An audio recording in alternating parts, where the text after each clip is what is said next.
Good morning, everybody, and welcome to the broadcast here today on a lovely Sunday. Thank you, Spicy Sin Bun, for the 20 months, excuse me.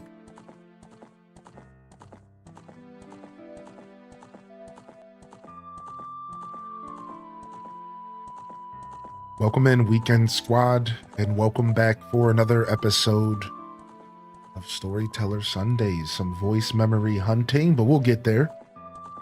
Let's enjoy the intro. Good morning, everybody.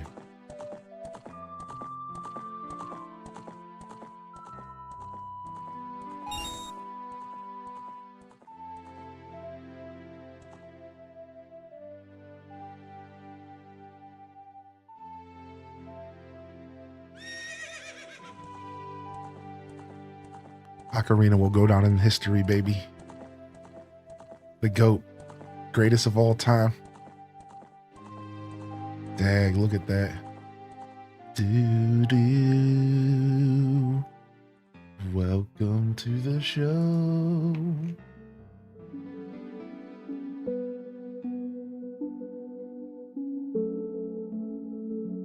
All right. We're locked in here on a Sunday. And we're ready for some Zelda. Some Zelda, dude. Yo, what's up, baby? Dual Master first in the chat. Spicy Sin Bun, thank you again for 20. Majinx, Meowsers, nice and early. I'll meow to that. Runic Dave in the house. Goth GF. Watsy Girl. Ryan Perpetrator, Red Museum, Just Jackie, good morning. Leia's in the house as well. Yunara, good morning. Welcome back in here. Just Jackie again, good morning. Sweet D, Nick 82. Cozy's in the house. Delore, Chaos Queen, good morning. Scrolling back up for the daily check-ins. Enjoy your lurk if you're getting shouted out. Don't feel obligated to say good morning, good afternoon, to say hello. Ash370, Albino Black Bear, good morning. Mike84. See you out here.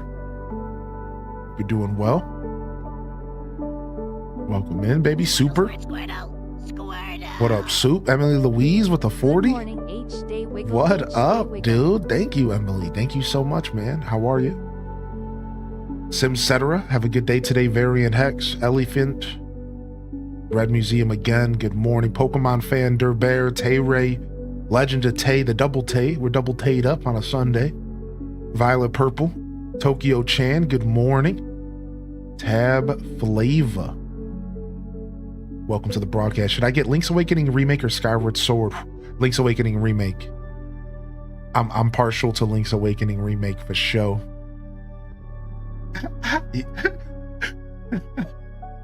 I guess I would just be a floating head today. Truer words have not been spoken.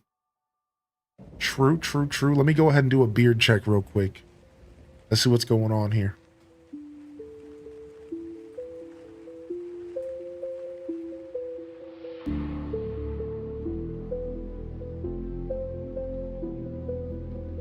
My beard always looks so much better without a green screen, dude.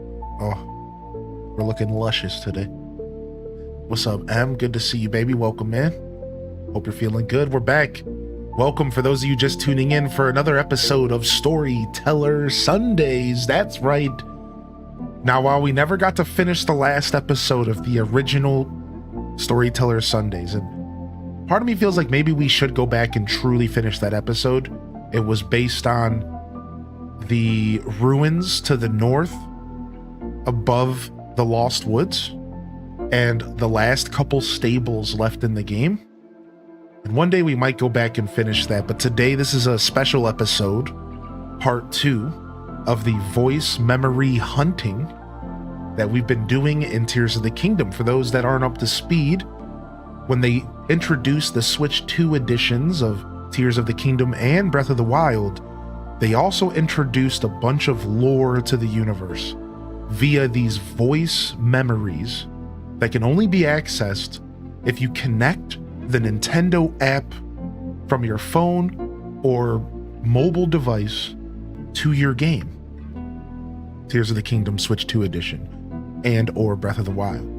Once you have them connected and you enter the world, you can discover these different voice memories from Zelda, from Koga, and from Rauru. And it's just a bunch of delicious lore and more world building to help us better understand the mysterious universe that is Zelda and Hyrule and this version of Hyrule here in the Breath of the Wild and Tears of the Kingdom games.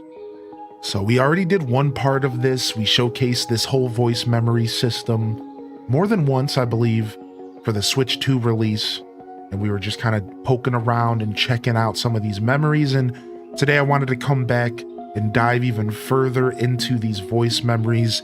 So get yourself a nice cozy blanket, grab yourself some snacks, some breakfast, and let's lock in here for a nice cozy Sunday lore stream with some Zelda voice memories here today.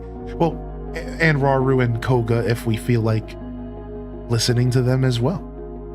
Hope everyone's having a good Sunday so far. Good morning and welcome to my broadcast. We got Lynn T in the house, Kit Kat Calzone, good morning as well. Prof Unknown, welcome in here. Spankum Nasty and Googly Bear, good to see y'all in the house. I hope you fare well. Thank you so much for being here. And good morning, everyone. I hope everyone had a good Saturday. We hung out and played Mario Kart until about 7 p.m., I think. Yeah, 6. No, I went for like 9 hours plus. I think it was like closer to 6 or 7. I don't remember. Either way, we were here for quite a while. It was nice. It was a nice little Mario Kart evening. Less of a night, more of an evening kind of vibe. And it was dope. You look like a trustworthy Tim the Tap Man. Dang, that says a lot about Tim the Tap Man, more than it does for me, I think. But, you know, I digress. Welcome in, Sun God Nova. What's up, Lillian? Good to see you today. Welcome to the broadcast. Kai Bells, good morning, Watsy Girl and Dazabound. Welcome to the broadcast here, Cindy Alice. And Prof Unknown, welcome in here, Alto Girl 2019. What's up, Shay Bip? Good to see you today. Green looks good on you. Thank you. I always thought green was an okay color for me. However, I don't get to wear it often because of the green screen. My beard will be 6 years old in September. Yeah.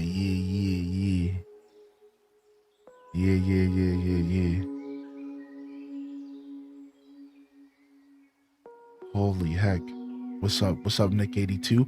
Went on a pub crawl with my husband work people. Anyone else want him to turn the green screen filter on? I don't think it'll actually be the way that we think it will be. I don't think so. If I roughly understand, how do I do this? Here it is.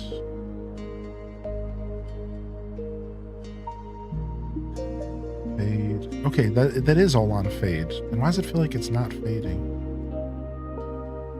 Yeah, it's not quite as clean. It's because there's not any other lights on. Yeah, it's not exactly what y'all would think. I'm not gonna just disappear. If I had all my lights on though, that's just a testament to how important lighting is for green screens. People don't realize. I only have one light on, so I'm not gonna just poof, right? I never knew how crucial facial hair was until I got it, especially a beard. Some of us just need it. Yeah, dude, if I don't have a beard, I have this massive chin. Yeah, you don't even see, I got this massive freaking crimson chin ass looking dude without a beard. With a beard, nice structured face. Yeah, it's just necessary. Some of us need to hide our flaws. What's up, Alt075? Good to see you today. Tiny bit stressed. Good morning. Welcome to the show. a moving Tears of the Kingdom shirt. I'm not gonna lie, the shirt looked super sick with the Tears of the Kingdom swirls going through it. Yeah, dude, I'm not gonna lie, dude. Look at that. Yeah, dude, it actually looks super sick, dude. I love that. Look at the swirlies. Hold on, let me get some more swirlies up in here. Yeah, dude, I wish I had this shirt in real life.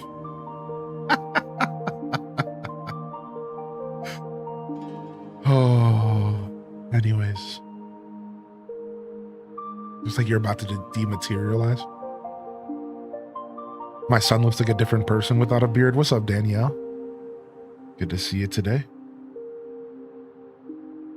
I think we will have an animated fabric in the future. You think so? I think so. There's already shirts that can warm you. What's one step further to letting you have lights? We already have, like, you can get like a fleece that literally warms you. That exists.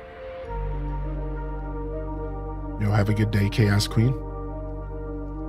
Yo, all right, let's jump over. I wanna start gaming today. No fuss. All right, and then I'm gonna have to quickly figure out how to get this on the screen, and I'm gonna move chat today, I guess. So we got this on the screen here.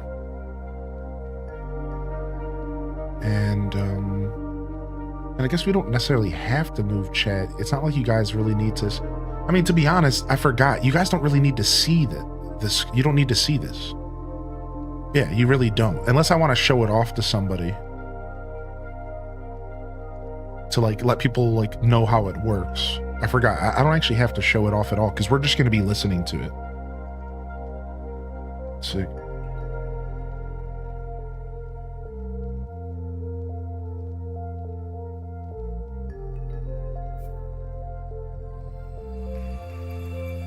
I have heard of Echoes of Plum Grove. Yeah, I've never played it though.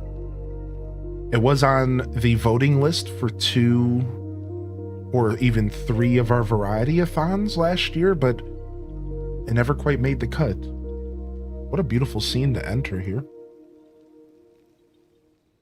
Never quite made the cut. One day I'll probably check it out. I do want to get some, I do want to do something here maybe in the nearest future where we check out some new games for a couple hours each. We'll have to see if maybe that makes the list. There's just constantly a flow of games coming out, you know? It's hard to keep up. Dude, I love this song. I could listen to this song all day. This is Lake Hylia from Twilight Princess.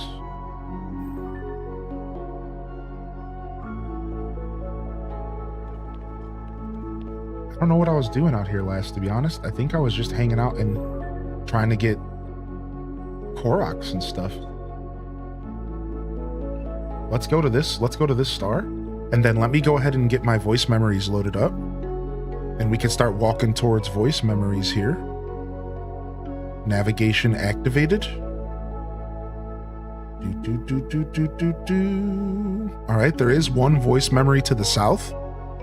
Let's go ahead and activate the guidance just to see if this is all working the way that it should, and hopefully it's not being buggy. Guidance activating. Proceed some distance southeast. Can you guys hear Zelda? She's a little quiet, right? I could turn her up a bit. We have to be careful because if we turn her up too loud, then when we find a voice memory, it's gonna jump scare us. So I have to be very careful because like if when we find a voice memory, it's gonna jump scare us because it's like it's a bit much. All right, let's see. I'm gonna go ahead and. Is there a way for me to exit the voice guidance? Close, maybe? Close. Okay. All right, let's activate her again. Guidance activating. That's what this is the volume I usually have it. Distance southeast. Okay, now like I said, once we actually get to a voice memory, it's gonna jump scare us. Watch, like they designed this a little bit weird. They definitely didn't have streamers in mind. So just stick with me, but we'll test it once we get to the memory. Yeah, this is a good volume for her voice, but it sucks because when you discover the memory, it's like this extra loud noise for no reason. All right, let's head here and then we'll head to the voice memory, which is actually at the stable. So we're heading to the stable. Yo, what's up, Alpha Vega? Good morning, Kalika. I usually buy a game for my birthday, but there's too much choice right now. Yo, what's up, Sim? When was your birthday, dude? All right. Meanwhile, we can also turn this up because we want to hear some Zelda action.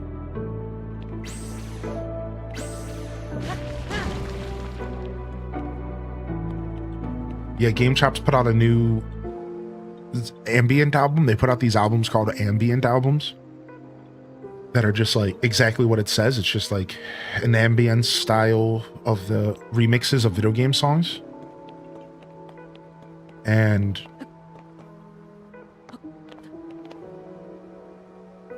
that's what we're listening to. It just came out not too long ago. So it'll be nice to fill the gaps when the game decides not to have music, because it actually happens pretty often where the game just doesn't want to have music because, you know, immersion.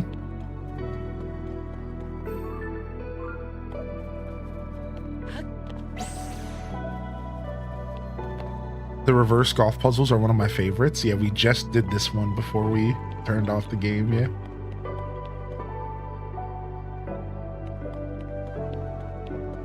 One of my favorite things to do in this game is to just...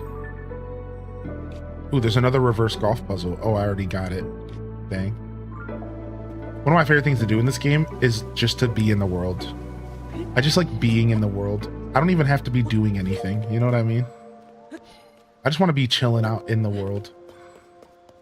It's just such a beautifully well curated universe.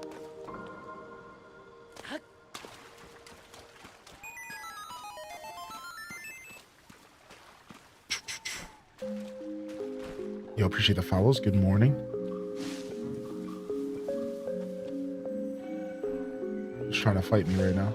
I knew it. I knew it was you. I knew it was one of you. Ow, dude. All right. I don't want to use my good bow. Do I have any trashy bows I could waste? I only have good bows. Frick, what do you do in that situation?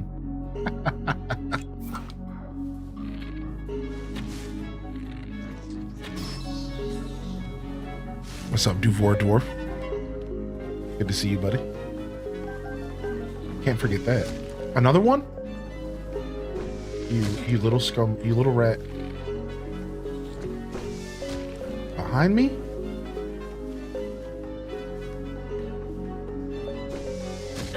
Oh my lord. I'm being bombarded. I've entered the Korok Forest. I've entered the Korok Forest. I'm getting taken down. I repeat.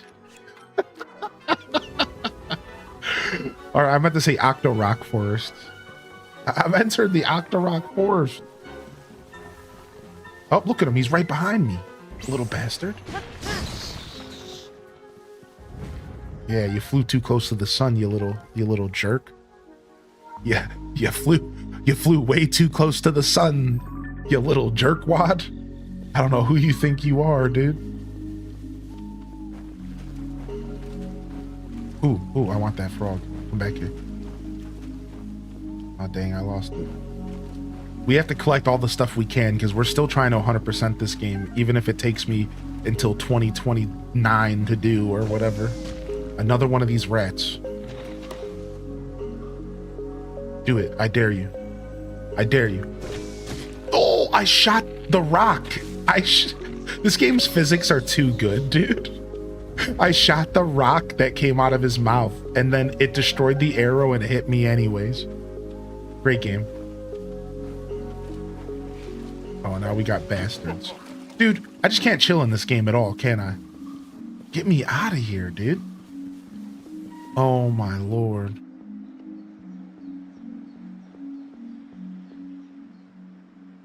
I forget how to jump. Ooh, that was close. Oh, it's nighttime though, and my thing's glowing. Yeah, dude, take a look. Yeah.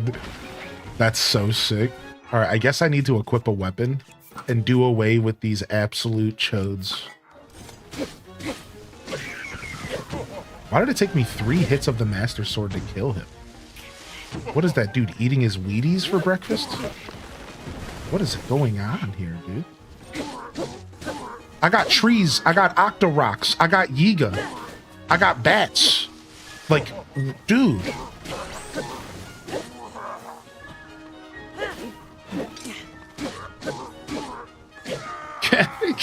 Can I live, dude?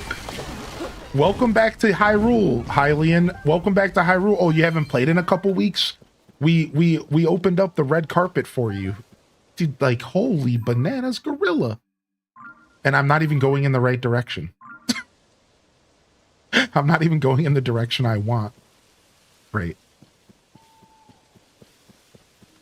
Now you just need gloom hands. Yeah, I know, man.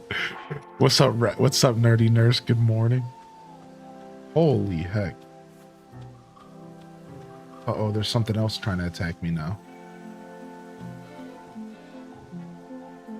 What's that in the distance? Did I just see like some fire or like a spark in the distance? What was that? Now it's gone. What was I looking at?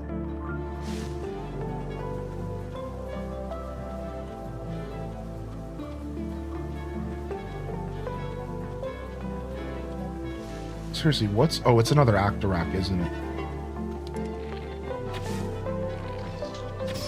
Little bastard. Dude was literally creeping on me. Dude was playing Metal Gear Solid while I'm trying to play Zelda. I'm trying to play Zelda. Homie was playing Metal Gear. Like, can you get a grip?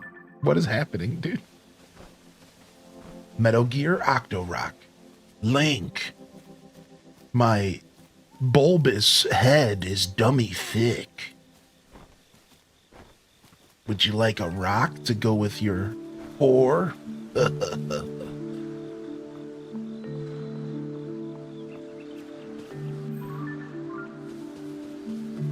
Yo, what's up, dude? Scattered ruins. Yeah, tell me about them. Oh, what is it? Don't tell me you and I are in the same line of work. You're looking for treasure, aren't you? Me too. The outfits just so I could infiltrate the Zonai survey team without attracting suspicion. Oh, this guy Mills is a treasure hunter.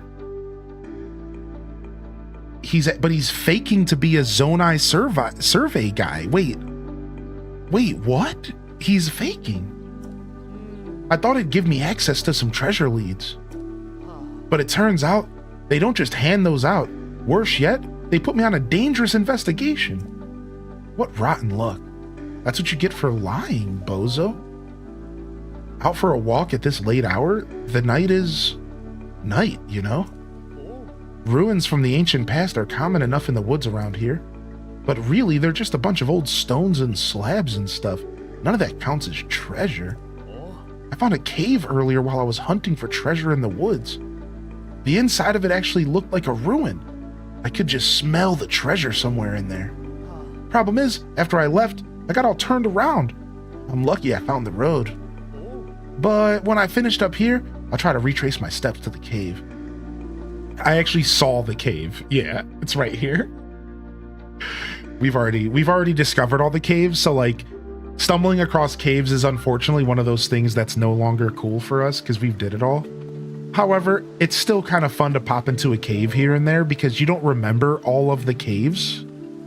So it's still fun every once in a while to just pop into a cave and get reminded of one of this game's many plunders, you know, like it's a pretty sweet thing still, even if I have done them all.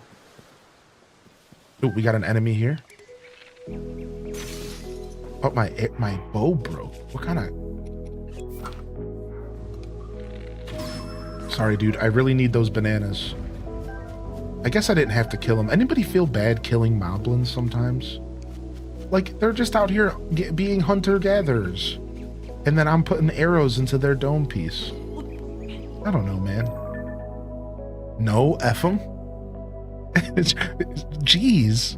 Poor moblins. Nah, screw him. Screw him, yo. What's up, Taco? Hey, good morning.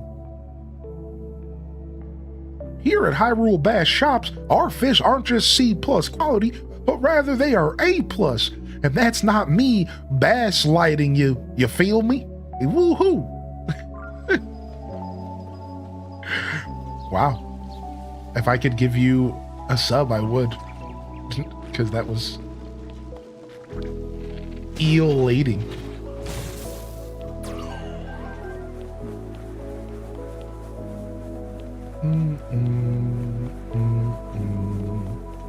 Oh, look at that. Nothing like seeing a dragon in the distance, just kind of doing its thing, right? Look at that.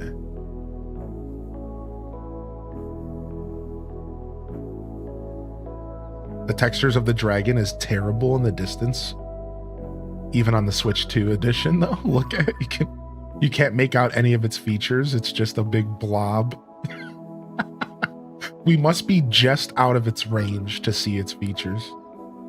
No matter how gorgeous this game is, it's still on a Switch 2. You know, it's never going to be insanely high fidelity.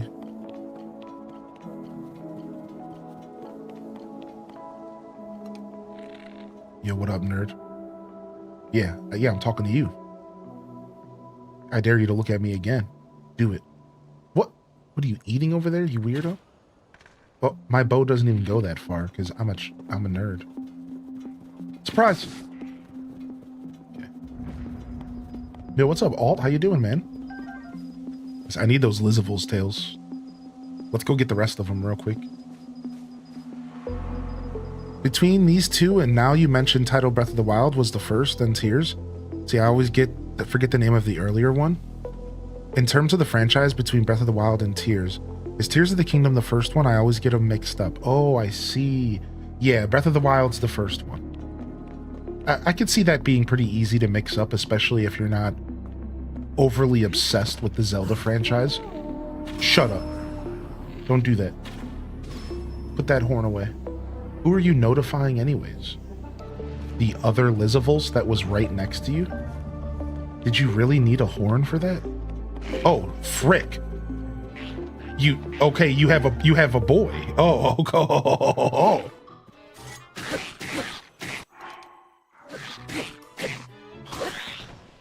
Let's go, baby. You ain't got nothing on me, dude. Let's go, baby. Why is the Master Sword so weak in this game? Oh, you know what? It's not fused with anything. That would honestly help a lot. Master Sword just feels so weak. It feels like a wet noodle, man. Let's use this Flux Core Pounder. That was my nickname. No. Let's not go there.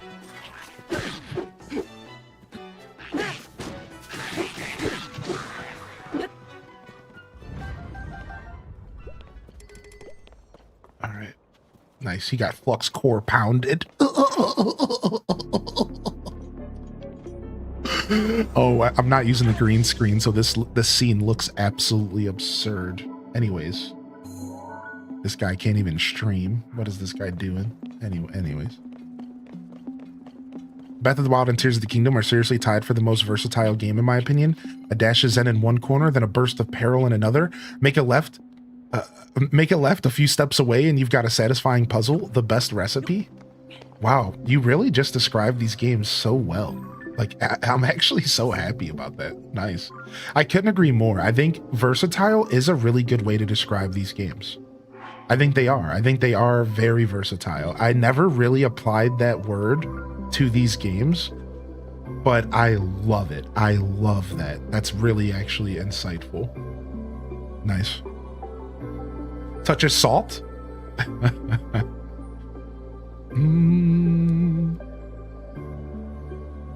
You've been playing Echoes of Plumgrove on Switch too? Echoes of Plumgrove has been mentioned in my stream every day for like the past week. What is going on with that game? Did it just get updated, or did we just have a resurgence of it or something? I pulled a Rob boss and gave the kids none, including my own son. Oh my god. You can go pure Rob boss in that game, right? Yo, good morning, Random 18. Good to see you in here, random. I hope you're doing well, buddy. If I missed anybody rolling in, don't be shy to jump in the chat and say what's up. Hope you've been well, Alt. What you been up to, Alt075? What you been up to, homie? All right, let's go into this little mini forest. I bet you there's a Korok puzzle or something. Yep. Bingo bongo. Okay.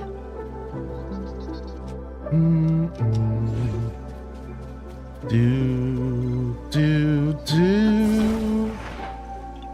Yahaha! I've never used Ultra Hand to lift up a rock with a Korok under it. Wait, why was that so satisfying? And then watch what happens here. Ready?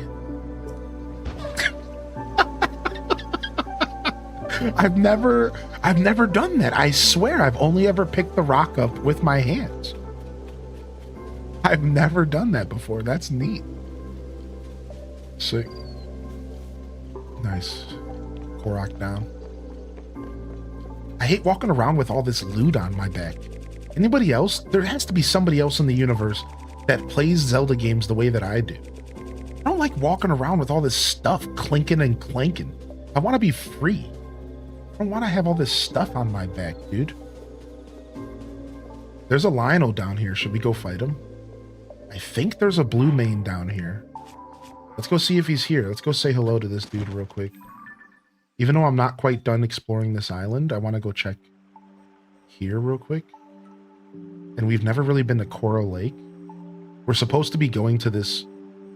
We're supposed to be going to this stable, but we're getting distracted. Oh, there's the Lionel. Let's see if we can land on his back. Got him! Hey, horsey! Yo, who's a good horsey? Who's a good horsey? Who's a good boy? Who's a good boy? Uh-oh. Homie's about to be pissed. I'm gonna have to pull out the President Hudson shield for this one. Protect us, Lord Hudson. Please take the wheel.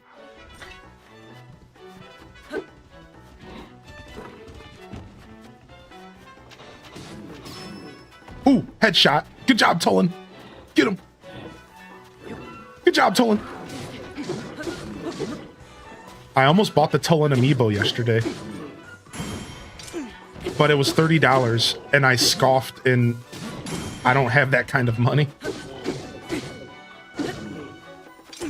Oh, he got me. He actually hit me. I'm so pissed. It was because of the delayed hit, dude. It was because he delayed his attack like a scumbag. What is this, Elden Ring? You can't do that, dude. Not in my casual Zelda game. Ooh, got him again. Tulin is on fire today, dude. Hudson, protect us. Hudson, Lord Hudson! Protect me! I was only able to do that because of our Lord and Savior, Hudson. Hudson be blessed. Hudson be praised. Hudson be praised. Thank you. He invoked me with the strength that I needed. Thank you. Thank you, Lord. New shield, huh? New bow, huh?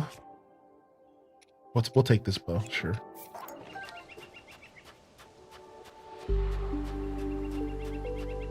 Almighty Bullcut saves us.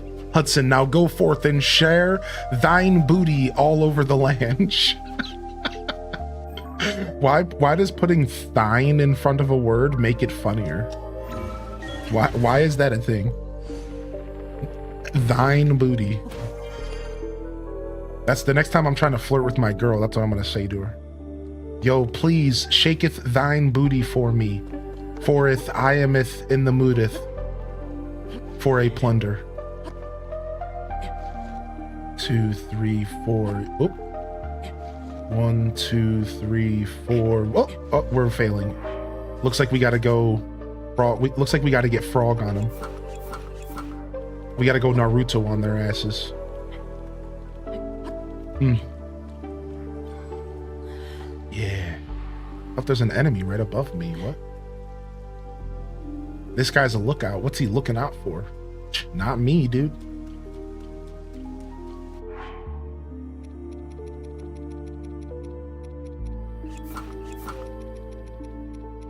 Where's the wind trousers? How you been? I've been good, Alt. What's you been up to, man? Yeah, I've been good. Thank you for asking. Taking care of your new dog, Coco. He's 11 months years old. I had him for 1 month now. He's a mini doxy. Aw, Coco. Sounds adorable. If you want to share a picture of Coco, I'd love to check him out, dude.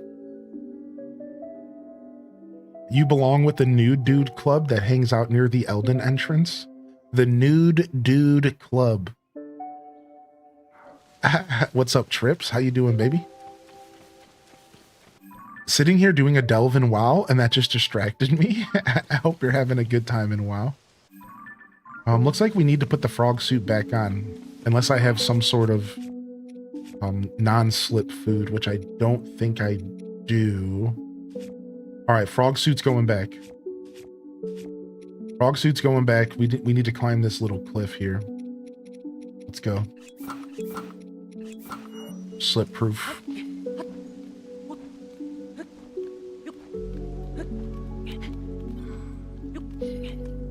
All right, nice. Of course, the rain stops as soon as I climb. Screw you, Tears of the Kingdom. You suck. Oh, you changed your outfit for this? Idiot. You should have just waited.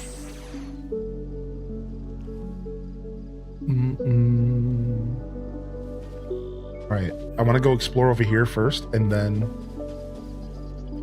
we're going to actually go to our first Zelda note this morning. Yo, good morning, Sadie. What's up? Sadie's in the house. I was just watching a VOD of the first episode of Coral Island, and right at the beginning of the episode, I'm like, yo, Sadie, we got a Nintendo Direct and brand new Coral Island.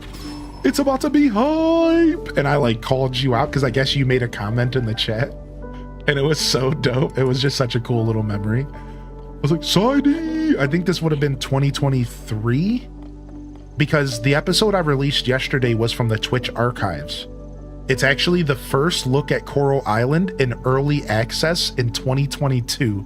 So last night, !YouTube, I released an episode from the Twitch archives. It's a 5-hour stream of the first time I ever played Coral Island in early access on PC back in 2022. It's only one episode because I didn't come back to the game for a full playthrough until the game was fully released, which I think was a year after that. I think so. And then once the game was fully released, we did a full playthrough that was pretty hardy. We got pretty far into the game, but there was still content that needed to come out. So I ended up stopping playing it or something like that. All right, it looks like I have to go fight. These guys are standing in my way. These guys are in my way here from exploring, so it looks like I have to fight these dudes. How do we want to take these guys down? Speaking of versatility. Oh my lord. Always the worst timing with these choids, dude. Okay, it somehow didn't activate these. All right, I'm assuming we just kill this guy. Yeah. All right, let's pause this. Waiting to see a reaction to some of the items you unlock in the underwater farm.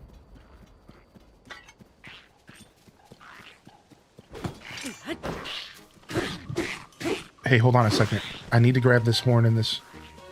Was there a tail? Was that it? There was no tail? Okay. All right, what's up, man?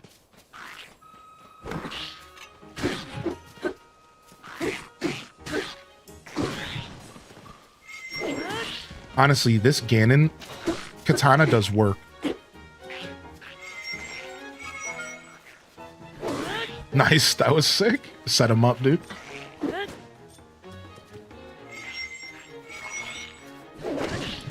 I don't know how I hit him there. All right, I'm actually gonna see if we can save this and heal it. So let's switch over to the Silver Horriblin Pulverizer. Oh, it's a spear. Ooh, nice. Even better. Alright, give me that loot, punk. Alright, back to chilling.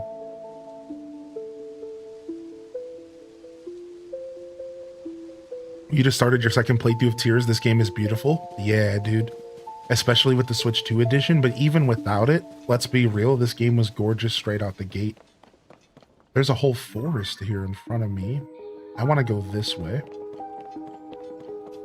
I think we'll kill these other two green Lizavulses. Like I said, I think I'm collecting their tails to upgrade some armor. I think so. It might actually be the blue ones, not these ones, but you know, why be picky? Why pay retail? You know, why would I do that? What's the ghost? So this is a sage, and this is the powers. So you know how in Breath of the Wild, you have different powers, right? Oh, you know how you have like different abilities from the sages? These are the abilities in this game. They're the sages. So take a look at these. So let me show you each of them. So this one right here is the Sage of Lightning. And she produces in a lightning field. And then if I shoot, anything that I shoot, she shoots with lightning. I can't show you, I guess, because it doesn't count unless it's a thing. But so like she produces a lightning field and then lightning strikes. There we go. You see that? So that's her power. Now, I should have said this first. All of the sages fight with you. That's why they're following me. The reason that they're following me around is because they actually fight with me like they're my partners. And I'll show you that in a minute, but let me show you their powers. So look what Tulin does. Tulin is like the other bird guy from the first, but instead of boosting you up, he boosts you forward. All right, I can show you by going up into the sky really quick. All right, give me just a second and then I'll catch up on chat. Give me just a second. See, he boosts me forward.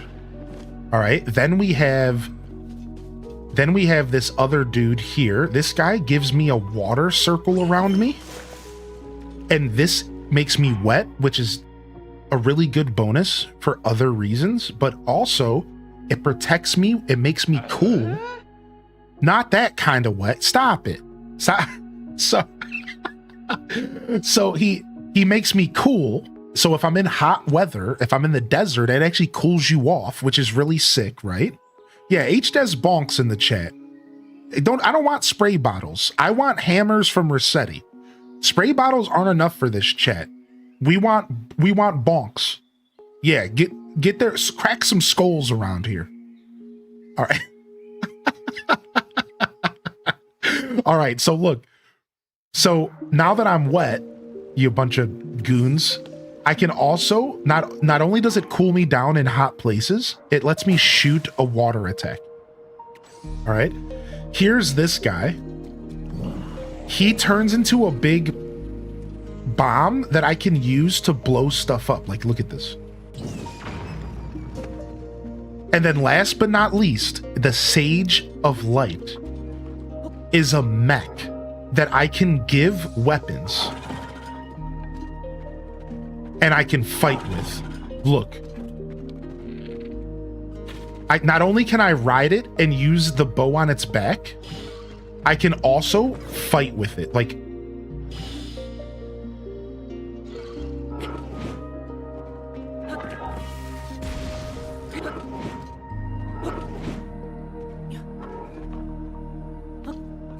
and these are the 5 sages in the game, and these are my powers. So it's the same as Breath of the Wild, but they presented it like a little bit different. See, and they fight for you, which is nice sometimes. Other times it's just super annoying. You don't see me use them often because they get in your way, but I'll keep them for a little bit so you can see how they work. So I did see we missed a birthday, I think, for Ruby's hubby. Today's my hubby Kevin's 52nd birthday. Could you wish him a happy birthday? That would be super dope. So just Ruby, your husband Kevin, Kevin, happy birthday. Happy 52nd birthday. I hope you have a wonderful day today, dude. Slay. Get out there and celebrate yourself, dude.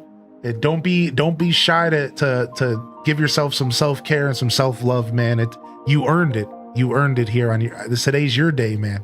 Happy birthday, Kevin, dude. I appreciate you for supporting Ruby and indirectly supporting me. And shout out to all the smelly hubbies who put up with this big face, this big mug.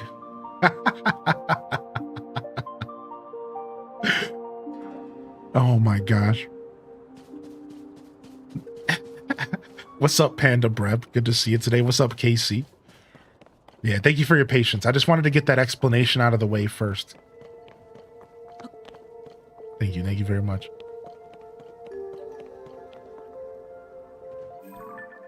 Speaking of, we have some splash fruit. Happy birthday to Kevin. Hope you have a great day today, man. From me and the community to you. The community and I, as my grammar teacher would tell me.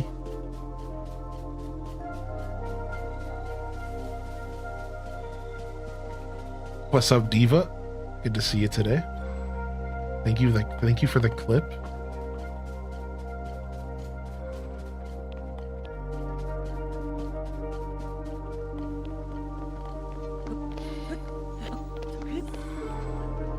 Ooh, what's up here? Have never really been over here? Could be a Korok or something. I see a Korok up on the mountain. And then we've never been to this little mini lake. So let's jump down here and check out this little lake here. Oh, we have, because there was a cave here. I remember this cave actually very vividly, but we never really explored the lake. It looks like we just did the cave and left.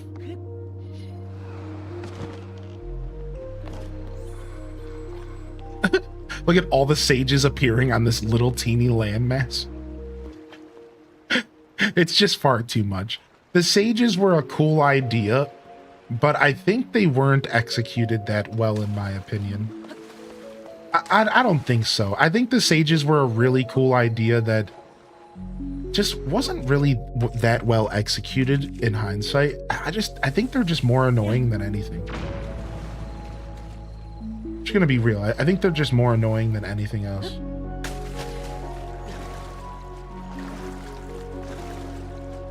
Oh, I didn't want to roast the porgy. I just wanted to catch it. Frick. Well, we roasted the poor boy. We roasted the poor boy. Yo, Mary, what in tarnation? The 10 gifted subs bright and early on a Sunday? Oh, hell no. Mary, what the heck?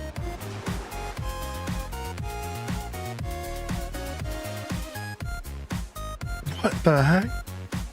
Oh, it's Mary's birthday? We got a double birthday in the house. Whoa. Mary, happy freaking birthday. All right, it looks like once we double up on birthdays, it's about time that we bust out KK Slider, right? Like, you know, I can't always do a song for every birthday. I mean, I could, but it would be a little crazy. But like once we double up, we gotta drop the song, right? Like we have to, like it's an obligation. Happy birthday, Mary. Happy birthday, Kevin. You're still out there. Thank you, Ruby, for your patience. Those types of requests are always welcome. I don't mind at all.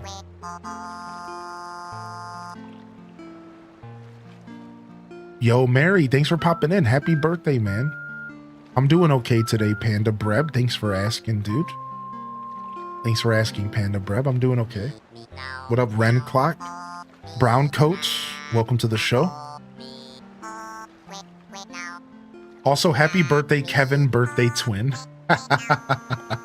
I love that so much, actually.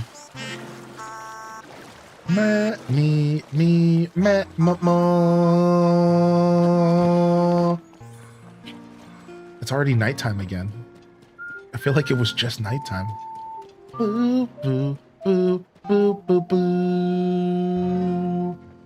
me mo ma ma me mo me mo me ma me mo me ma me.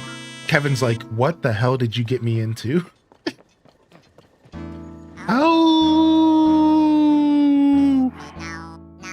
ma me ma ma me ma me me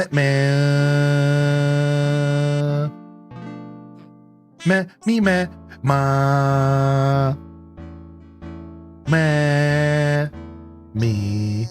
me me mama. Ow.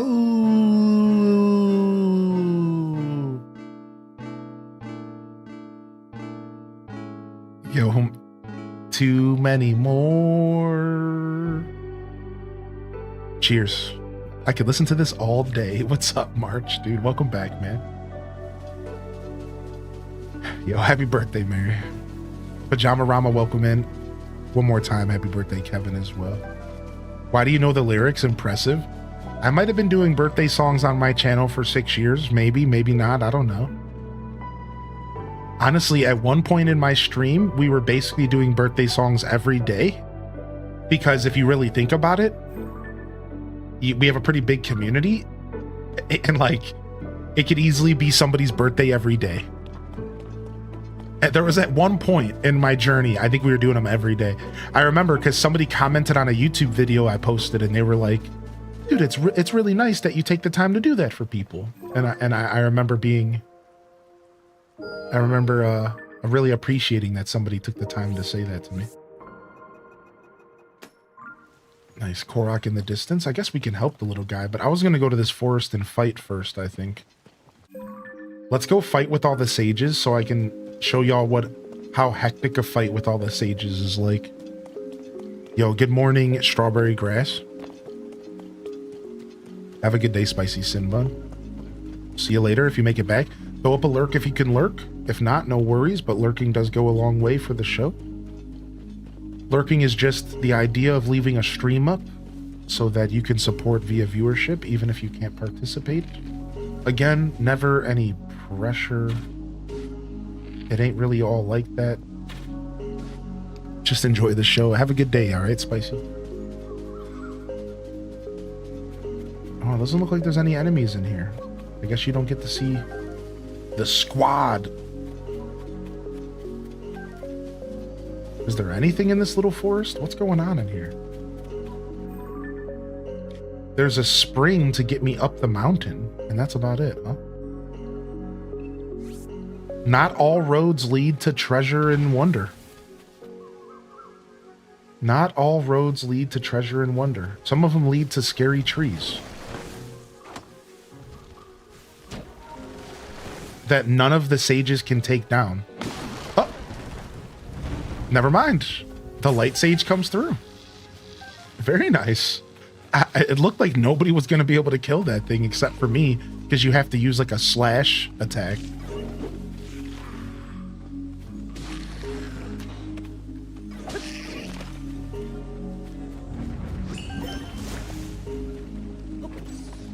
No, I didn't want to ride you. What?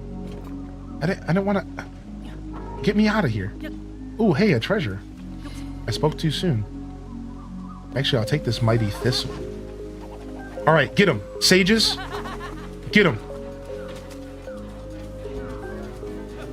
That's right. Assemble! Sucker! Get him. Go for it. Get him, sages.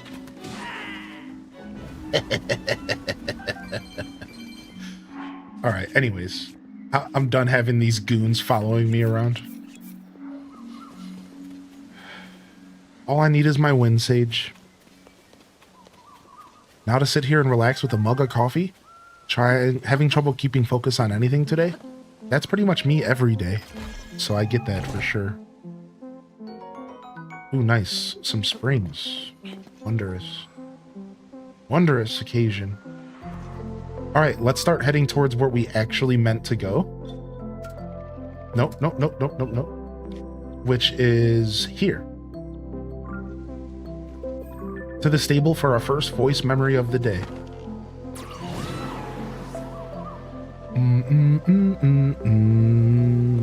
And cheers to the coffee, baby. I still got some in my cup.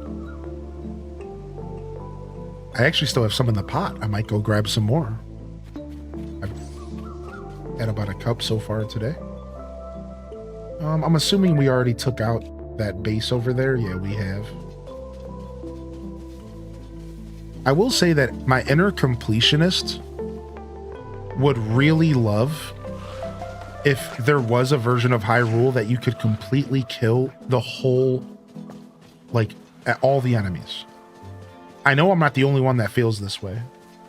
I understand that that's just not the Zelda way, but it would be really cool if there was a version of Hyrule that, like, in these games, that I could go around and kill every single enemy and they would all just be gone until I, like, said otherwise, until I, like, activated a reset switch or something.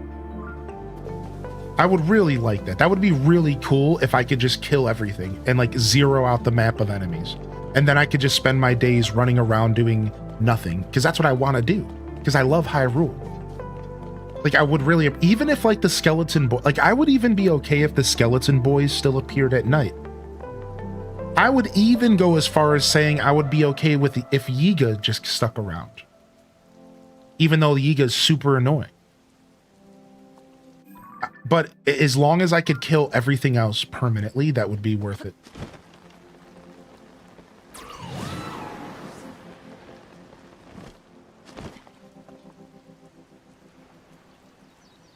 Sounds like a Pokemon game where you catch them all and you leave the world empty. That's messed up. No one else is ever going to be a Pokemon trainer. Ooh, the Pirate's Cove. The Pirate's Cove over here. I've done this quest. All right, let's take this road. Actually, do y'all want to go? Y'all want to go attack the pirates? Let's go. Let's go attack the pirates for fun, because this is actually a mission in the game. All right, let's do this real quick. All right, let's go. The boys are right here. The boys are right here. Look at them. We got all the 5 sages and this motley crew. It's an honor to run into again. As you can see, the monsters are back and strong as ever, all because of the blood moon. Still, the bridge has been repaired, so their fun is about to come to an end. My squad is going to rush the ship as soon as we see an opening. Those monsters will wish they never came back. You should join us. Let's go. Here come my fist, as he walks as slowly as he can. Like, what do you... Here comes my fist. And he's like grandma status as he runs in. Let's go, dude. Get him! Attack! Take no prisoners!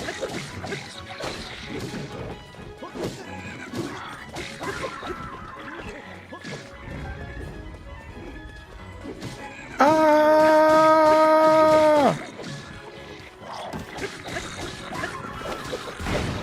Yeah, that's what I'm talking about. I want to see explosions, dude.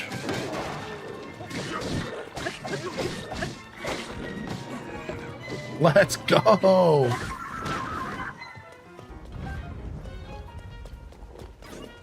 Get him. They're no match for us. That's right. Tell them.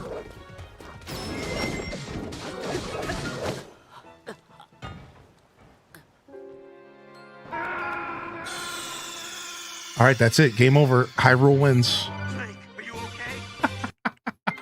okay? Dude, that dude hit me for like 10 hearts. That's what I get for running around in my pajamas. That's what I get for running around in my pajamas, dude. Listen, man. I like my pajamas. They give me freedom of movement, okay? Dude, I got hit for 10 hearts. Did you see that? It was like 9 hearts. Yeah, it was like not even, it was more than that. That thing hit me for like 15 hearts. Ow, dude, that hurt, man. That hurt, dude. That was not fun, man. I'm out of here. Y'all can deal with those monsters yourself, dude. Good luck. I'm gone, man. I'm keeping my jammies on.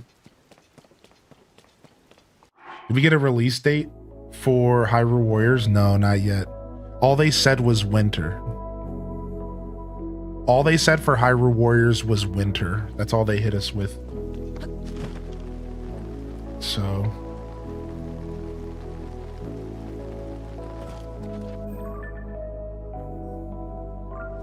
oh, I lost the road. Oops.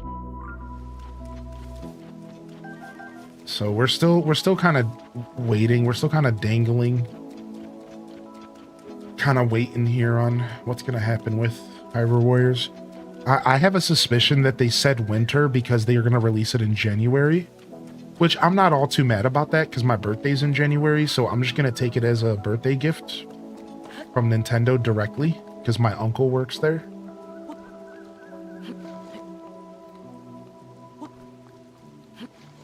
And my uncle Beat 'em Ups works at Nintendo, and he said he's going to pull some strings. So I'm for sure going to get Hyrule Warriors for my birthday. For sure.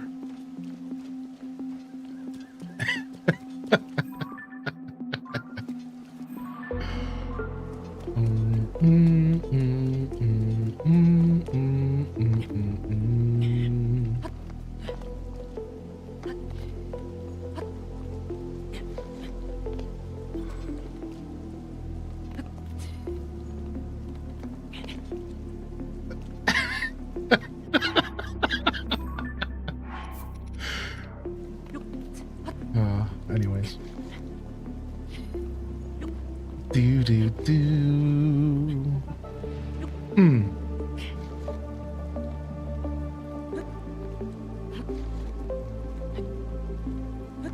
Oh my gosh, those are so tough to do in the rain.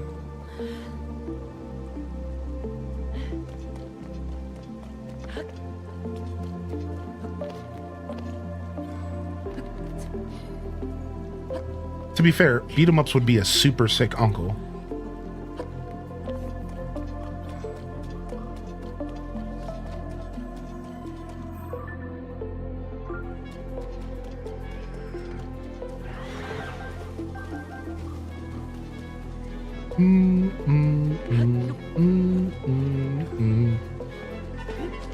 Sounds like an uncle in the mafia. Yeah, with a name like that, I can see where you got that. I can see where that's coming. Actually, I need to kill these guys. I need their eyeballs. No, that's pretty messed up, but I need them to upgrade my wingsuit.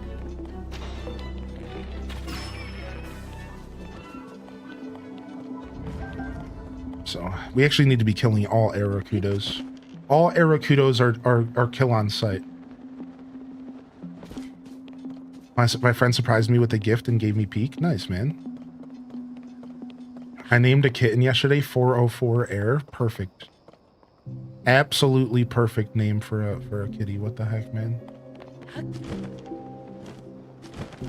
All right, let's double check that our voice hasn't messed up. Because after a while, this iPad's a little old and it starts to distort the sound and I have to replug it. So let's go ahead and activate voice guidance and make sure she's not stuttering. Guidance activating. Proceed northeast. Okay, she is stuttering. I had a feeling. All right, so let me just quickly unplug and replug and hope that it actually works, because sometimes it doesn't want to.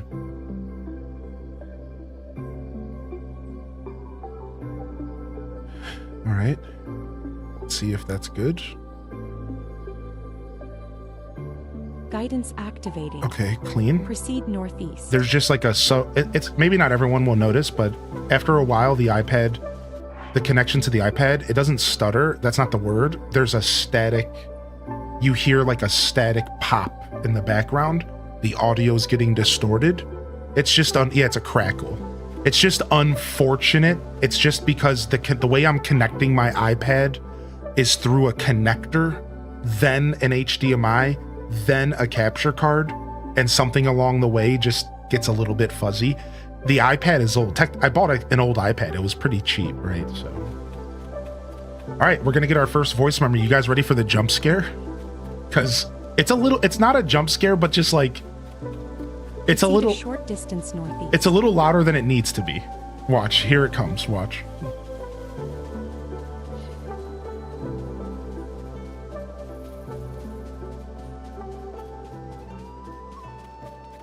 Please proceed. Okay, it's actually not that bad. Maybe they turned it down. Maybe they patched it. Ah, Highland Stable. Horseback archery was very popular before the calamity, though it appears interest has waned in modern times. Instead, there is considerable effort being made to teach travelers how to handle horse-drawn wagons, and more importantly, how to care for the horses that pull them. Interesting. So let's go back and read that again. I like to go back and double take it because sometimes it's hard to process it when you first hear it. So let's hear it one more time. Ah, Highland Stable.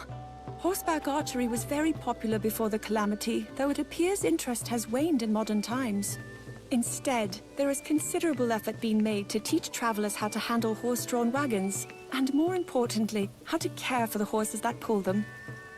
Interesting. So horseback archery was really popular before the calamity, though it appears interest has waned in modern times. Horseback archery was more popular. That's an interesting thing. That's just random. A little bit of world building. Let's talk to this dude real quick. Okay, cool. Not bad. So essentially, she's just talking about the Highland stables and how over time they've kind of evolved their arts, but at one point this was one of the highlights of this area was the fact that they were focused on horseback archery, which that just makes me think of Ocarina of Time. That's all that makes me think of, because that was the first Zelda game we got to be archers on a horseback, you know? All right, let's see if this guy has anything worth our time real quick. We could use this stuff because we're trying to upgrade our gear. We'll buy this energetic giant rhino beetle. We don't need anything else. Actually, we're good. Do I have anything that I want to sell? I'm kind of broke. I could actually go sell some gems at Goron Mountain. We'll do that later. Uh-oh. Beetle. He's gonna smell my beetle. Do I sell him my beetle? Sometimes I don't even want to talk to Beetle because I always feel I feel like he's gonna murder me in my sleep if I don't give him a bug. Yeah. Dude, no, I just spent 160 rupees on this. I'm not giving it to you. Maybe I'll just wait until night and no, I'll hire a thief to do it. Like, I wonder if he still has the buns of steel from Skyward Sword. Anybody ever thought about that? Has anybody else considered that? Has anybody else considered if Beetles is still just as cheeked up in this game as he was in Skyward Sword? Because let me tell you, he was pretty cheeked up in Skyward. Homie had some buns. He did push-ups and sit-ups. Let's just say that. I can't say I've ever thought about Beetle's buns of steel. Well, you know, some people think about Beetle's buns of steels. Others worry about real adult things. You know, I can't blame you, you know, whatever. You know, real life, Beetle's buns, you know, whatever. To each his own. What's up, Manza? How you doing, buddy? Hello, goats and cows. Yo, we got the band here. We for sure been in this well, right? Yeah, let's go jump into this well and see what's in here anyways. Geronimo! It's always fun to revisit an old well just to see what's around. Sometimes you run into some stuff that's maybe worth exploring. Like, look at this. This well turned into a cave real fast. What the heck? I wasn't expecting that. Okay, cool. Let's explore for a little bit longer. We got some enemies in here. All right, let's go ahead and make ourselves a new Master Sword. Let's go ahead and make ourselves a bright bulb Master Sword. because I feel like it. Sort. We're gonna drop this down. Sick. Let's go. Let's go bash some skulls. Oh, I could probably use a bow as well, huh? Go bash some skulls. Oh, oh, oh, oh.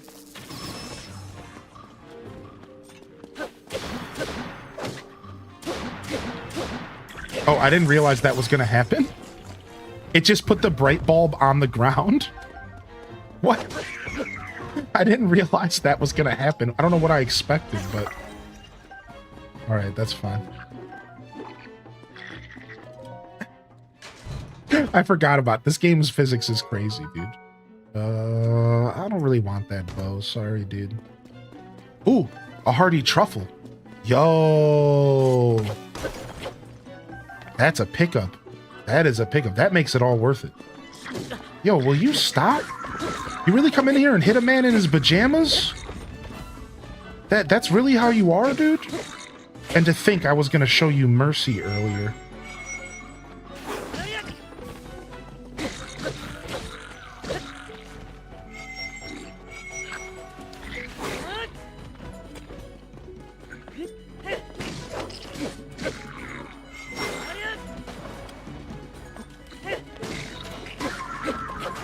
Jerks. What's up, Belle? Hey, how are you today?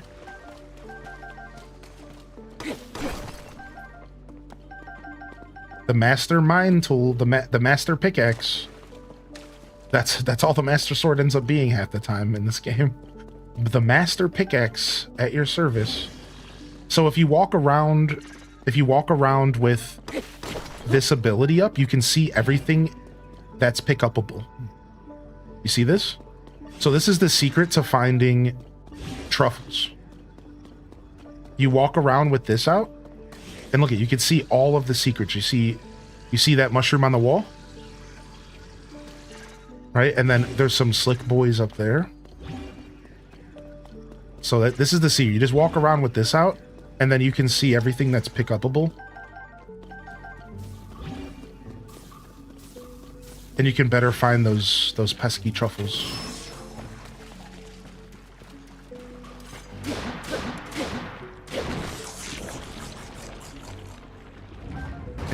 Glowfish.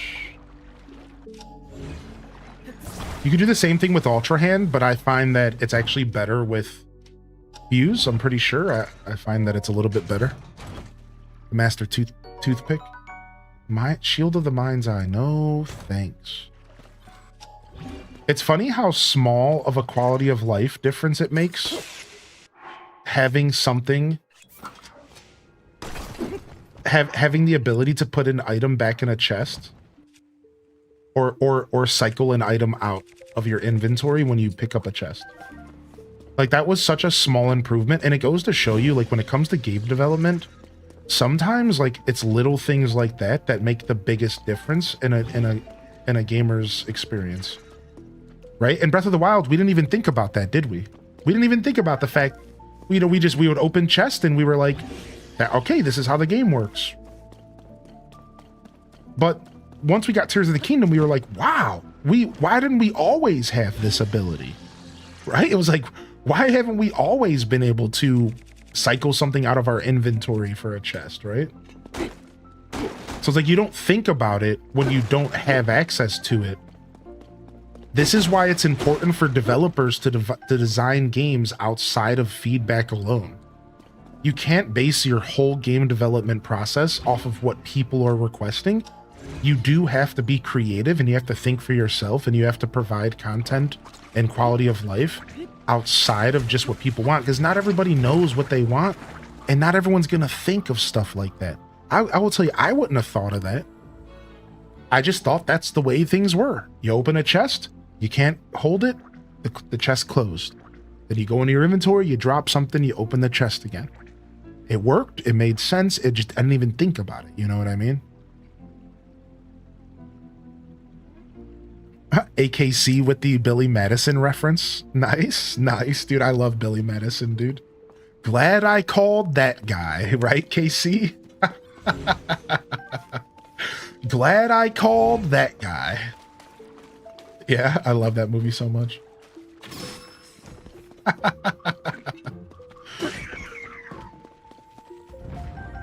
I'm starting to remember this cave now. I'm starting to remember this cave because we're about to come out here. Yeah, dude, I think so. Yeah, I think we are. Yeah, I'm starting to remember this cave and like what's going on here.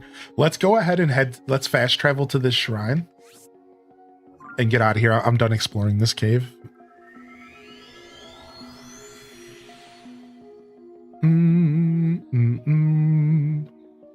The loading screens are basically instant now. All right, we don't need GPS for the next one, but we are heading up here next. We're going to the Shrine of Courage next for our next Zelda memory. Ooh, this next one could be juicy. It could be juicy. We're gonna head up there next, which is pretty far away, and we're gonna walk there. We're gonna walk. We're not gonna fast travel. I do like walking from point A to point B. I know I just fast traveled, but I don't do a ton of fast traveling in this game. I do prefer to explore stuff. I find that if you walk, you find more Koroks. I find that if you walk, you discover more locations, and if you walk, you're more likely to actually finish that 100%. Whereas if you're fast traveling everywhere, I think you're just lowering your odds of finding something that you should have to find. You like this? This is one of the Talos's hearts. Yeah, I even have a shield too. And fun fact, these Talos heart shields are special because I think they automatically reflect projectiles. I think automatically. So as long as you hold it out, I think it just automatically reflects projectiles. I'm not sure if it works on like arrows, but I think it works on other things. I can't remember the details behind that, but I remember these hearts have special properties on shields. I just don't remember all the details. It's been a while since, I've really dove into this game. Yo, what a big doggo. Ryan Perp the Perpetrator. Good to see you, buddy. All right, let's head over to this star mark on the map. For some reason, I marked this area off. Maybe I thought that I missed something. Maybe I thought that I Wario'd something. So let's go poke around. I mean, this is a beautiful little area. What do we think was here before, huh?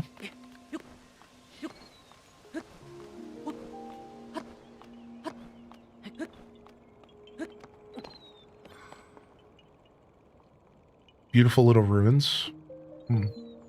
What is this area called? The Gucci Plains? Oh, the Guccini Plains. Yeah, I wonder what this was, right? Like, some kind of tower. Some kind of structure here.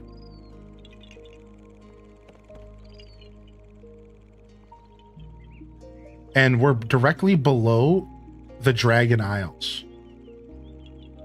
So it makes me even more speculative of what this maybe was right here. Maybe this was originally connected to the Dragon Isles, or maybe there's more of a significance here that I don't realize. Do we go fight the boy out here? Sure, right?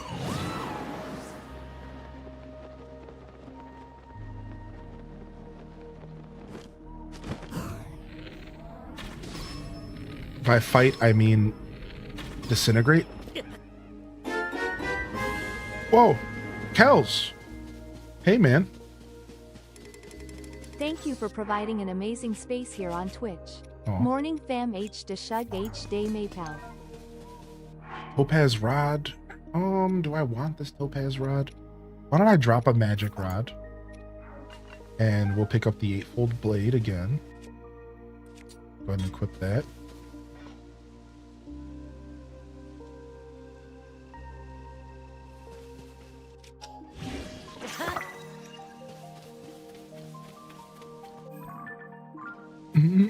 Thank you, Kels. What's up? Thanks for the 44, dude. Appreciate you. Hope Tam Perps well. What's up, Quelth?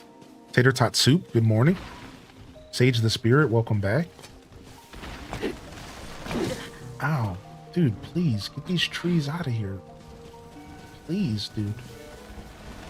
You know it's bad when Ganon's taking trees.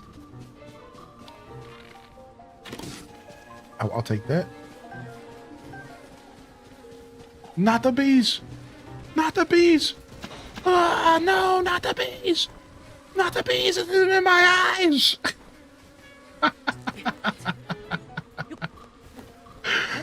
No! Here's another one, but this one's more put together. Another one of these random, like, surface areas. This is interesting. I'm still being chased by these bees, by the way. I wish they would just leave me alone. Looks like someone's fighting out there. Screw 'em.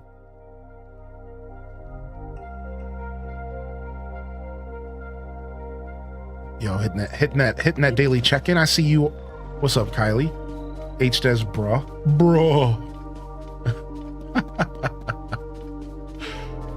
Well deserved. I earned that, bruv. I earned that, bruh, okay? I earned it.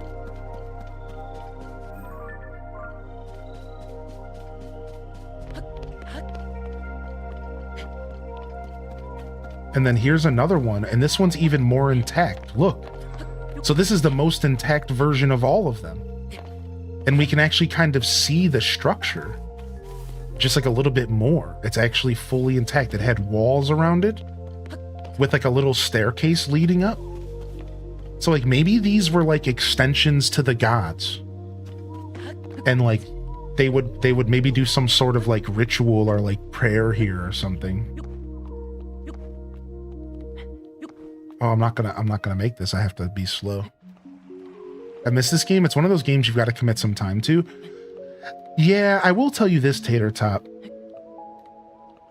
If you allow it, and this is like per gamer, these are some of the best games to pick up and put back down again.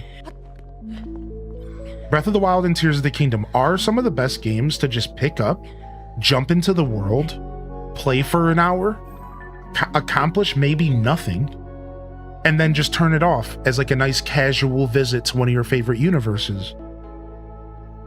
Right? But that's really hard to do. I agree. It feels like normally when you load up this game, you want to commit some time and thought and effort and what was I doing and where was I at? And if I'm going to do a playthrough, I've got to commit, you know, a good amount of time to a playthrough.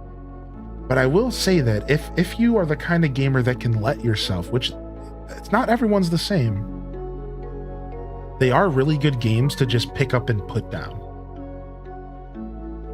I know a couple people in my life that use these games for that exact experience. They use these games as like a little escape for an hour without any pressure to do anything specifically, you know what I mean? Man, this glider skin is growing on me. The more I use this glider skin, the more I like it. It's really, really growing on me. Look at that. You can see that all the way in the distance. Look at that. You can see that all the way in the distance, dude. Wow. We just had a shooting star over there. If only I could transfer my Breath of the Wild off my Wii U. Yeah, that sucks. I get that. Hopefully you could just wait long enough until you get the itch, and that the itch is so unscratchable that you just have to go play. That's like what if I was in that situation, I would just keep waiting. Because usually if you love a game enough that you've already played, you'll just slowly build up an itch that no cream will satisfy. And you have to dive back into a game.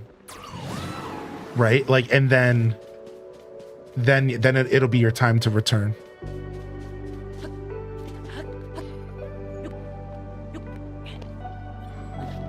For me, I just get locked in and don't want to put it down. Yeah. I just wanted to share that wisdom because I think if you can manage to wrap your head around playing these games casually, I think there's some value there, man. And like I said, somebody in my life, that's how they play these games. They'll load them up, they play for an hour, they drift through the world, and they just turn it off. And it's just like a nice escape after work, right? And like, that's cool. I think that's a vibe, dude. I really do think there's a lot of value in these games in that sense. I don't really do that often. So I'm actually saying this from the perspective of somebody that doesn't really load up these games unless they have multiple hours to play them, or I'm streaming. So like, to be fair, like I don't even do this myself. Like I want to have a ton of time on my hands, or it doesn't feel worth it for some reason. But I've been that way with a lot of games my whole life. Like Fallout, for example, or Skyrim.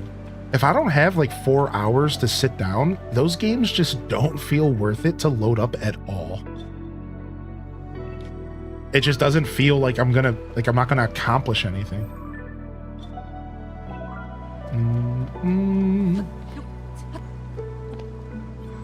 Busy with work, unfortunately. I get to get absorbed by the lore. What's up, Gasper? Sorry to hear that. Sometimes work will wear you down a little bit, but hopefully you find little moments in between the shifts to appreciate you and the things you love, man. Hopefully. I hope so. I would want that for anybody and everybody out there. To just have at least some time to enjoy the things they love, man. Life's too short, right? Way too short. Way too short to be working it away, dude.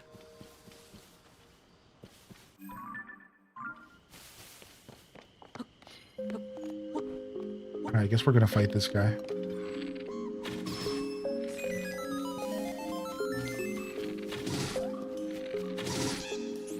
Dang it, he got away from me. That's not good. He could summon a lightning storm if I'm not careful. Or he could just shock me like a little boob. So you know these guys actually level up? So if you didn't know, this game actually has a leveling system. And the more you fight a specific enemy, the game actually tracks that. The game will actually track how often you are interacting with the specific enemies. And a counter is tallied. And the more you interact with an enemy, the higher they level up. And I think, and this is where my knowledge is actually kind of scattered, so bear with me, it's been a while. I'm pretty sure it even makes them slightly stronger over time. So for example, that guy right there, if I would have stumbled across this dude from the beginning of the game, he might have only had like a regular, just like simple attacks like he did just now, because I haven't fought many of those guys. But if I were to fight a certain amount of them and the game progresses, that guy could have been the highest version of a Wizrobe, which means he can summon thunderstorms, and thunderstorms activate while you're fighting them, and you're getting struck by lightning bolts while you're in the middle of fighting them. That's actually the true form of those guys. So every enemy in the game works this way on a grand scale, and then they work individually as well. So for example, just in general, there's a hidden experience system in this game. All right? And the more you interact with the game, the harder the game gets. That's just how this game works. The more you interact with the game, the more enemies you kill, the more difficult things get over time, period. However, then it also happens on an individual scale as well, in which the more you interact with individual types of enemies, they can also scale them up to some extent as well. But the biggest scaling of all in the game involves shrines and dungeons. That's the most impactful scaling. If you were to start the game and go straight and do 50 shrines and go straight and do 2 dungeons, you would instantly notice a difficulty spike without killing maybe many enemies at all. Whereas let's say you go through the game and you don't do a single shrine or a single dungeon, but you kill every single enemy you come across. you will notice a difficulty spike a good amount of time into your playthrough. So there is just a natural progression in the world as you play the game, as you interact with the world, because the development team is under the impression that you know more now, you're more capable. And then again, there's the individual scale of as well, where some enemies will naturally scale like the Wizrooms. Now, somebody mentioned Gleeok. So Gleeoks are an example of an enemy that's just static. Right? Like so there are just static enemies, static spawns in the world. There are some Lionels that don't ever grow up. There are some Lionels that never go from red to blue to white, just as Strayheart is explaining. But there are some that do. And the same, like Gleeoks don't scale. Gleeoks are always the same Gleeok wherever they are in the world. They're always the same level of difficulty because they're just already hard. They don't need to scale, right? So there is some nuance to the conversation. Not everything works the same as everything else. But still, there is still some scaling throughout the world, and it's really cool. Not everyone knows about that, right? Yeah, some minions in later areas have higher starting levels, exactly. Taluses do not scale. So Taluses are always going to be the same level Talus no matter where they are. That's why, fun fact, Taluses are one of the best ways to make money in this game. Because if you go around the map and you mark off where all the Taluses spawn, and you mark the ones that have shiny gems on their back, you can go back and farm them every blood moon, and you can get a bunch of gems to sell. So Taluses are an example of a static spawn, where you could go around and you can actually mark off every Talus that provides you with rare gems, and it's always going to be the same Talus. You never have to worry about scaling, right? Yeah, Taluses are intimidating, for sure, dude, you're not alone. In Breath of the Wild Master Mode, doesn't every minion start one level higher? Bingo. So in Breath of the Wild Master Mode, you technically never see red moblins, which is funny because that's how I started the game. Fun fact, my first Breath of the Wild playthrough before I was a streamer, I spent the first 10 hours pacifist, scared of everything, because the whole world around me was blue moblins or higher right out the gate. And like, it was the most terrifying thing in the universe. Like, I couldn't fight anything. I was afraid of everything. It was a brand new game to me. There's a single red enemy. Right. So that's where we talk about static spawns, right? That makes sense, Planet Kitties. So even in this game, there are some groups of red moblins that never level up because you want to collect those items sometimes, right? Same thing with everything in this game. There are a couple areas where level 1 groups of constructs spawn. And you would have to hunt those down if you wanted to fill the compendium. Or you would have to hunt those down if you're trying to level up certain pieces of armor. Correct. Right, so you can always find low-level stuff in the world. It's just, like, harder to find the further along in the game. I'm glad game designers are smarter than me. Yeah, me too, actually. Let's go to this lake. This lake seems promising. I guess we can save this person. I guess. You see, do I get style points for this? Do I get style points for that, chat? No?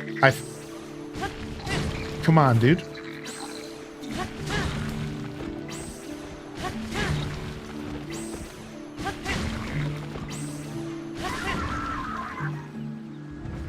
Yo, enjoy your lurk, Sith Angel, and happy birthday again to Angel.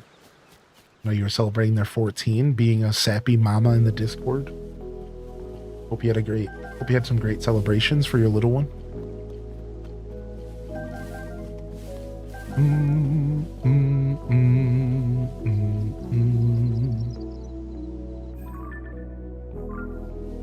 This little mini lake, it's not really nothing, huh?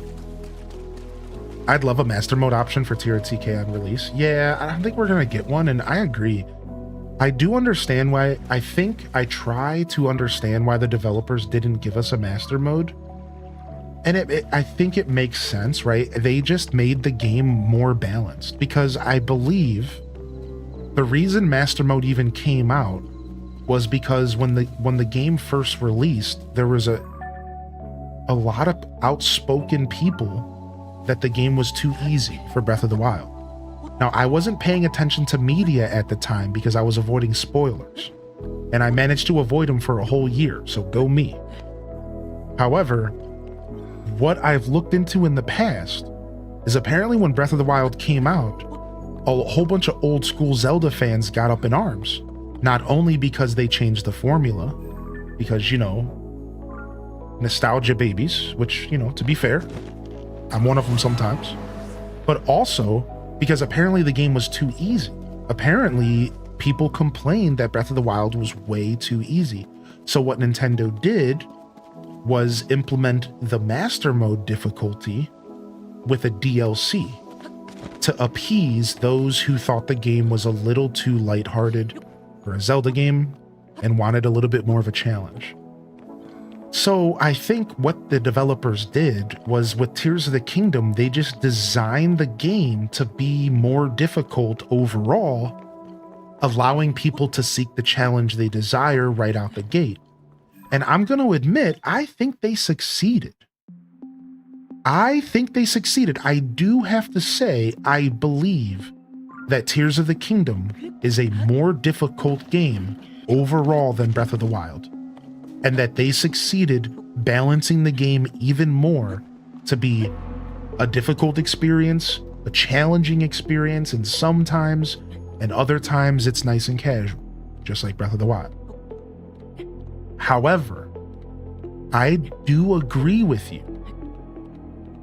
Master Mode would be so sick. Hero Mode, something. Because just like you, I am also a master challenge seeker. I like to be challenged to the point to where the game is not fun anymore. Especially in my favorite franchise, The Legend of Zelda. Especially in a game I've been playing since I was a kid. So I agree, man. I really do think that it would have been really, really cool. It would have been really, really cool for them to implement some sort of difficulty increase. Alas, I don't think we're ever going to get it.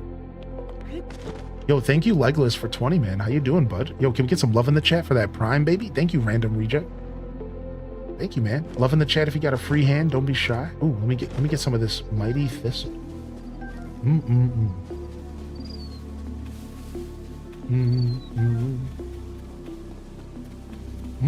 Look at some of that Mighty Thistle, baby. Give me some of that thistle, baby.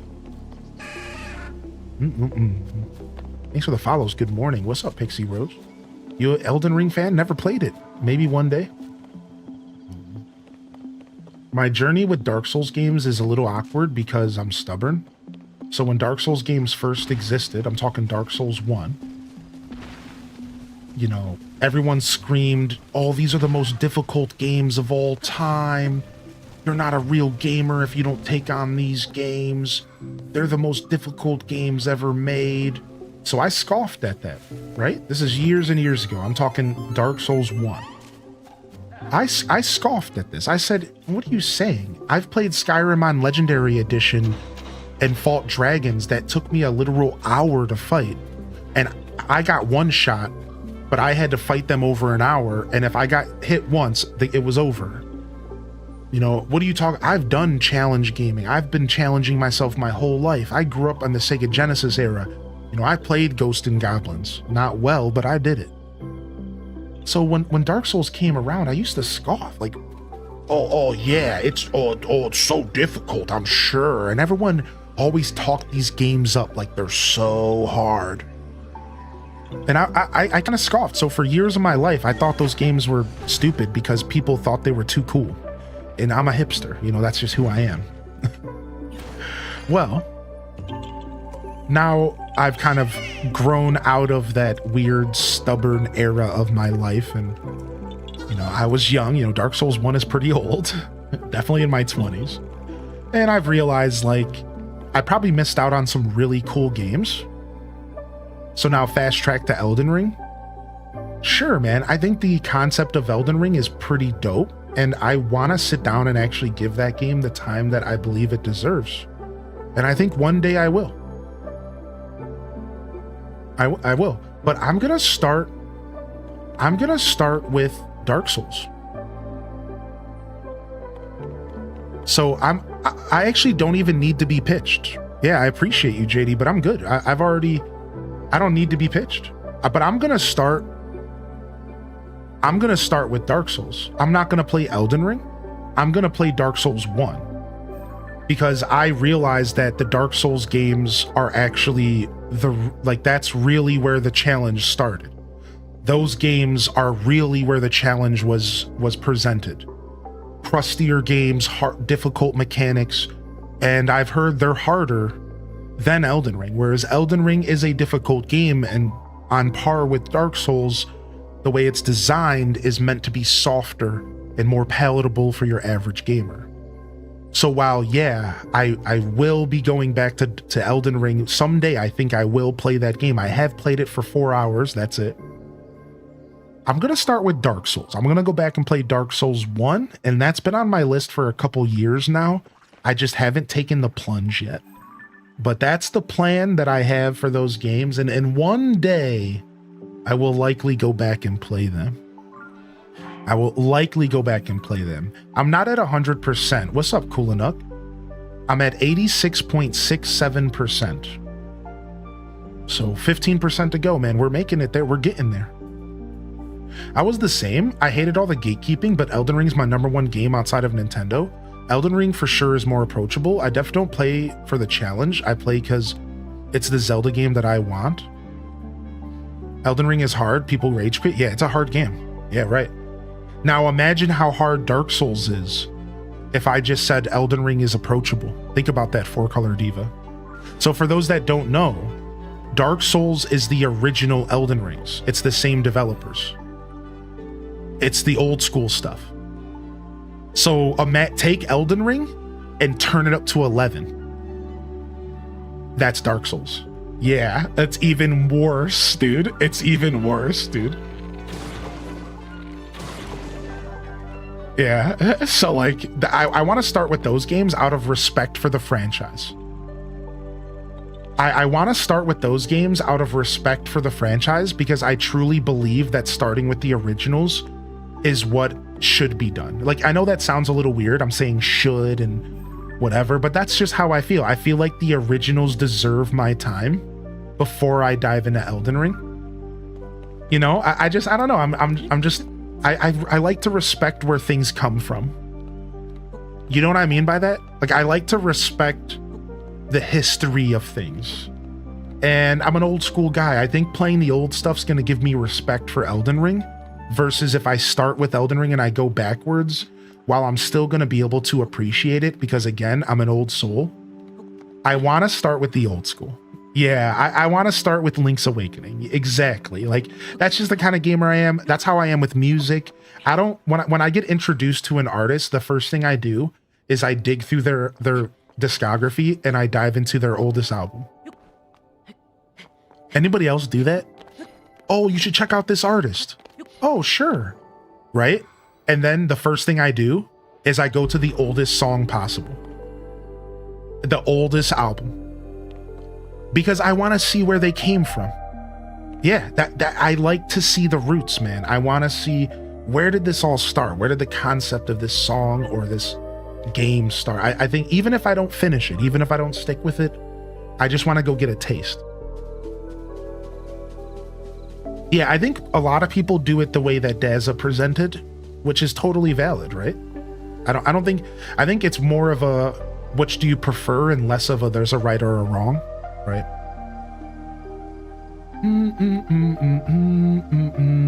All right, I'm gonna go grab some coffee and tinkle real quick, and I'm gonna leave you with this ethereal music. All right, and hope I don't die by the time I come back. Here, I'll leave y'all with some sky. All right, I'll be right back. Give me just a sec. Give me just a moment here. Get some coffee and a tinkle.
we gonna get Thunderstruck? What do you think?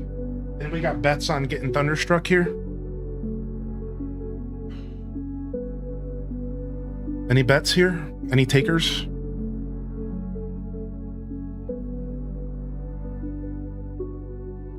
Yo, thanks for hitting me though. I did like your elevator pitch, by the way. For the record, I didn't want to dismiss that. Yeah. I don't know. I will say this, and this is not meant to counter anything that was said in the chat, but I was thinking about it while I was tinkling. I don't know if I personally would want Zelda to turn into Elden Ring. Because I also have heard the take that Elden Ring is the Zelda game that, you know, that men won't. Like, no, I'm joking, but you know, challenge seekers. I would play a Zelda game that was designed based off of Elden Ring. While I would play it, love it, cherish it, I do personally enjoy the way Zelda games play. And I like that Zelda games are rewarding for different reasons, right? Elden Ring is rewarding for combat. I think Elden Ring is like Twilight Princess, but M-rated. Well, see, that's the thing. And again, like, I see the comparisons, but I do kindly disagree. Because for me, the thing that's rewarding in Zelda games is exploration.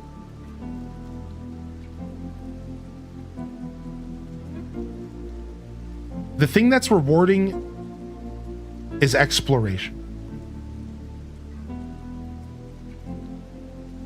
That's the main facet of Zelda. Combat is just a product of the adventure, but the adventure is the reward. Whereas Dark Souls, Elden Ring, the combat is the game and the adventure is just a part of that. I think that's different. Does that make sense? I think that there's a different vibe there. And personally, I would prefer my Zelda games to stick to rewarding me for adventuring, exploring above combat. I still want to be rewarded with combat. Don't get me wrong, I do like that.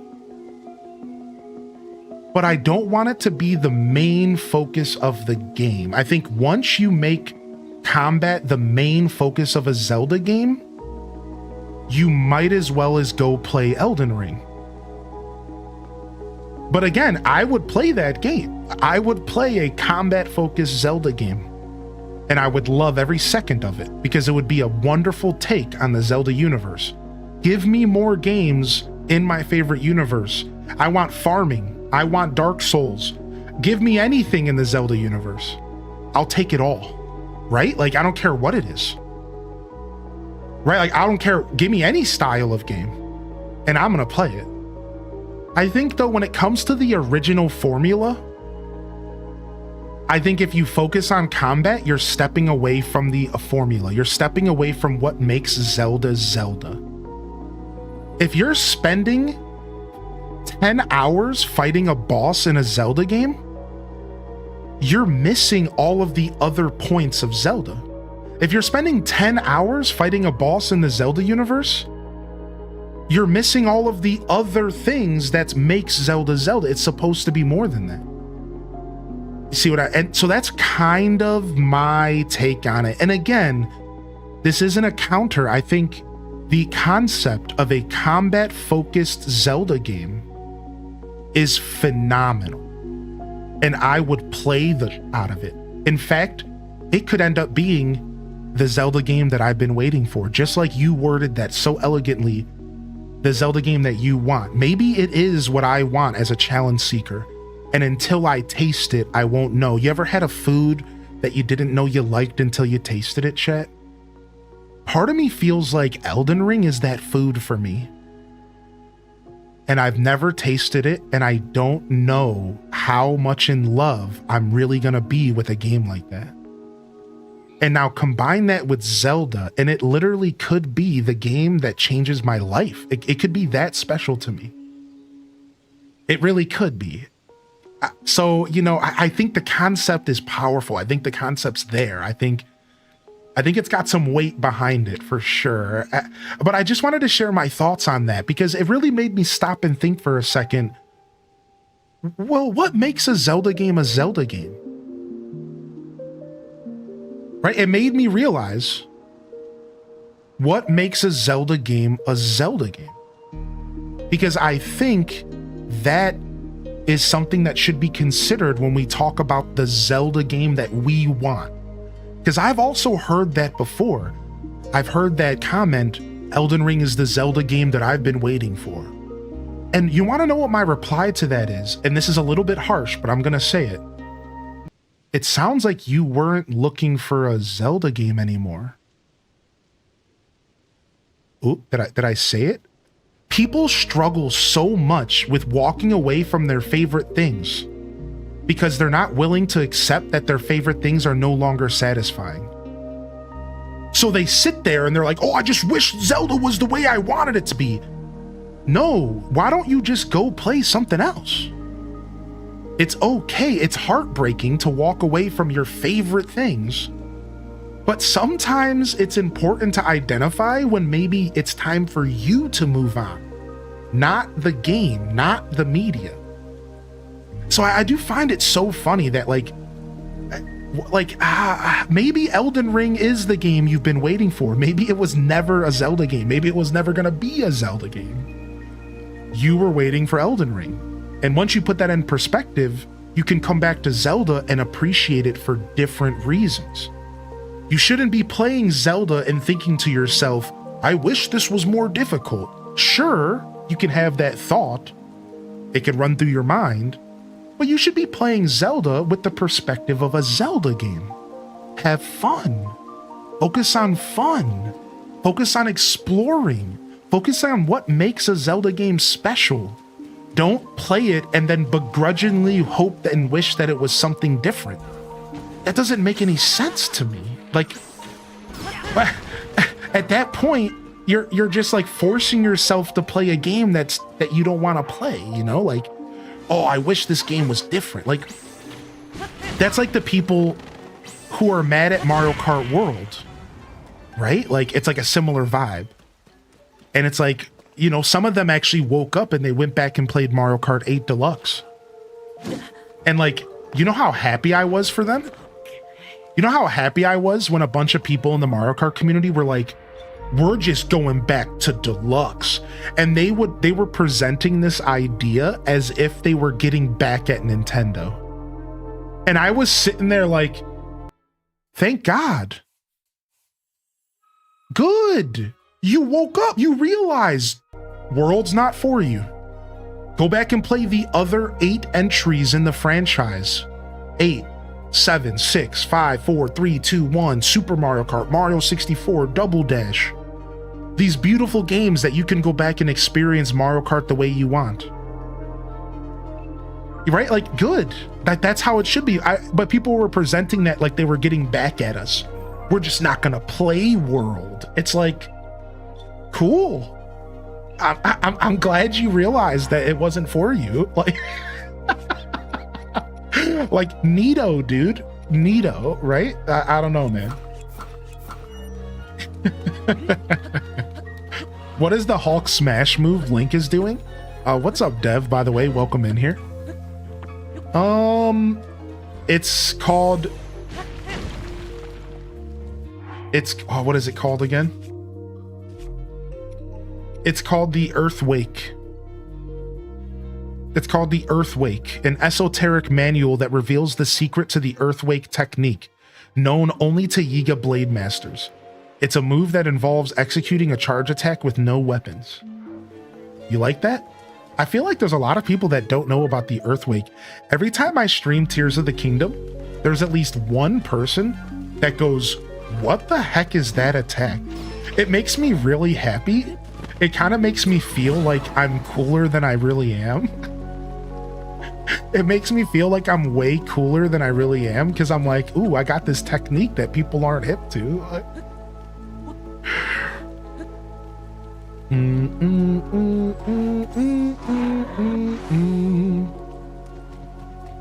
Oh, I love this song. How cool would it be for a Zelda game to get this type of world? Less of a disappointing with Zelda and more of a whoa, what a genre bender it would be. Kind of like when you taste the first fusion style taco from that hip taco joint. You didn't know they could combine the two. Yeah, and I bet you if they did combine the two, it would probably be the tastiest taco, dude.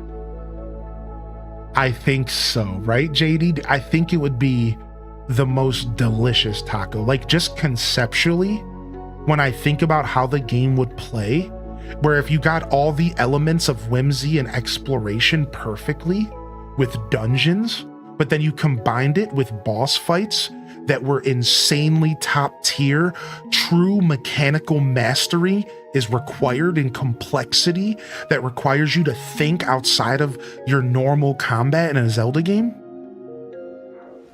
Oh, like, it might be the most delicious taco I've ever eaten. It could really be, dude. I would rip. Yeah, dude. I would. Anyways, thanks for coming to my Turd Talk. I just wanted to share a couple of my thoughts about what makes a Zelda game, and how I do think that sometimes people steal their own joy from themselves by thinking so hard about what something could be instead of just accepting what something is and enjoying it for what it is. I know you weren't expecting commentary on this philosophical level when we're talking about Zelda, but I feel strongly about that. Like, I really do. I think as too often as a streamer, I see people struggling so hard to make something that what it isn't. Like, why are you stealing your own joy from yourself? Like, just enjoy what it is. And if not, then it maybe move on. Right, JR Prisma, like it's disappointing, right? Which is fair.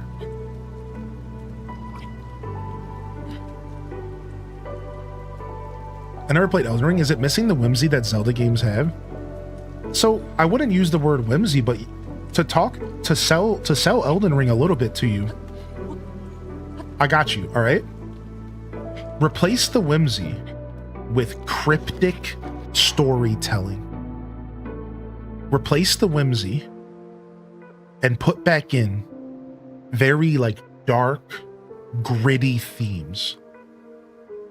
Stuff out of like some of the like HP Lovecraftian style stuff. Weird eyeball monster flesh creatures with tentacles and dragons. Super gritty themes, dark, real abysmal themes. Everything in the universe is confusing. Sometimes you don't know if your character's alive or dead.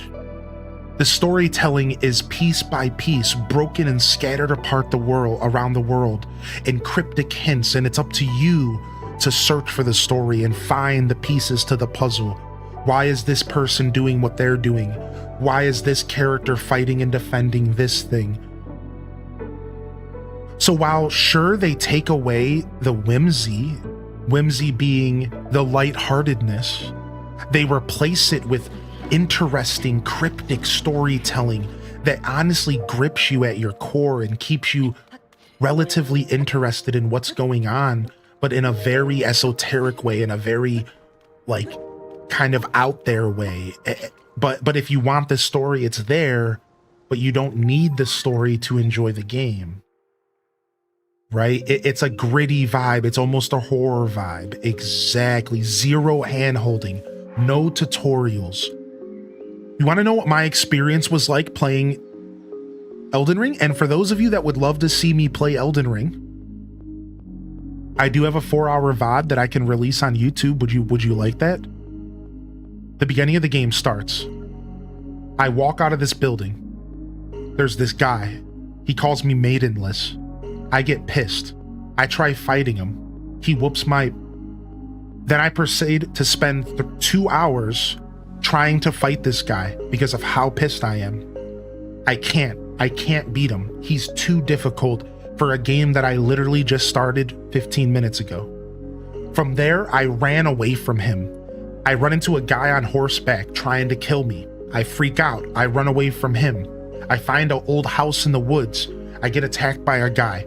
I might kill him. I don't think I do. I think I just run away from him. Then I run all the way to a building, and there's some guy that's gonna help me, some weird red version of a guy.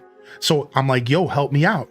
And I walk through some shadowy door, and then all of a sudden I'm fighting one of the worst bosses in the game. I don't remember his name, but he's known as being one of the worst in the game. And to make things worse, my little helper dude doesn't make it through the door. So I'm alone, and I thought I had help. So then I proceed to try to fight one of the hardest bosses in the game for like 30 minutes, to the point to where I can't, I'm struggling. And then we turn off the game, and that was my first 4 hours of Elden Ring. So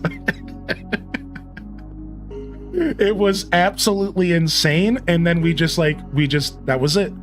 And I never played the game again since. Yo, Tranquility, thank you for the tier 1 first time sub, dude. Thank you so much, dude. All right, I know I'm just yapping right now. I promise we'll go back to playing the game.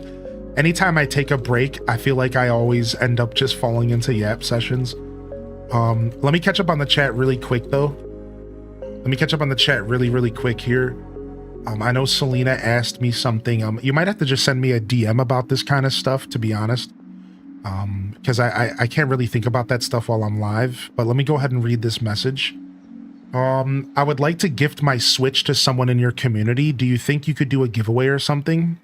So yeah, you're gonna have to send me a DM about that. I can't really do like live conversations about giveaways and stuff. It's like a little bit much. But it's okay that you asked. Just I can't say yes, no, I don't know. You can go ahead and send me a message and we can talk about it, and we can go from there. I will say, just as kind of a blanket thing here, I don't really like being a middleman for giveaways. It puts me in a super weird position, and then there's expectations put on me for something that I don't have complete control over. So at that point, the best way to go about it would be like you would mail it to me, and then I would maybe do the giveaway. But then I have this device that I don't even know, like, it just puts me in a weird position. TLD, too long, didn't listen. TLD. I'm not really a fan of doing that kind of stuff.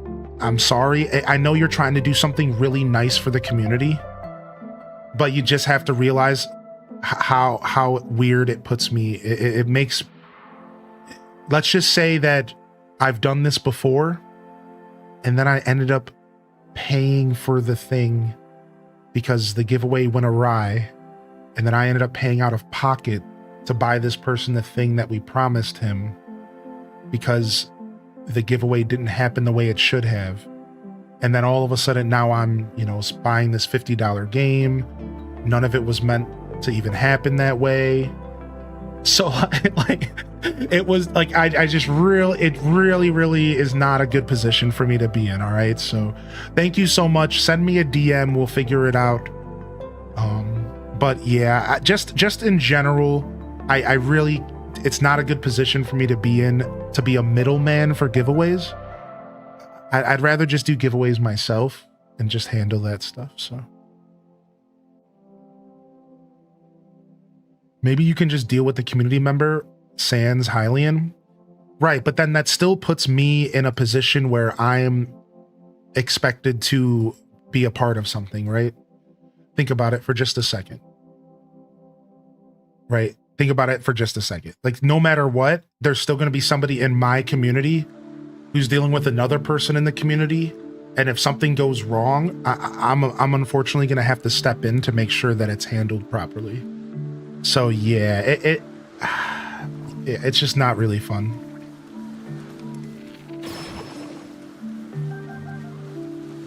Like I said, the best way to handle that kind of stuff is I just have the person mail it directly to me. And then I would just treat it like my own giveaway, right? Which I have done that before. I have done that.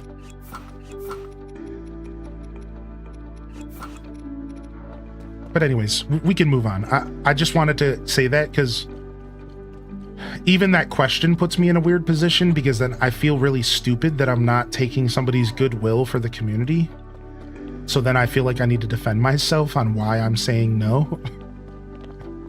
You know, just overthinker things here. You know, nothing out of the ordinary.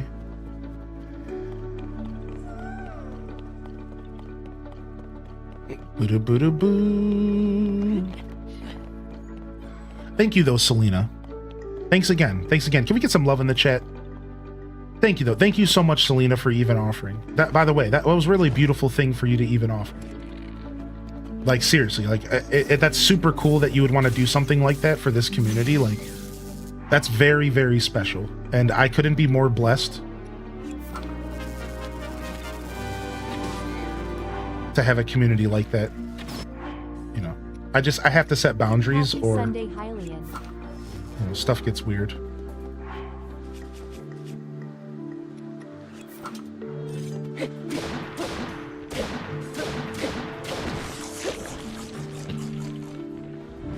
Yo, thank you, Altanor, for 3 months, dude. What's up, man?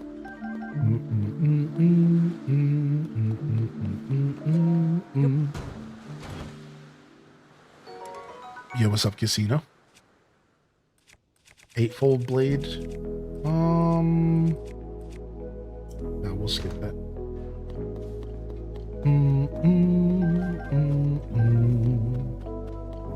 I thought I saw a Korok. It must be up here. I handle many third-party transactions, and this happens a lot. Yeah. It's just, believe me, I've streamed for 6 years, and I've learned. Yo, Tranquility, welcome to the show. They said, love the banter. Just getting out of surgery, and I'm laid up and bored. I don't usually have much time for games like I used to, but I've been itching to get back into a Zelda game. Yo, hearty welcomes in the chat for Tranquility. Good to see you, man. First off, sorry to hear about the surgery, but I hope that there's zero complications, and I hope that you recover well, dude. And sorry to hear you don't have as much time to play games. Hopefully you can make some time, or maybe being laid up is your time, right? Maybe this is what you've been waiting for. Gotta look for the good. You gotta look for the good, right? Yeah, maybe it's time to play some Zelda.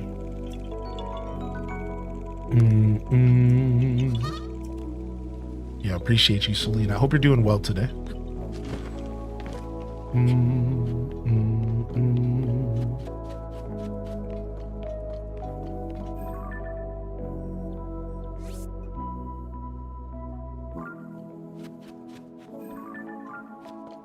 Let's head up to the star. Taking some of our stamps back here. I think we've already explored all the way up here, but that's fine. Oh, it's exclamation point song, gamer lady. How we feeling, Sunday Squad? Welcome in. Usually work gets in the way, but yes, I'm gonna take advantage of recovery time and play some games. Nice, dude. Nice. Well, it's nice to meet you, man. I really do appreciate the support coming in here. You didn't have to do that. Thanks, dude. If you have any questions, or if you're curious about what's going on here on the show, don't be afraid to ask.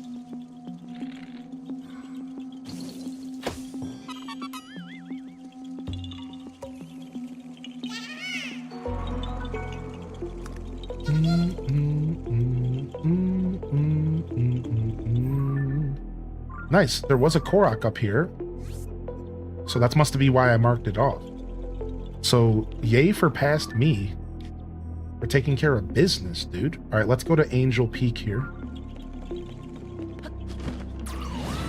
Let's go over to Angel Peak and see what's in these woods real quick. Let's take a peek at Angel Peak. Appreciate you and your community. Yeah, appreciate you too. Yeah, don't be afraid to send me that message though. I'm sure we can make it work.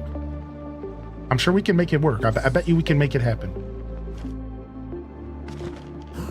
Believe me, a little extra work for this community is always worth it. A little extra work for this community is always worth it. So send me a DM and we'll chat about it. You can send me a DM on Discord or Twitch, all right?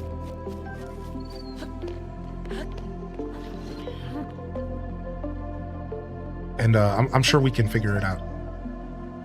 It'll just take a little bit more of a tactful approach. That's all.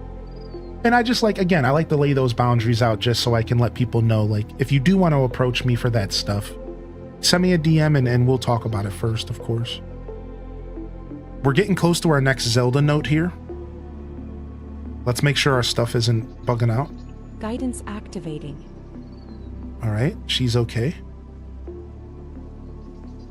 We're heading over to the Springs of Courage, but... Are you using the phone app map with the voice locations? I am, yeah. I'm just not going directly for voice locations. I'm just exploring... Because I'm also trying to 100% the game.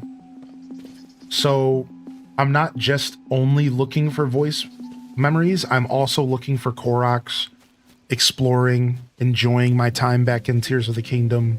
And then we're walking and moseying our way towards Zelda memories. And we're on our way to another one. We're going to the Spring of Courage for the next, which is this way.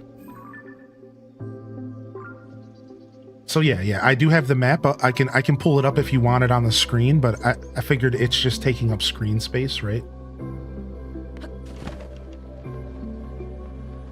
But I have my tablet right here. Here, I'll pull it up and show you. Yeah, I'm using the tablet here. Boom, boom. What's up, Nighthawk? Welcome back. Yeah. Exclamation point Discord in the chat, Selena. Uh-oh. We got some boys out here. These guys look kind of tough. Dude. I might have to put some equipment on here. Do I just not have any fairies? Is that why I'm dying in one hit?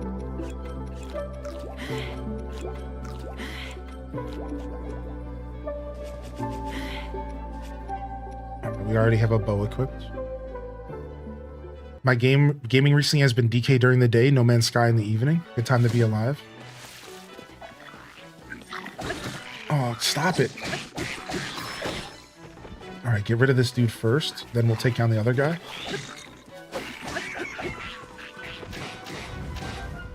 All right, nice.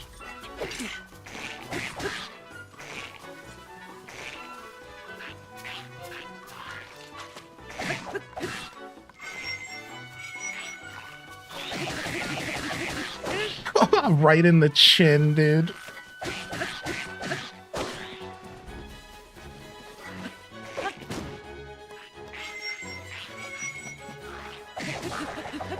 So, I wish it showed the Raru and clan spots. Those you just have to have luck finding. I'm playing Sea of Stars and Stardew Valley most of the time. Nice. Sea of Stars is dope. Is it your first ever Sea of Stars playthrough, or was there enough to make you come back? What's up with that, dude? First time playthrough? Sea of Stars is great. I've only watched it. I haven't played it. I had planned to play that game, and then we got distracted by something.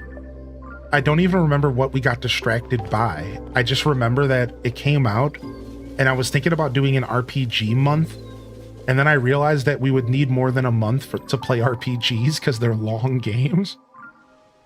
So I was like, okay, maybe we should hold off on this. Maybe we should just do an RPG like event, you know, and just make it like a bigger deal. And then before I knew it, months have gone by and we haven't played Sea of Stars yet. Or yeah, Sea of Stars.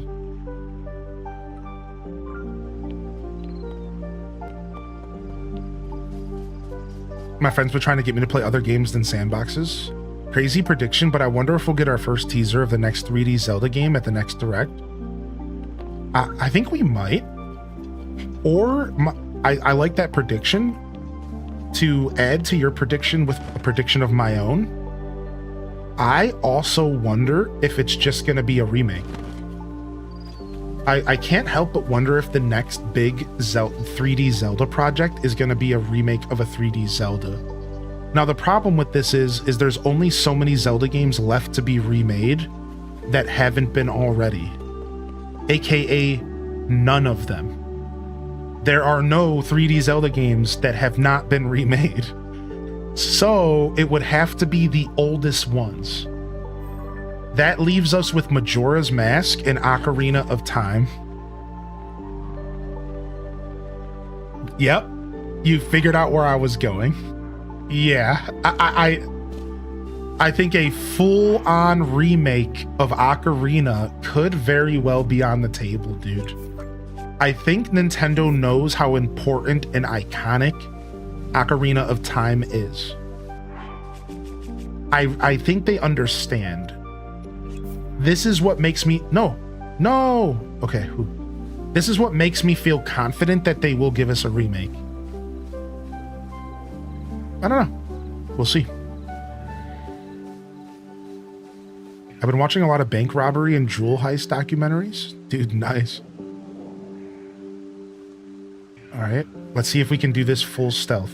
You think I can get this, chat? Just in case, let's put on some stealth armor real quick. Here, we'll just eat some stealth food. All right, here we go. I have to crouch as soon as I get on his stomach, or it messes up. And even then, sometimes it can mess up. You ready?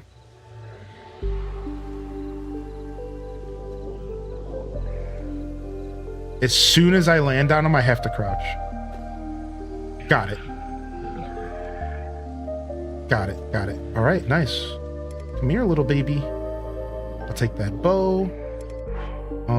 Any weapons for me to steal from you? All right. I think this guy needs a shave. What about you, chat? I think we're gonna go ahead and give this dude a shave real quick.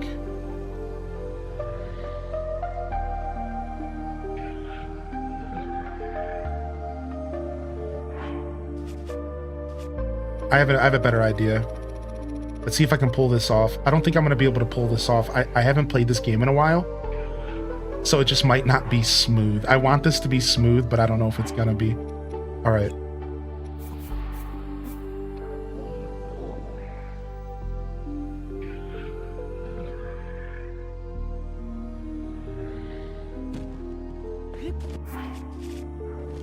No, I got scared. I freaked out. Okay, well, they still blew up.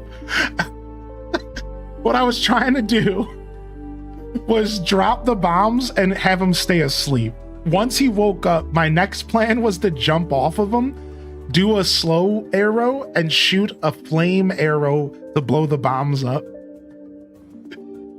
I just panicked, pressed a bunch of buttons, and then jumped off. Cool. Shut up.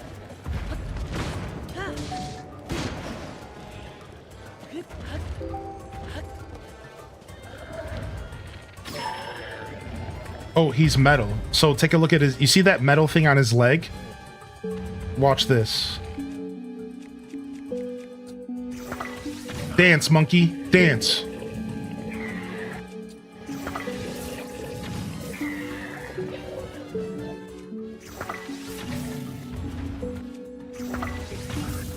No. Stop blocking me with your knee. Got him.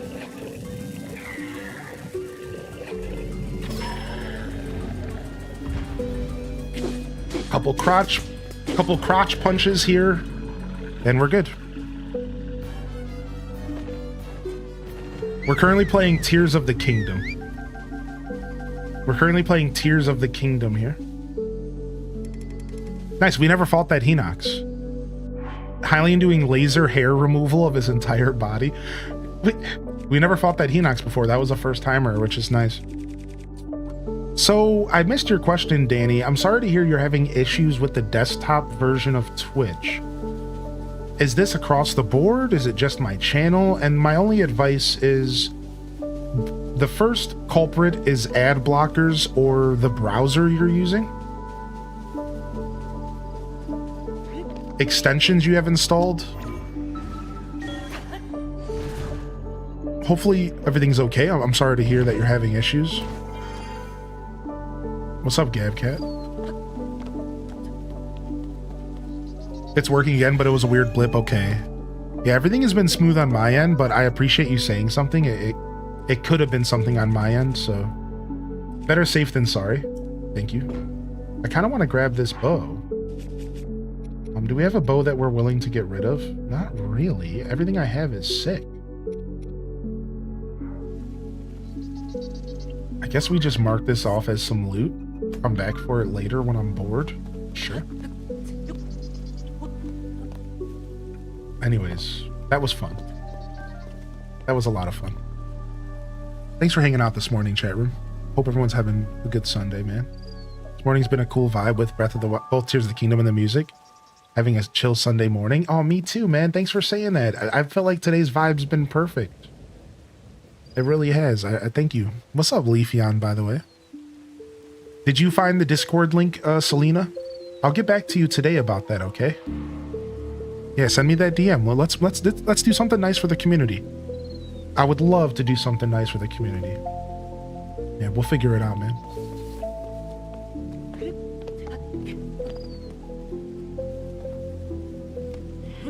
What is this? I don't remember what this is.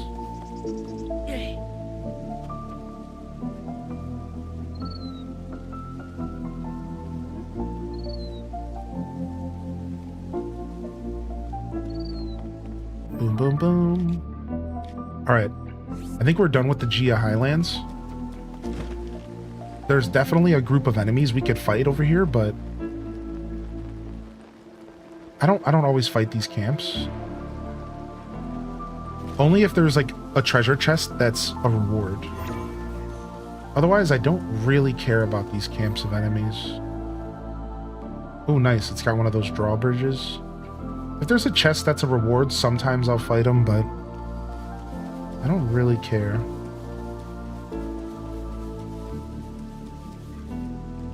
We should do some glitches soon. Somebody... Wait, do we have the Forever Wing? Hold on a second. Do we have the Forever Wing? Did I ever give myself the Forever Wing? I did, I think. What's this? That's our speeder. You forget you're playing Tears of the Kingdom until you pull out some mechs, right? Like you could pass this as Breath of the Wild until you see somebody pull out one of these, and then it's like, oh, wait a second. This guy's playing Tears of the Kingdom. All right, so watch. We're going to go up here. All right. Then we're going to come back down. Put it right here. Stand on it. Flip and reverse it. Missy Elliott. Get it back up into the sky. Grab onto the controls. Turn off time, and then we're good. And now what somebody did is somebody used a glitch, and they got the only Forever Wing in the game. What's a Forever Wing? Well, you see this little wing I'm riding on? Normally, it only lasts for about a minute. However, there's one single glider in the game that will never disappear because it's a part of a mini game. And somebody figured out how to get that wing and attach it to a design. And because of the new Tears of the Kingdom system, we can now share those designs with each other. I present to you the permanent wing. As long as I don't get too far away from this thing, it's never going to go away. It's never going to disappear.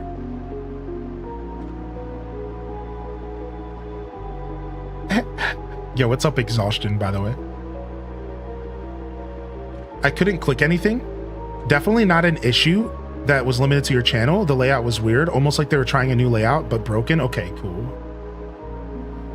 There's a song on Thunderhead Islands after completing one of the Tears of the Kingdom main quests that makes me cry. What's up, Celestial Ray? So if you want, I can share you this design. I can share you the code for this. We actually shared it in the Discord already, I think, and I can dig it up for you. You should find it in the Tears of the Kingdom thread. And if you can't find that, you can find it in the directory channel at the top of the Discord. Yeah, just look, it doesn't stop. It never goes away. Isn't this actually so sick? It's a Forever Wing. Yeah, you can download other people's vehicles now. That's right, Mick Britches. They just did this with the Switch 2 release. You can make vehicles for other people. Yeah, dude. It makes the game a pseudo multiplayer game. It really does. It makes Tears of the Kingdom pseudo multiplayer, which is really cool. No Switch 1. Unfortunately, this is one of the ways they're trying to get people to buy Switch 2s. Sorry, man. Sorry.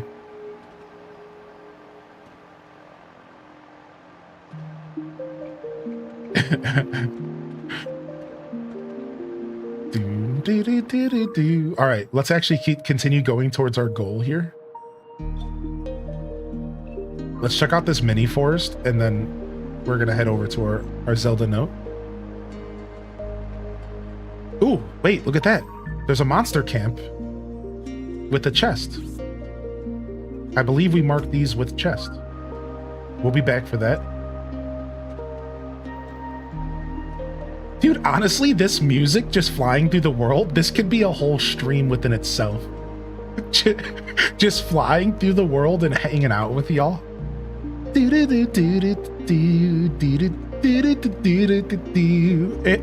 It's actually such a vibe, dude. Nice. Found a Korok.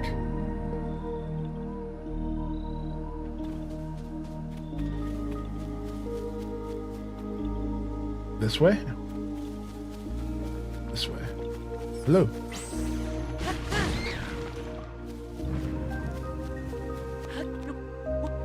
Switch 2 Pro Controllers become my favorite? Yeah, same. What? Wait. My vehicle stopped here. What? I didn't even know. Wait a second.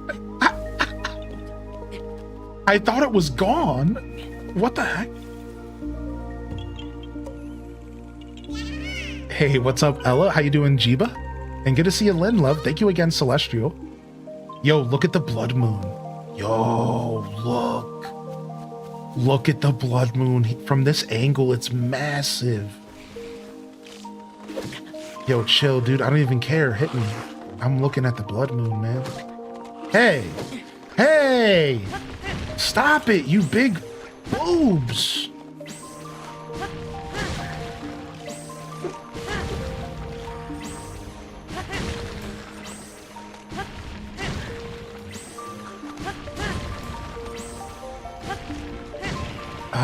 Anyways, ooh, look at the blood moon.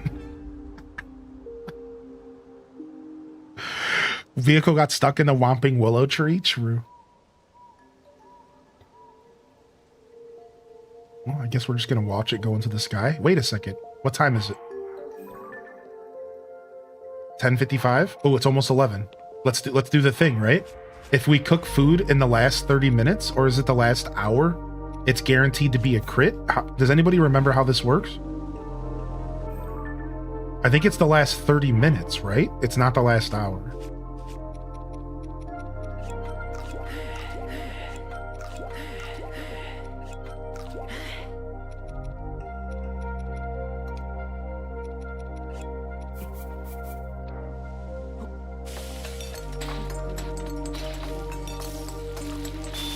That wasn't a crit. Okay, it's the last 30 minutes. It's the last 30 minutes. You can tell it's a crit by the music.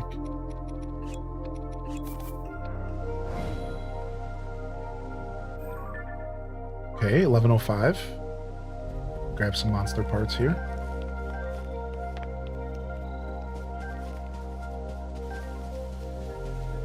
Cooking between 11:30 and 12 gives you extra pizzazz in your dishes and elixirs. Before or after that, it's just normal food. Right, it's a guaranteed crit, which I think the only other way to get a guaranteed crit is a golden apple, right? I think so. Thank you, random reject. Good to see you back in here, Jiba. All right, 11:30. Let's go ahead. What kind of food do we have? Sort. We have a lot of attack dishes. We really don't need more. We have a lot of defense dishes. We have a good amount of glow dishes. What do we want? We want some... I guess we need more recovery food, but we don't really need that to crit. We don't need recovery food to crit. Like, that's doesn't really matter. Let's make some slip potions. Let's make some slip stuff. Some anti-slip food. So what would that be? Would that be potions? So what do we want? We want, sticky frog combined with a bunch of random monster parts. It doesn't really matter what. And then you'll hear it. Do do do do. You see that? That's a crit. So it makes it better. So like this one might have only healed for 1 heart, or it might have only lasted for 5 minutes. Does that make sense? So that's whatever the crit is. I couldn't tell you exactly what's being like better about it because I just don't know. Like I'm not that in tune with the game right now. But it just makes the dish overall better.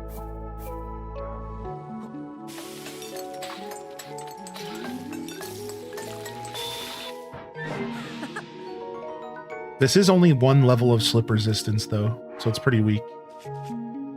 I probably should be striving for higher levels, huh? So let's make an attack elixir. We can do that, right? That's a thing. Let's make a defense elixir. So we need some kind of defense bug. Here, armored porgy. Could we mix this and make a potion? Is that even a thing you can do? I don't know. I don't even know if you can do that. Let's try.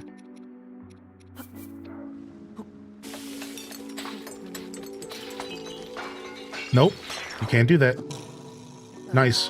We just made a critical dubious food. We crit on the dubs. All right, let's keep cooking. I didn't think you could do that. You need bugs. Bugs are for elixirs. We need bugs. Here it is. Got it. Rugged rhino beetle. There's got to be something else that does defense.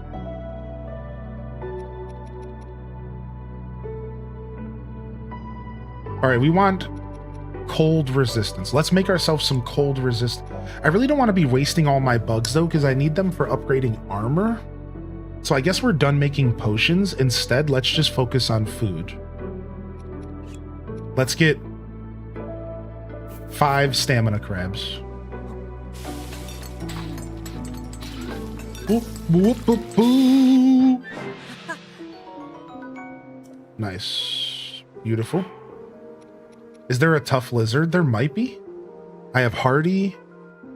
I have speed boost. Ooh, let's do speed boost. What are we doing with our lives? Yes, speed boost. Oh, of course. Dude, how did I forget? I want to play this game like we play Stardew Valley. Do, do, do. Okay, that's only a level 1 speed boost. That sucked. What kind of trash is that? Let's see if we can get better than that. Let's do a hightail lizard. Let's do... I think there's another bug that's attached to speed. Here we go. A hot-footed frog. Okay, that's 2 speed boost bugs. What else we got? That's it. Let's just do those 2 combined. And then let's use a big monster part. Let's use like a big monster part. Like let's use the black boblin horn. Something major. Yeah, Danny, I think so. Yeah, double speed up. Double speed up. Nice. All right. That was better.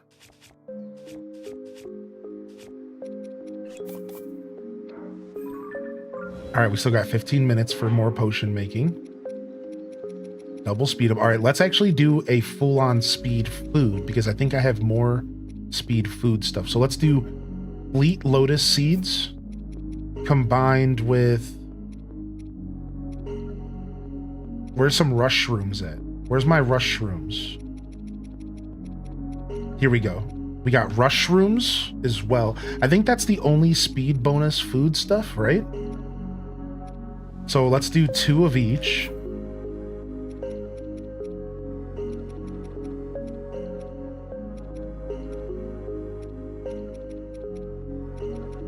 Oh, there might be a fish. There might be a speedy fish. Hold on a second. Mighty Carp, Sizzlefin, Chillfin. There might be a Speedy Carp in here somewhere. Let's see. No, no Speedy Carp. Oh, maybe a Speedy Crab. Nope, no Speedy Crab either. Okay, so no Speedy Fish. I see. Link out here doing Sunday scuff deeds. Yeah, I'm just having too much fun with this game, man. Sundelion, Warm Cephalina. No, none of this is speed boost. Okay, so I think that's it for speed boost. Let's just go ahead and do an extra rush room. Just for some flavor, you know? Alright, let's go.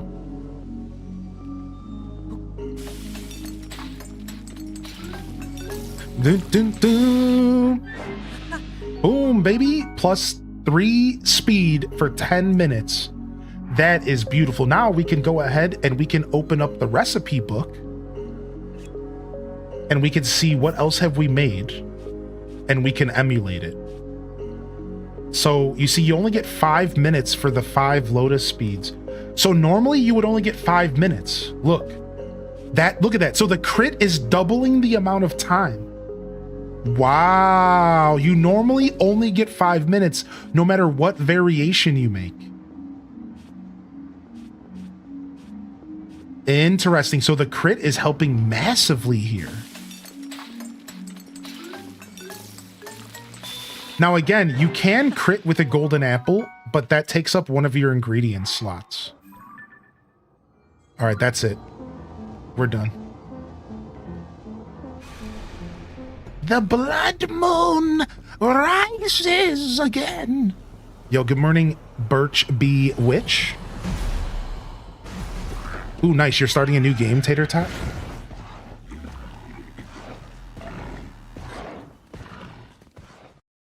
The blood moon. All right, now we have to do everything that we just did again.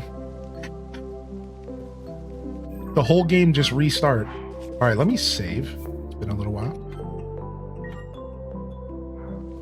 All right, cool. And let's continue heading towards the Shrine of Courage. We're still heading to the Shrine of Courage.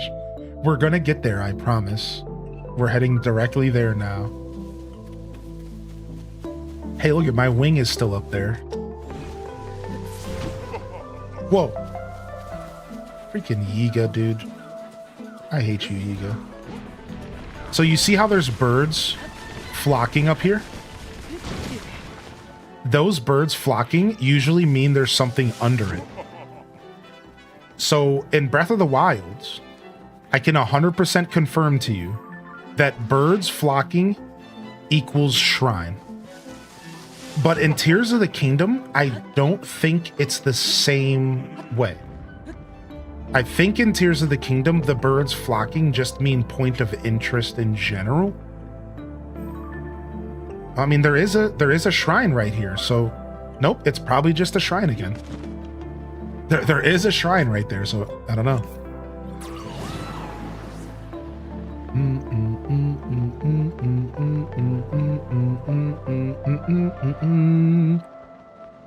I'm watching on YouTube. Yo, how you doing, Lincoln Zelda nerd? Yo, good morning, man. Nice, dude. Thank you so much for watching my show. Good to see you, dude. Oh, good morning, by the way, DJ Weed Pizza, and good morning, Darcy. And welcome in, Raiders. Whoa, a blast from 2019 and 20 past. The Hangout Hut is in the building. Oh my god. Dude. Wait, what was that noise? Are those Aracudos? Dude, don't tempt me, because I want your eyeballs, dude. Don't tempt me. Ooh, Aracudo. Don't tempt me, dude, because I want them eyeballs.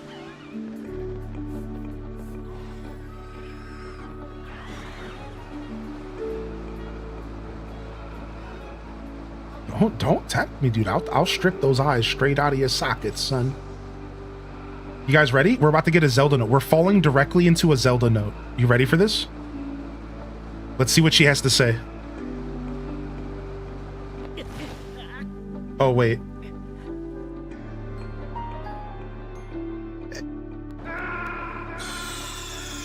Hey everybody, welcome to my stream. Sup, dude? Hey.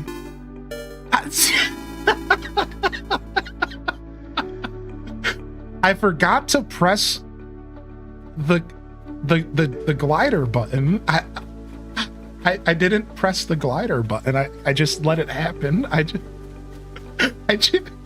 just let it happen. I didn't press the button, dude.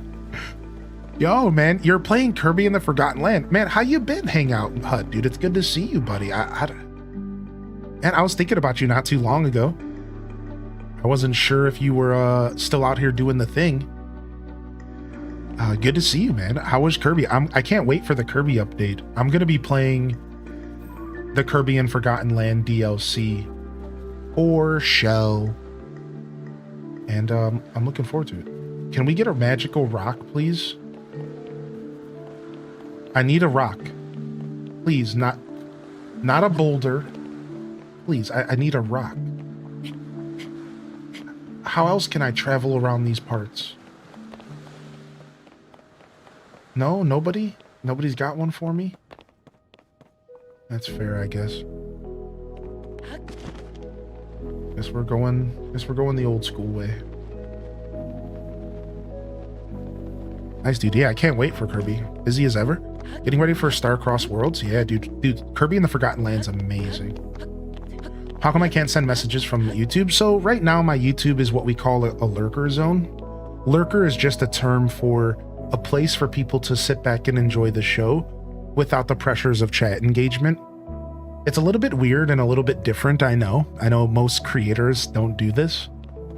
It might not be that way forever, Lincoln Zelda Nerd. I think we might eventually open up chat there, but for now, people are enjoying having a place to watch my show without, you know, a chat in their face, and it's been pretty cool. So I do encourage people hanging out on YouTube, come over to Twitch and say good morning. Come over to Twitch and say good morning. We'll be happy to have you here, even if that is like an extra step. I do understand if that's a little annoying, but it's nice to have you jumping over. I really appreciate you. If you're hanging out on YouTube, don't be shy to hit that like and subscribe, and good morning and welcome to the show. I hope you enjoy the broadcast. Hope you're enjoying my Zelda lore stream. We're about to get another Zelda memory here, and I'm pretty excited, so thank you so much, man. Wow, what the heck? I just looked over to Zelda, I just looked over to the YouTube, and we're randomly having the best stream we've ever had on YouTube. What the heck? Hi, good morning, everyone. Welcome to my Zelda lore stream. What? Wow, Zelda, I wasn't expecting this. Hey, yo, I hope you guys are enjoying the show over there. And thanks for popping in, Lincoln Zelda Nerd. Appreciate you, man. Yeah, you're always welcome to pop over and chat with me. I'm over on Twitch. You'll find the link in the description of the Twitch or of the YouTube video. And yeah, if you are somebody that would like to see that chat on YouTube be available, the best way to let me know is feedback. As of right now, I have ran a poll with the community and people said they like it the way it is. If you are on the opposite side of that, let me know. Let me know, and we could maybe work towards changing things up. All right, before we get to the Zelda memory, I just want to read this message. Kindly Caitlin, good morning, Caitlin. They said, I haven't been around much lately. I'm busy moving, but wanted to chime in and say I'm digging your background setup. Oh, y'all like it? Yeah, dude. Isn't this dope? Isn't this dope? Yo, Lincoln Zelda Nerd, enjoy the gifted sub. It was just my way to say thank you for popping over. Right? No pressure. No pressure. If I never see you again, whatever. Just enjoy the gifted, right? I just wanted to say thank you, man. Yeah, dude, I'm pretty proud of our setup. It's nice. All right, where's my controller? Let's go. All right, let's make sure that Zelda's not crackly voiced here. Proceed west. She doesn't sound crackly. I think we're ready, all right? Let's go actually get this Zelda note. Now, this one could be cool because this one is gonna be via the Spring of Courage. This could be an interesting Zelda note here. You know, if we don't murder ourselves on the way here again.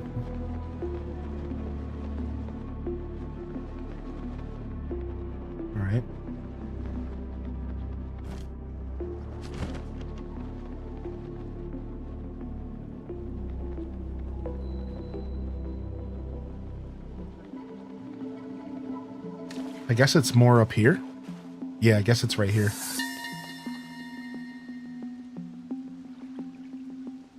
Long ago, I was too scared to enter the Spring of Courage. Not even just as a child, though then I could at least blame the intimidating message on the stone statue. Those who lack courage will be eaten by a dragon. But even as an adult, I always worried that I wasn't brave enough. Today, I think I can investigate every corner of this place without fear. Those who are without courage will be eaten by a dragon.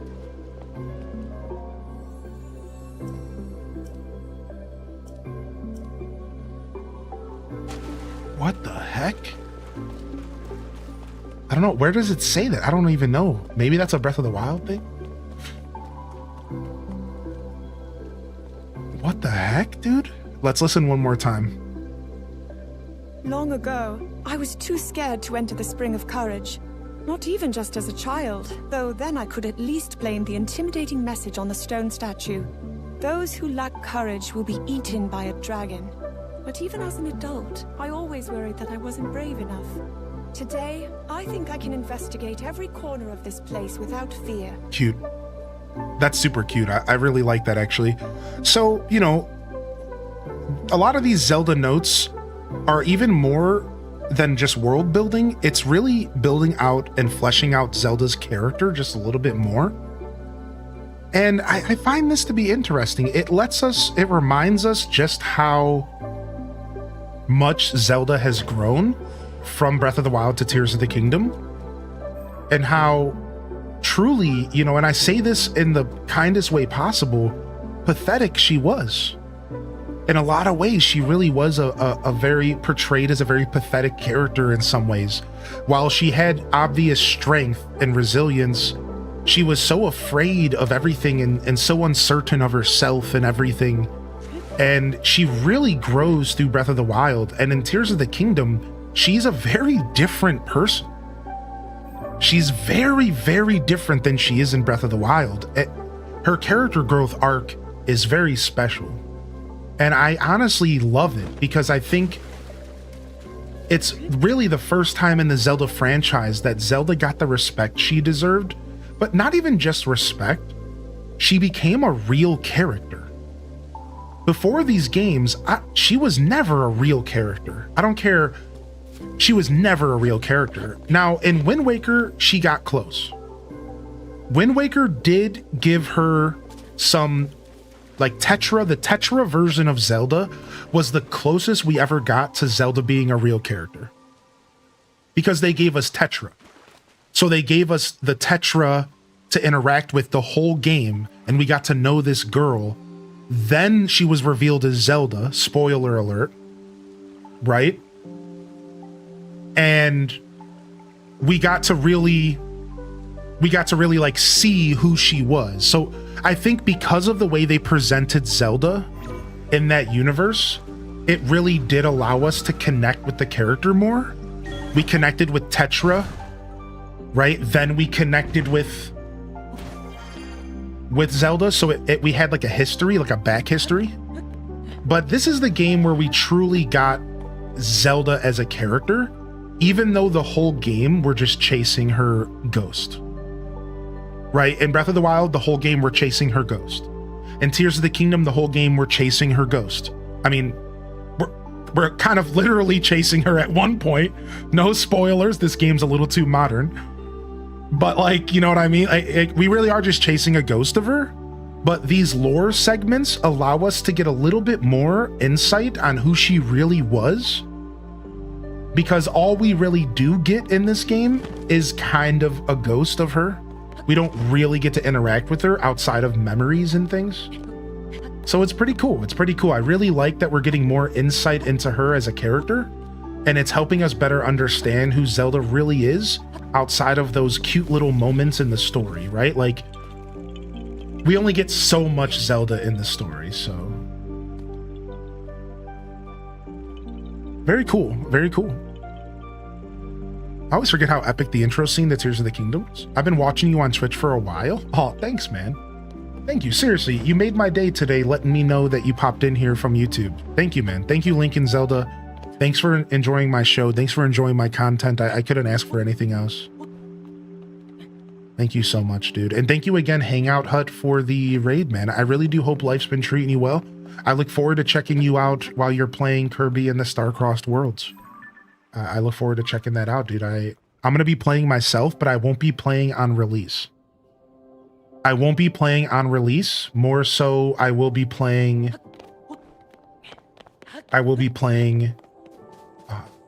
Story of Seasons Grand Bazaar on release, which is the 27th.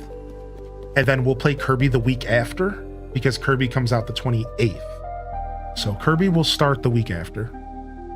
What about Sheik and Ocarina? That's a really good point. I think Sheik is a good example of Zelda character building before Wind Waker. I think you're right about that. I agree with that. I think you're right about that. I think Sheik was their first attempt to really give the character some integrity through the form of Sheik, right? Zelda Sheik. So then when we saw Zelda, we did see her differently. We did see a deeper character, especially because of Sheik's monologues. Like, does anybody remember when you get the Prelude of Light? Does anybody remember when you get the Prelude of Light in that game? Like, let's see if I can pull it up. Hold on. Sheik, Prelude of Light, Ocarina of Time. This scene is like really special, and it's these little moments with Sheik that like I feel like really do kind of speak to Sheik's character. All right, so here let's pause the jams here real quick. It's these very deep moments that you get with Sheik, and then she always says something that's like really interesting, right?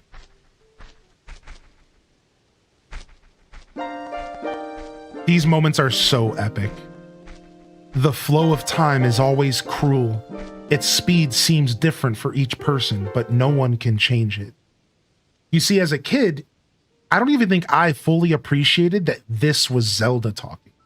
Spoilers. But yeah, right? I don't think you fully appreciate that until you're maybe a little bit older, or if you were just a deeper soul as a kid, right? But here's the one I'm talking about right here. Here's the one I'm talking about. This is my favorite Sheik scene in the game. Well, that's not true, because the Sheik scene, when you walk into Kakariko Village as an adult and that shadow creature stuff happens, that's pretty intense. But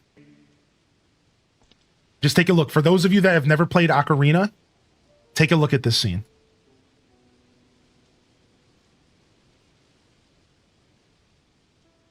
You destroyed the wicked creatures that haunted the temple and awakened the sage. But there are still other sages who need your help. In order to awaken all the other sages, you must become even more powerful. You must travel over mountains, underwater, and even through time. So the first thing I want you to note about this scene is when you walk in, Sheik's in the background standing there. Like, so you see, like, not here. As soon as the scene switches, it's like you see Sheik and then the camera pulls back. I love the different angles that they use here, and especially here. I know I'm getting nerdy with it, but especially here where they do this weird camera angle and then they zoom in on the pedestal.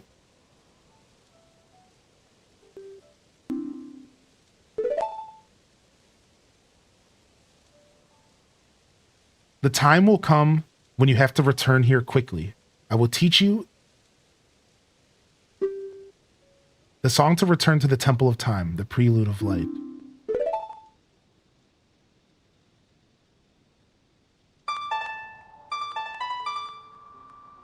So, my favorite part of why I feel like this is such an iconic scene for me is because it's dead silent.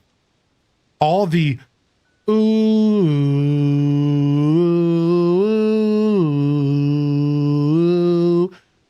gets pulled out, and it's dead silent, and all you hear is the plucks of her heart. But listen, this is important, because when the silence gets erupted, it's because of the song, right?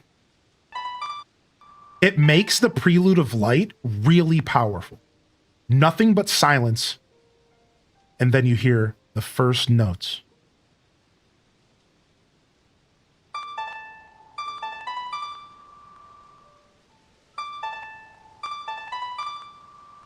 So then you are prompted to follow the song, and then this starts.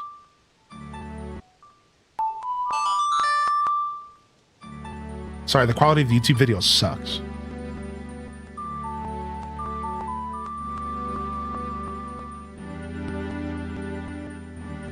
Yeah, this video is from 14 years ago.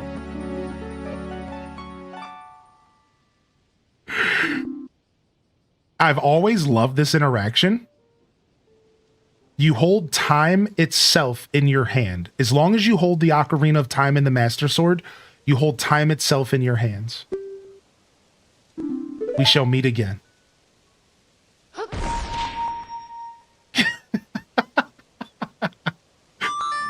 And then you're just like left here, right? It's so cool. I love all of the mini Sheik interactions are always the best, dude.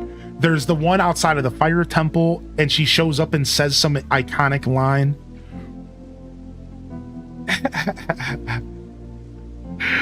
Holy heck, dude. Zelda and Skyward Sword as a baddie. I agree. So after Wind Waker, Skyward Sword did open up. You know, I agree with that. I honestly forget about Skyward Sword. I'm going to go ahead and I'm going to take back my comment about Zelda and Tears of the Kingdom. I'm going to take it back. Let me take it back because, you know, I misspoke. I forgot about Ocarina Sheik, which I think is worth mentioning, but it's not really character development. I honestly overlooked Skyward Sword, and Zelda in Skyward Sword is a very, very beautiful character. And the monologue that she does about how she's so sorry that she has to put Link through this and that she drug Link into this whole thing when she's such a mother, such a caretaker in this scene where she's literally so sad that she had to bring you into it. She's at the brink of tears because she's so sad that she had to bring you into this, that she had to take away your life. She had to take away your journey, your happiness, to put you through something that in that moment in time, she feels should have been her burden and her burden alone. And it really says a lot about her character, about how once she realized that it was her burden, she accepted it with zero questions. And she said, "This is my burden." To the point where she's sad that she has to bring her champion into it, right? Because in that game, you're less her champion and you're more her friend, right? So like that makes sense because that's a different kind of like a story being told. Whereas like in Breath of the Wild, Tears of the Kingdom, you're her champion, so it's a kind of a different narrative, right?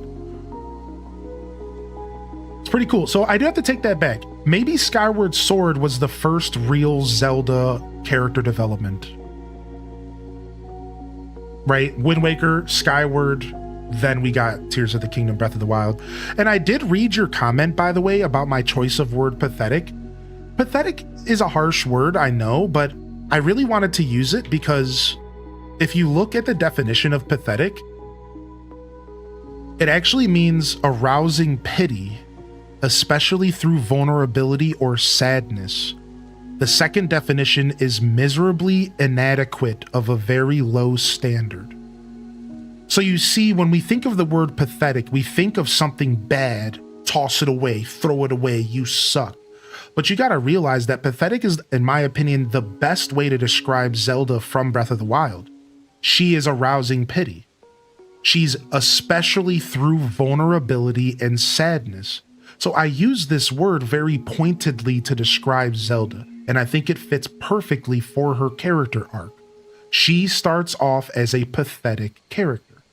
She's sad, she's vulnerable, she has no idea what's going on, she has expectations put on her that shouldn't be there, that she doesn't understand, and every attempt that she makes to grow, she's failing. And further into Breath of the Wild, she gets sadder and sadder about this.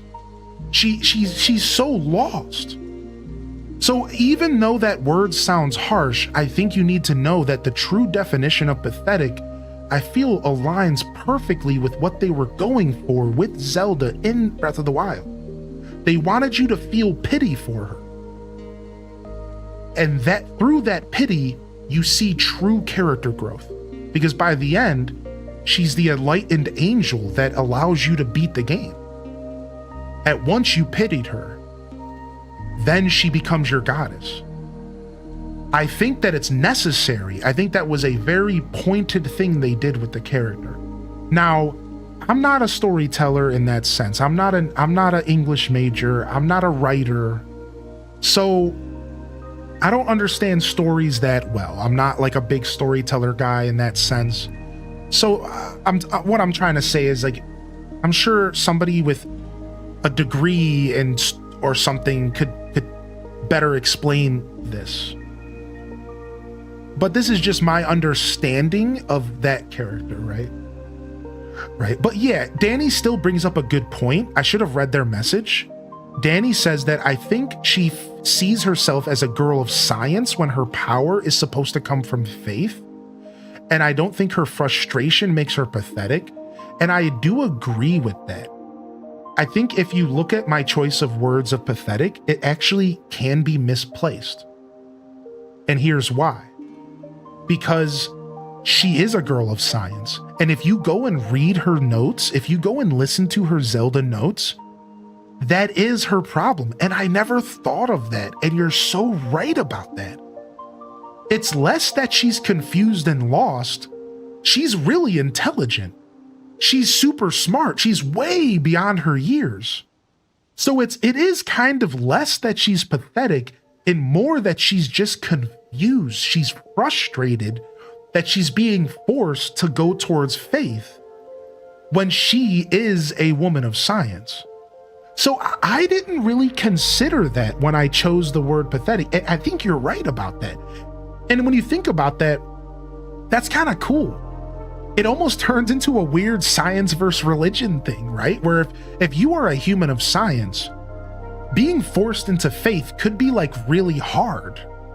I really think about that. All of a sudden, you're being forced to believe in a higher power when you're like a tactile individual. Like, that's hard. That is really weird. And that puts you in such a strange headspace. If I put myself in those shoes, right?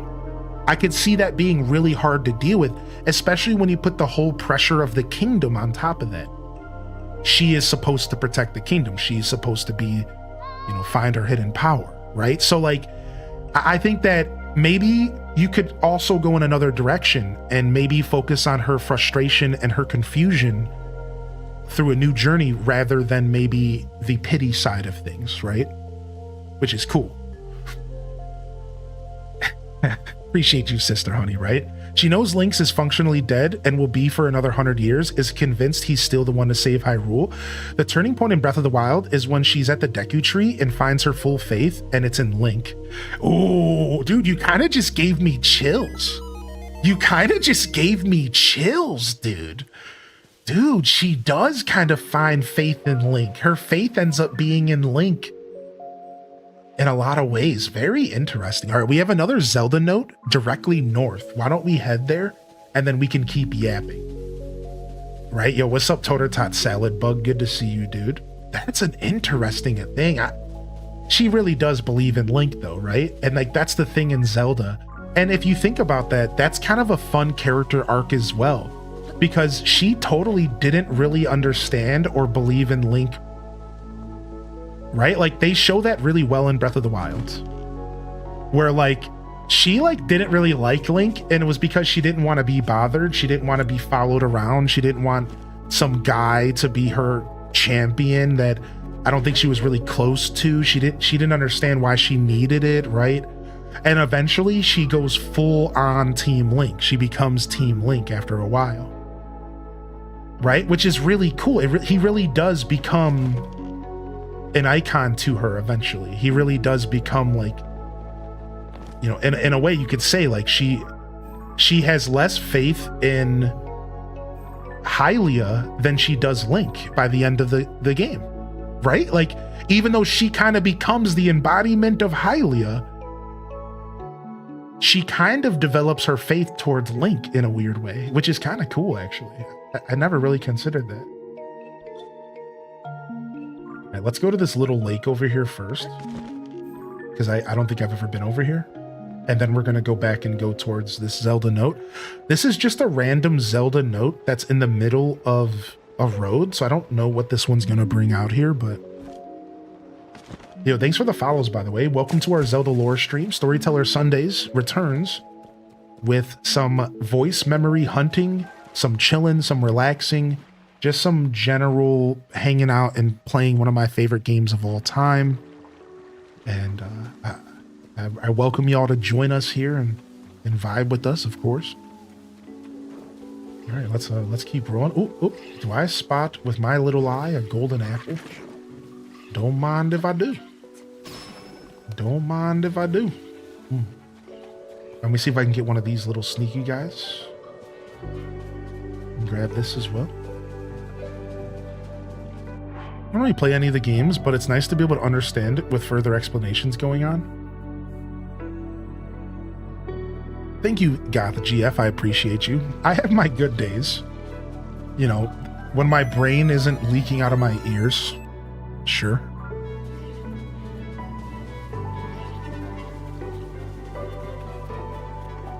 All right, looks like we have a Zelda note right over here. It's going to be right here. It's going to be in the woods here. I don't know what to expect from this one. Oh, it's at one of these graves. Yeah, these are all over the world to commemorate the soldiers that passed. And fun fact, each of these graves, beneath each of these graves is a... is it a big Poe? Is that what it is, chat?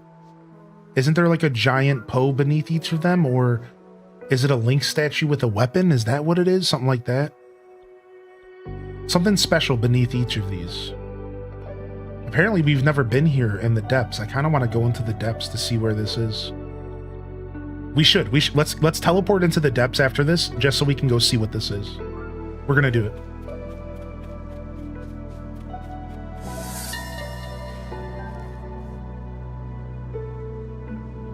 Many people evacuated from the town around Hyrule Castle. Look at him back Less than there. Half of them made it from there to this point. And even then, as they saw the Guardians appear before the dueling peaks, they thought they were done for. Thankfully, these brave souls were here to protect them. I pray they found peace at last. All right, we'll listen to this one again, but first let's go fight. First, let's go fight this thing real quick. Let's go fight this dude real quick. I think we might not have ever fought this one before. Nope, he has a star. We fought him before. Well, let's fight him anyways, right? We're here to have some fun.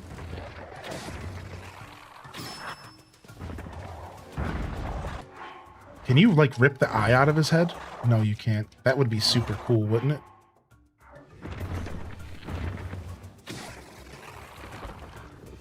Yo, don't... No! Put that rib down, dude. Put the rib down, dude. What are you doing? Look how strong this Molduga hammer is. Look how strong this Molduga hammer is, dude. It's actually insane how strong this Molduga hammer is, dude. Oh no, it's damaged. We have to save it. Okay. That's fine.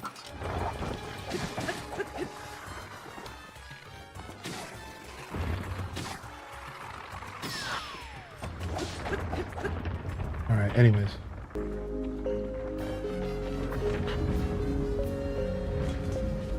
Alright, sick. Alright, let's listen to this Zelda memory one more time. I want to hear what she has to say about these soldiers. Long ago, I was too scared to enter the Spring of Courage. Oh wait, Not wrong even one. Just as a child. It didn't go to the right one. Dang it. It would probably be easier to go home. Go to navigation. Zoom in on where we are on the map. which I think is somewhere over here. Where am I on the map here? There I am. And then click on the memory and then listen. Many people evacuated from the town around Hyrule Castle, but less than half of them made it from there to this point. Think about that. Think about how terrible that is. We just had this talk the other day about how dark this game is and how it's wrapped up in a cute little package. People fled from Hyrule Castle when the Guardians attacked. Only half of them made it this far. Look, here's where Central Hyrule is. Here's where we are. Only half made it. And even then, as they saw the Guardians appear before the dueling peaks, they thought they were done for. Thankfully, these brave souls were here to protect them. I pray they found peace at last. And if it was, and Guardians appeared, imagine you're running for your life. And then like a Jason movie, like a Halloween movie, they show up in front of you when you were running from them, and they appear in front of you as well. Like that's so crazy. It was a literal apocalypse. Yeah, like a Day of the Dead movie. Like that's so sad. That is so sad. Like, wow. All right, there's another memory right up the road. So why don't we go ahead and take our time and head up this road nice and casually. And let's switch up the Guardian we're hanging out with. Why don't we go ahead and hang out with Riju. Get Riju out here. Yo, thank you for the Prime, man. What's up? Anaru, thank you for the Prime. First time Primer in the chat. Welcome to the show, dude. Those mechanical. What's up, dude? You're looking bright-eyed and bushy-tailed.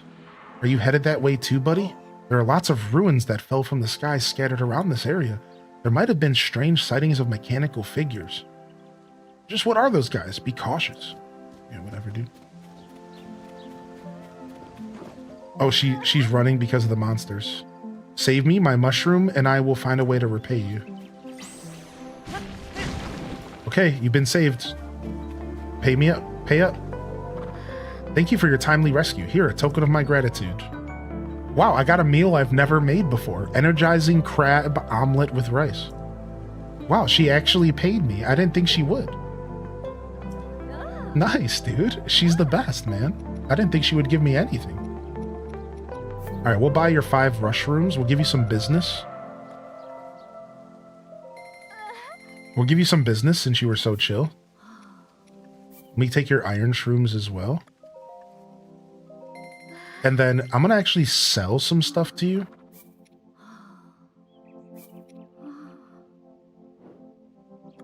I think I'm loading up on glow stuff. And you have to sell this stuff occasionally because you can only stack 999. Any other Tears of the Kingdom players accidentally collect 999 of the bright bloom seeds. I cannot be the only one that did this. More than once, I have maxed out my bright bloom seeds in this game. More than once. I've just maxed them out and I've had to sell them. That's how you know you're deep in the trenches, dude. That's how you know you're deep in the trenches in this game. Because you're going through so many caves that you're burning through your bright blooms, dude. So every once in a while, I just got to come sell them because I just have way too many. I just leave them. See, what I do is I sell them and so I can pick them back up again. Because I'm a greedy goblin. Thank you so much for the Prime, dude. I really appreciate that. She didn't want to be bothered. As Urabosa says, Link sort of reminds her of her own failures. He's very strong, very successful, and fully confident in his ability. Meanwhile, no matter how hard she prays, she can't seem to unlock her powers. That makes her relationship so tense at the start of Breath of the Wild. Today's Children's Day, so people are going crazy over here. Aw, yo, Aelith, you got the power to take down today, dude. HDes Heroes in the chat, man. Appreciate you. And we got Miss Gargan in the chat. Welcome in. I had to go to the stupid gym and be stupid healthy. Stupid. Welcome back, Miss Scargan. Thanks for the inspiration. I think today will be a stupid healthy day for me too. We'll make it happen. This area over here is one of the most iconic moments that I've ever had on stream. Does anybody remember my first playthrough of Tears of the Kingdom? On day 2, the 24-hour stream, I jumped off the plateau, and before I got a glider, I was like, yeah, I'm gonna play the game without a glider for a little bit. I'm not gonna listen to the game. So then I put this rocket on my shield, and I was like, oh yeah, look at me. Oh yeah. And then at this point, I realized that I fucked up. I didn't have a glider, and I only had 3 hearts.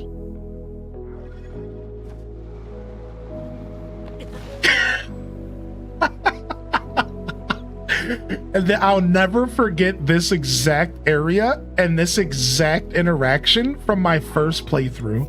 I ran over here like, yeah, I'm not gonna listen to the game. Who cares about where they want me to go? I'm gonna go where I wanna go. Instantly murdered myself with a rocket shield. At the time, I didn't know rockets could do that.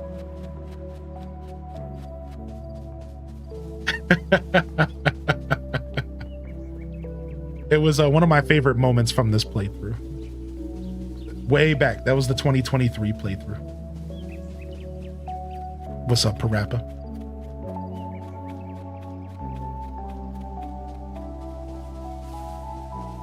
All right. Ooh, nice. We got a rock.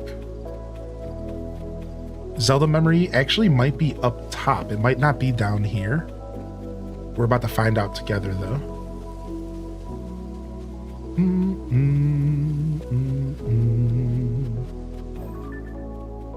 We got a horseback rider over there. We got a fashion enthusiast up here. Okay. Crazy to think how long it's been already. Yeah, I know. Also, yo, Mick Britches, I did release an episode of Coral Island, but it's not the one that you're waiting for. Whoa! Who the... What? Okay. Hold on a second. Shield, sword, bow. Ow, you already hit me, huh?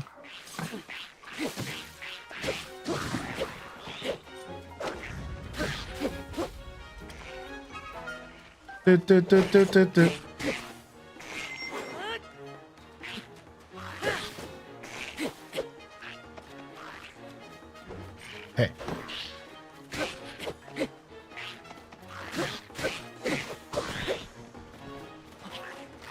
Oh wait, I just realized I'm using Riju.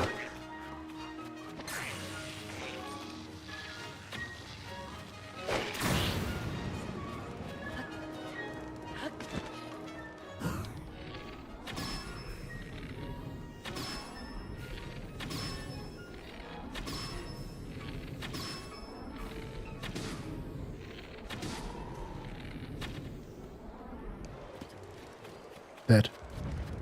So I've done 2 full playthroughs of this game. I've done my original. This is my original playthrough right here. We're at 86.79% into our 100% playthrough. And we're not doing just an in-game 100%. I'm doing the whole game. Upgrading all the outfits, everything. All the monster rewards, all the monster medals. And then we did a second playthrough, which was called... The dueling peaks. I shudder to think of what would have happened if Link hadn't led everyone here.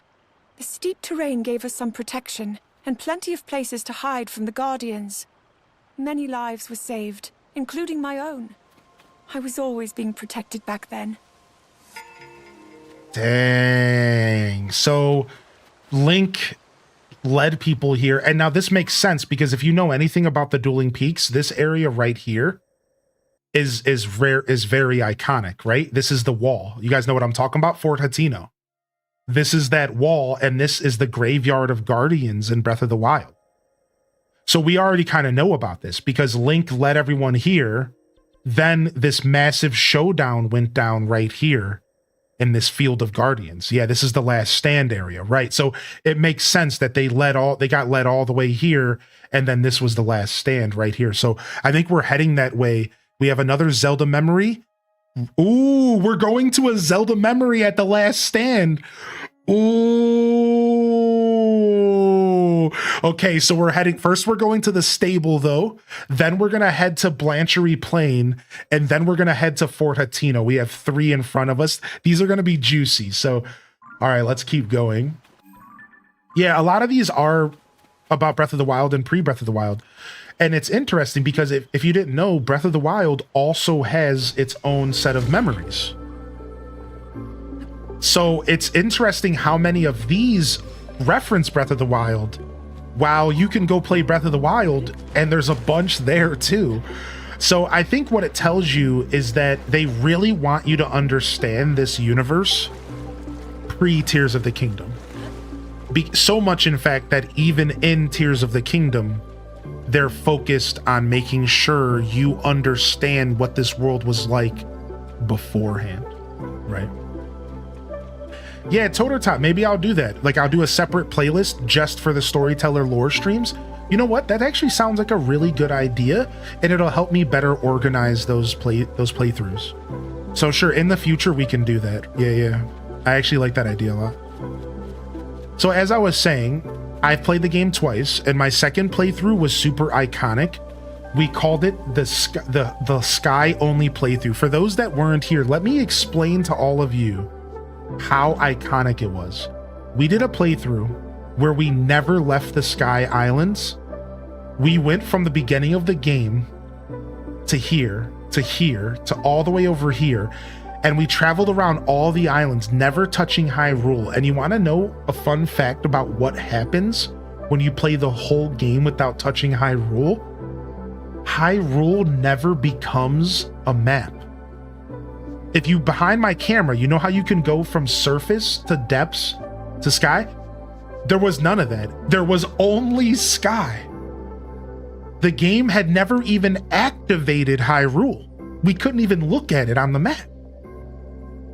And we went through the whole Sky Islands, and we did every single shrine in the sky without ever going to Hyrule.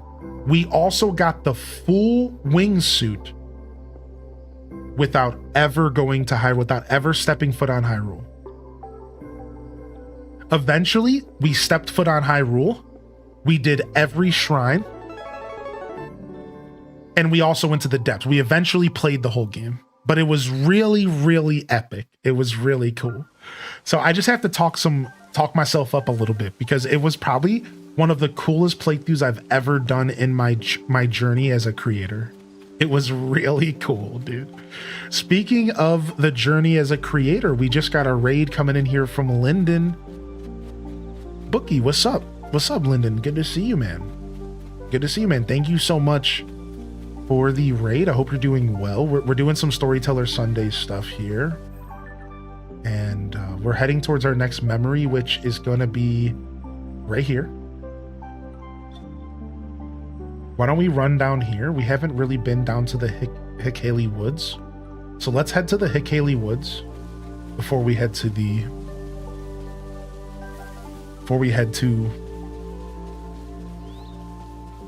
stable. We could also take a stop at the ferry. We might have some upgrades waiting for us, but I think I'll hold off. Was that the gliderless one? That's correct. It started off as a Sky Only playthrough, then it turned into a gliderless playthrough, and that's how it stayed for the whole game. We never picked up a glider the whole playthrough. Well, I think at one point, yeah, we never picked up a glider, but that meant that we weren't allowed to do the Spirit Temple. So what we learned was that you need to take the glider quest if you want to do the Spirit Temple quest.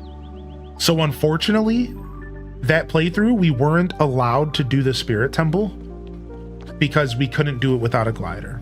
So we did all 4 of the other temples, and then we beat Ganon and we won. It was cool.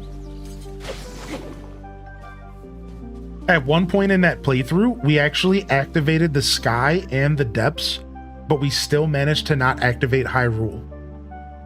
We found out that if you jump Listen to this piece of trivia. If you start off the game of Tears of the Kingdom and you jump directly into the depths via one of these many depth holes and go straight past Hyrule, you never actually activate Hyrule. And we had the sky and the depths activated with no Hyrule. How interesting is that? Like, just like a little factoid, right? Very cool stuff, man.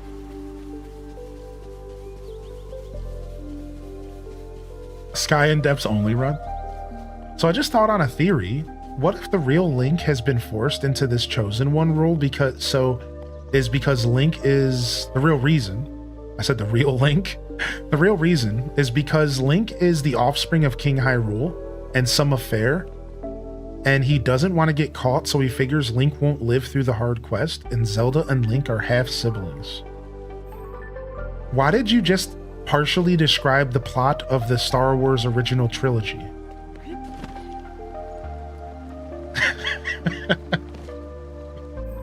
I like that theory, though. It's fun. I actually do like that theory, though. It is fun. I actually do like that. I think you could even dig up some lore that maybe points to Link actually being a part of the royal family. I think you could. I think if you dug deep enough, you could probably find some lore that actually points to Link potentially being a part of the royal family. I bet you could. You just have to look in the right places. Hyrule is Lava, definitely epic. Saidi gave me that name. The Hyrule is Lava playthrough. That was your name. I once you said it in my chat, it transported me back to my childhood. Hyrule is Lava.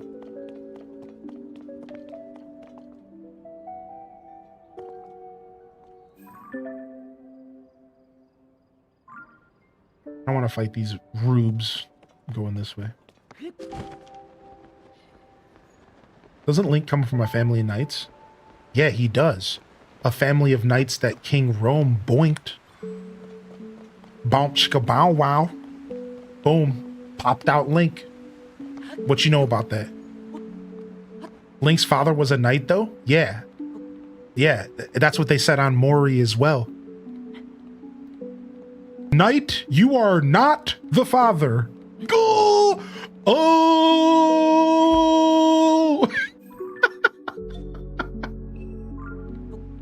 Yeah, you thought.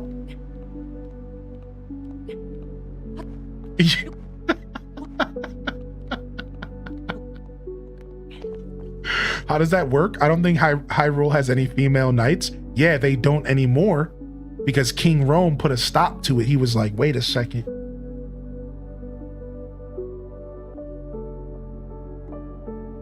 Oh, thank you, Saidi. That's such a kind thing for you to give me street cred on that.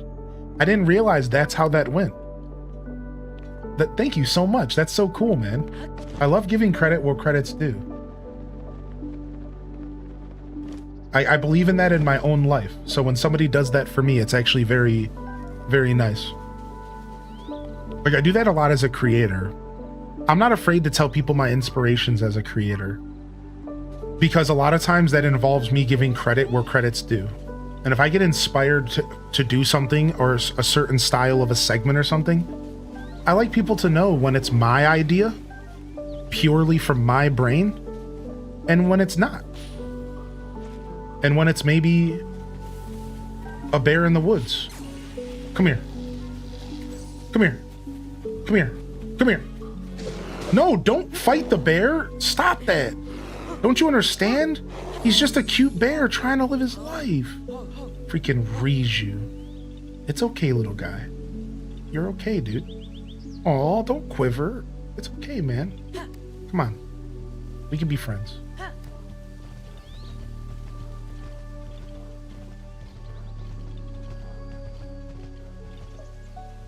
I would die for that bear? Yeah, me too.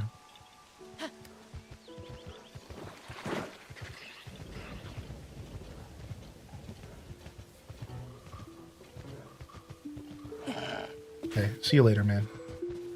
Have a good journey.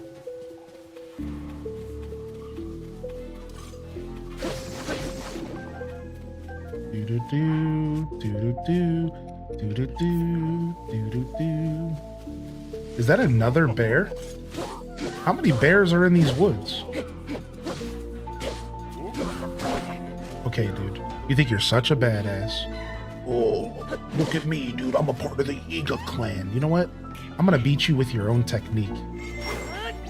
I'm gonna beat you with your own technique. You think you're tough, dude? I'm gonna make you regret the day you ever stepped foot in this forest. You like that? Oh, look, I can do it too. Oh, look. Oh, you're all of a sudden you don't know. Oh, what happened? Oh, okay.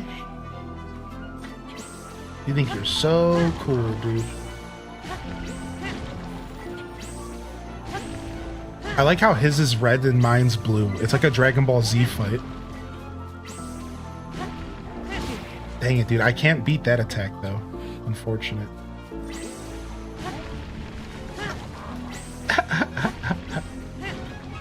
It really is kind of like a Dragon Ball Z fight. Dude, I can't beat that. He's too far away from me.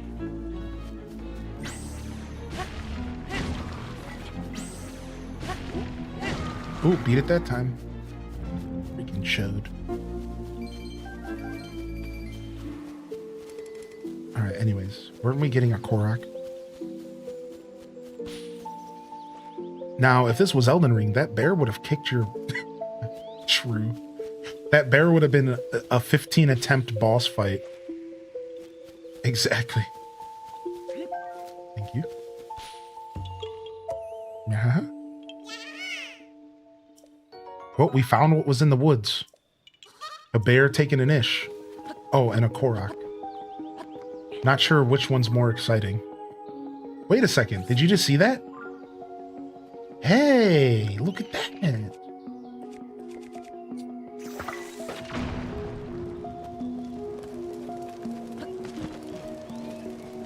Nice. Sequit. One bomb for the cost of... Ow. Worth it. Don't judge me.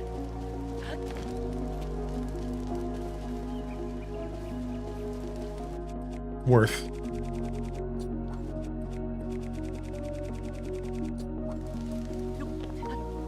Nice. Always down for a little loot. Little loot cave. Little loot cove. Welcome back, Runic.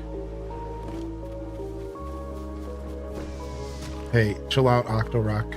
Or else. Chill out, Octorok. Or else. You don't want to know what or else is.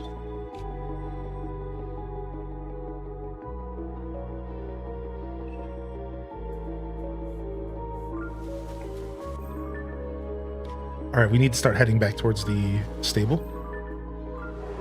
Oh, another bear. I'm out of here, dude. I barely survived the first encounter. Ooh. You have the right to bear arms, especially furry ones. Ooh.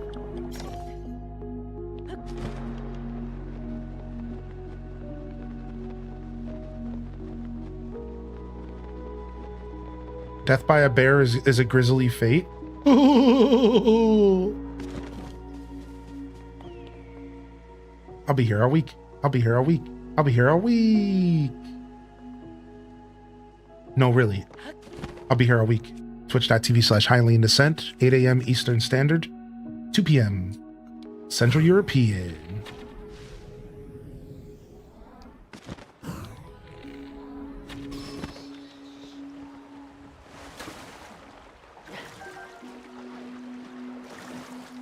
See what I did there? You know that was dope. You know that was smooth. Come on. Dazabound. Alright. There's a Korok around here. Dude, come on. I just fought one of you yokels. Oh my gosh, dude. I hate you. I hate you.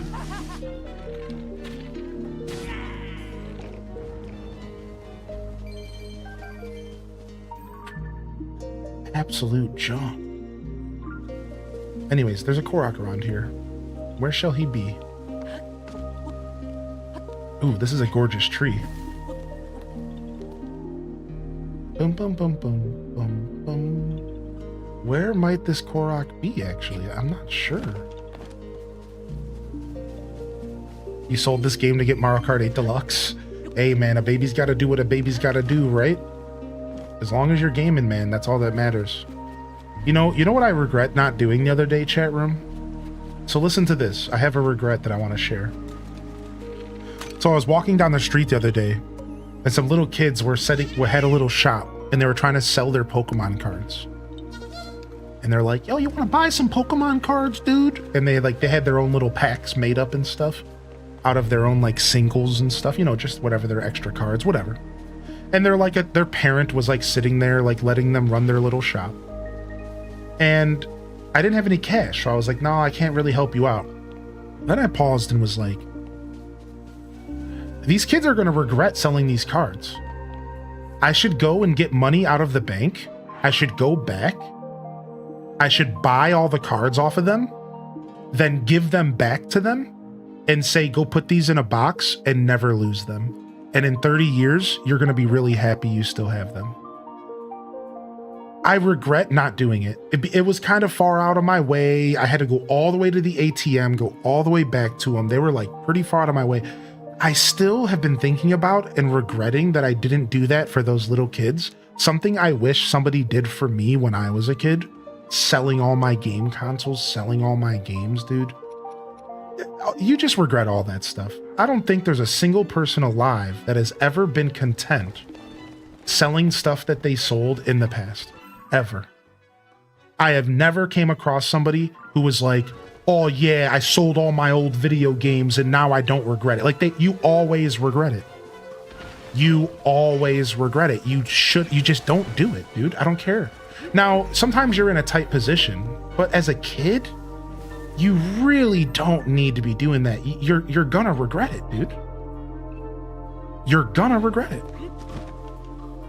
So it's like, man, while I do appreciate that this parent was trying to get their kids to enjoy being a little shop, I like shop sims, you know, like as a kid, I would have loved being a little shop, you know, like that's fun, right? In all reality, I kind of wish that instead the parent maybe would have did something different, like let them sell some lemonade and then told them to not think about things like Pokemon cards as simply just throwaway stuff, but more something that you might not be into right now, but you're gonna regret getting rid of it. Like, I really wish more adults in my life said that to me as a kid, because they all just let me sell my stuff and I regretted it every time. They all just let me sell my stuff, man, and I didn't know what I was doing. I was a little rat, dude. I didn't know what I was doing. I don't know, but I regret that I didn't go back and attempt to help those kids avoid regret later in life. Maybe they were dupes. Yeah, maybe they were, right? I really don't know. Maybe they were dupes. You know, you just made me feel better. Thank you. Maybe they were just all dupes. And they still have every card, you know? Yeah, maybe.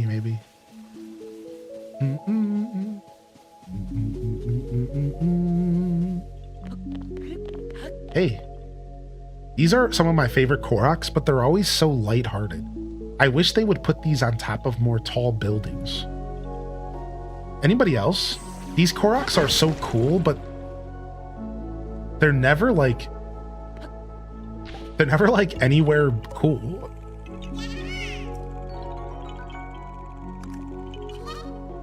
I wish I would have known that as a kid. Then I'd have Pogs, which are worth so much. Right. Whether it's Pogs, Pokemon cards, Crazy Bones, video games. I think you keep that stuff. I think you do everything you can to keep that stuff, because as kids, we cycle through things and we don't see value in something one day and then we do the next. We do see value in something one day, then we don't the next. I don't think our brains understand long-term value at that age. We can't comprehend that. So I think no matter what it is, I think you keep it until you're older and you can then say to yourself, okay, I don't need this thing anymore. The same way that I don't need these Yigas. What is going on? How many Yigas do I have to fight within a 5-minute window? I hate it so much. If I wear the Yiga clan outfit, do they leave me alone? Oh my god. I hate them so much.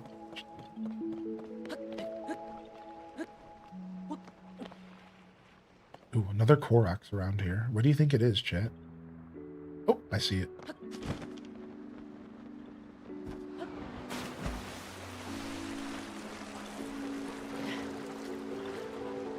Really?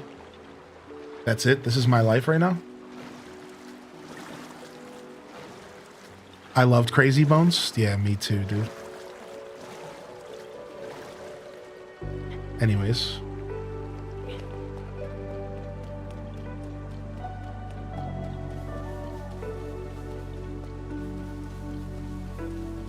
Oh, nice. Planet Kitties. I used to have one of my originals as well.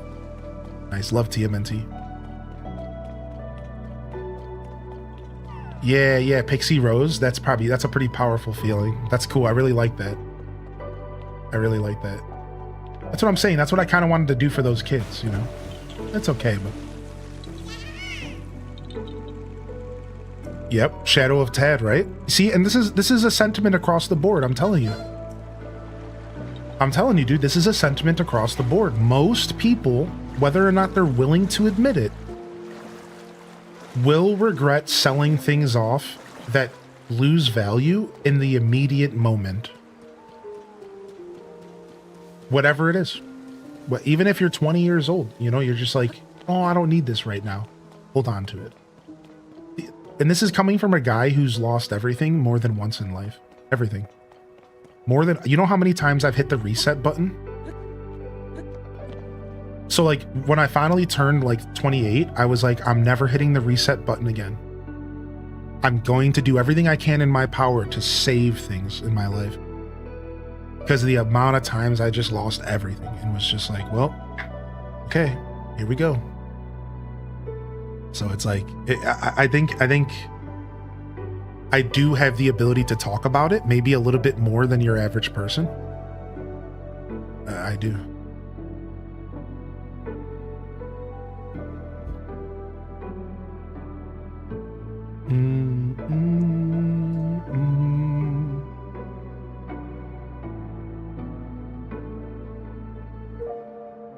Becomes a throwaway society, yeah, right?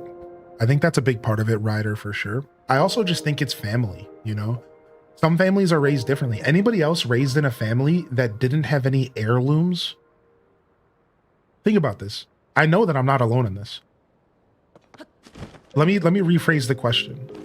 Were you the type of family that have stuff from your childhood that was like your grandma's? Were you that kind of family? Because I wasn't. All we had from our grandma was like a couple of her records. And like, that's it. Like that I didn't have the kind of family. We didn't keep things. We didn't, that's just not the kind of family I grew up in. We didn't at all put any value in anything from our past. My mom didn't own anything from her mom, maybe a piece of jewelry. I own nothing from my mother. We didn't get raised in that kind of household. Nothing. We didn't understand it. Whereas I would meet people in my life when I was a kid and they'd be like, oh yeah, dude, let's go up to my attic. My dad's video games are up there. And I'm like, what?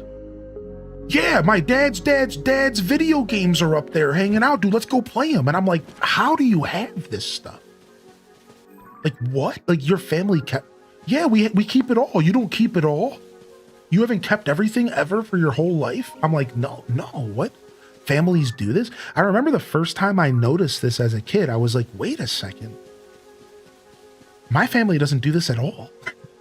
I was like, what? Like, this is a thing that people do? Like, I think we've already fought this guy, but we're gonna go find out. I'm fairly certain we've already fought this dude. And the way you can tell is a star will be next to his name. So let's go see. I think I've already fought this dude. Yeah. All right, I'm just gonna... I honestly probably could use his toes and stuff. His toenails and stuff. I know that sounds disgusting, but... I probably could use this homie's toenails, so we're gonna fight him.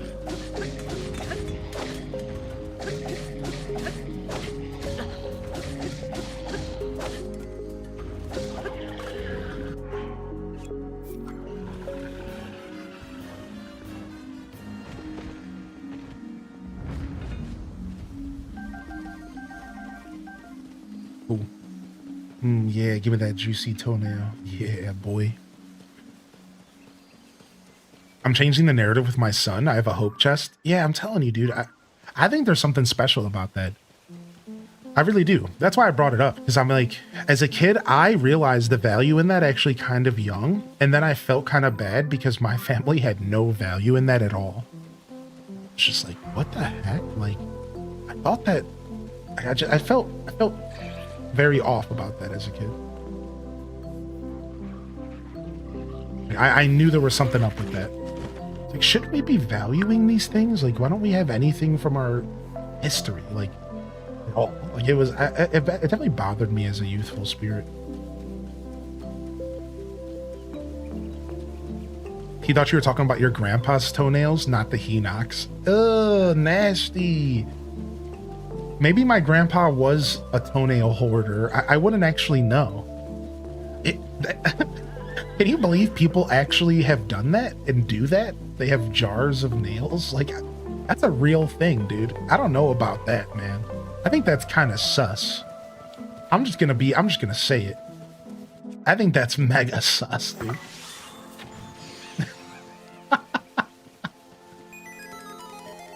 I think that's mega sus. I think you need to chill out with all that, homie.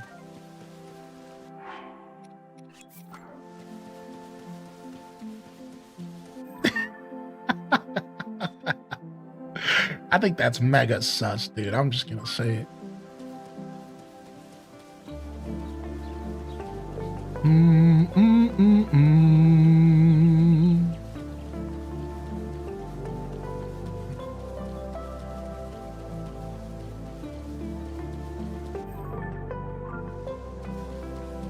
Yeah, I agree with that, Toad. It's the same for me, yeah.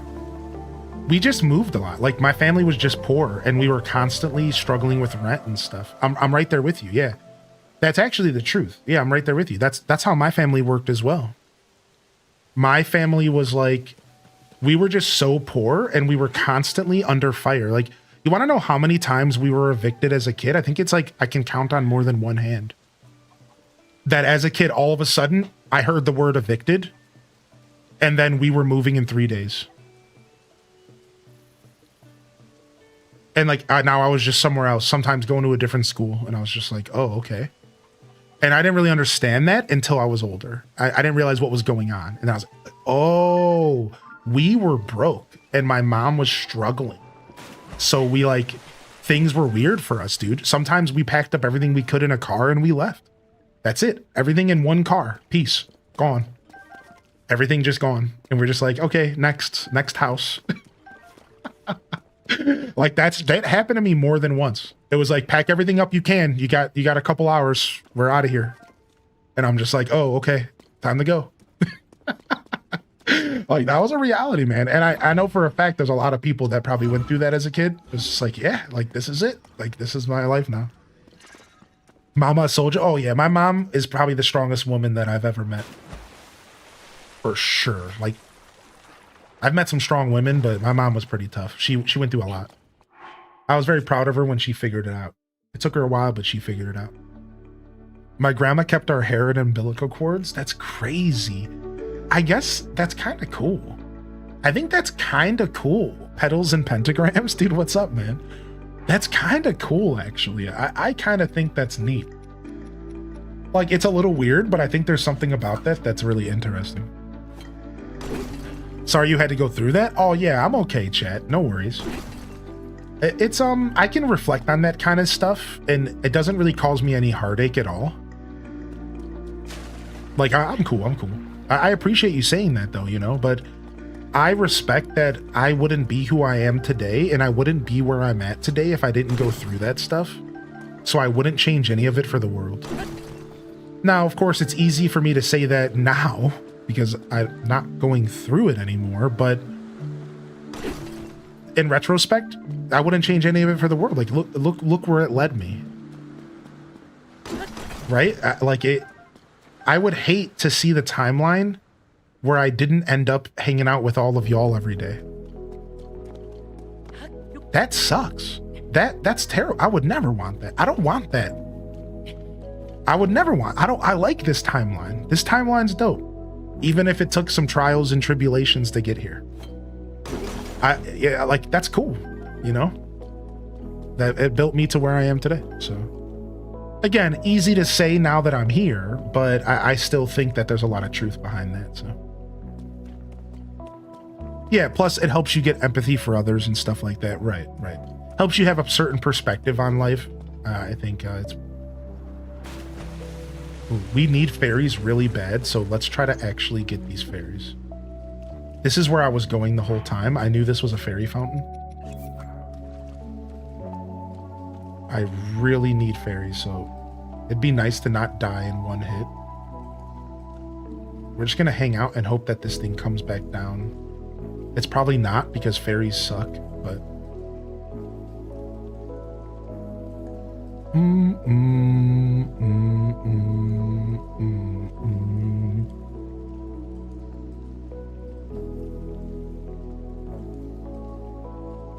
Food from church, yeah, for sure. We'd get these massive boxes of cornflakes from the church and big containers of oats. But they were always off-brand cornflakes, so instead of being called cornflakes, they were called, like, flakes of corn. Cob flakes! And it was, like, even more, like, dry and brittle than cornflakes, dude. And we'd always get this weird loaf of bread that was like the equivalent to like the bread that the peasants would get from the bakers back in the day. Like, because there was back in the day when the bakers in town would make bread, they would make white bread, you know, but then they would make this like cheap bread that was made to be mass distributed to poor people who didn't have money. It was like that, right? It was like weird bread that like wasn't quite the same as Wonder Bread. But like, hey man, it was bread, dude. And like, we were eating it.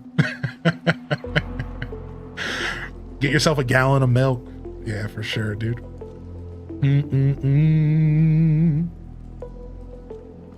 Dude, this thing's never gonna come down. I told you. Fairies suck in this game, I swear. They know you're hunting for them and they just don't come down. Please? I don't remember the buttons well enough, or I'd maybe jump for this. It's coming down. It's coming down. Cool. Got it.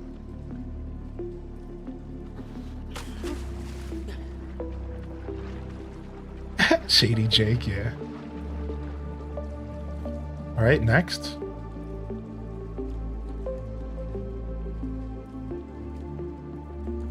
Okay, over here. Can you stasis a fairy? Maybe? Good question, actually.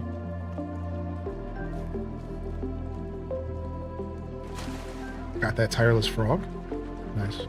Yeah, the concentrated juice, dude. The little tubes of concentrated juice. Yes, dude, the little frozen tubes. You must have not grown up with government cheese. We kind of didn't. I think at one point, we called them food stamps. I think we did get food stamps, but unfortunately, there was like a stigma on that kind of stuff in society. So I think my mom fought to not use food stamps. Like she was really against it. But I know for a fact we used them sometimes. Yeah. We did for sure. But she was like really against it. Like I remember she talked about it a lot. She would rather struggle than use food stamps a lot of the times, which is probably not the way to think about food stamps. Like, obviously.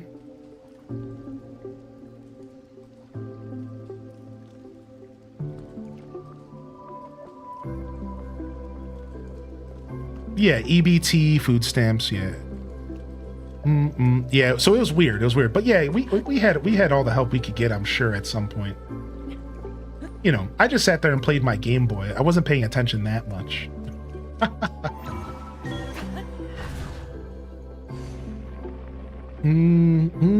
That's why they changed them to the card, right, Sister Honey? That makes sense.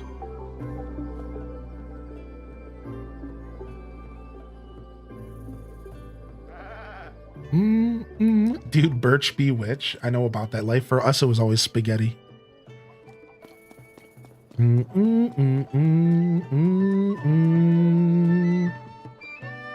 Yeah, exactly, Saidi. And that's one of the reasons why my mom would avoid him if she could, because she was like so embarrassed.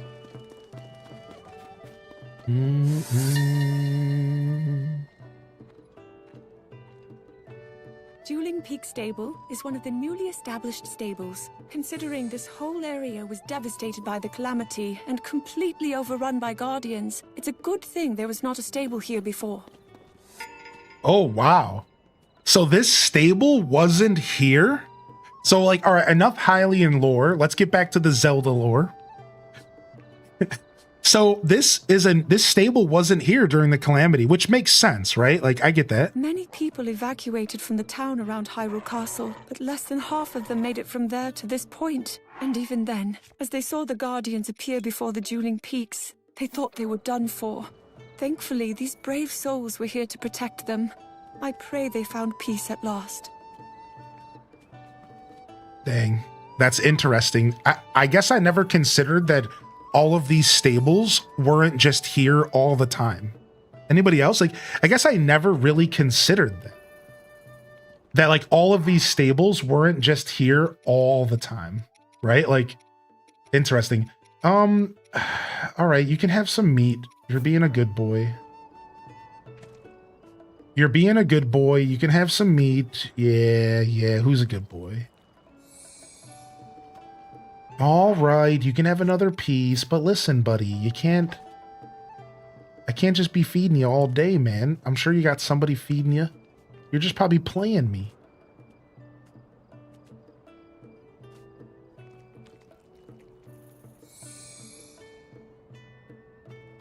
All right, one more, but that's it. I'm out of here, okay?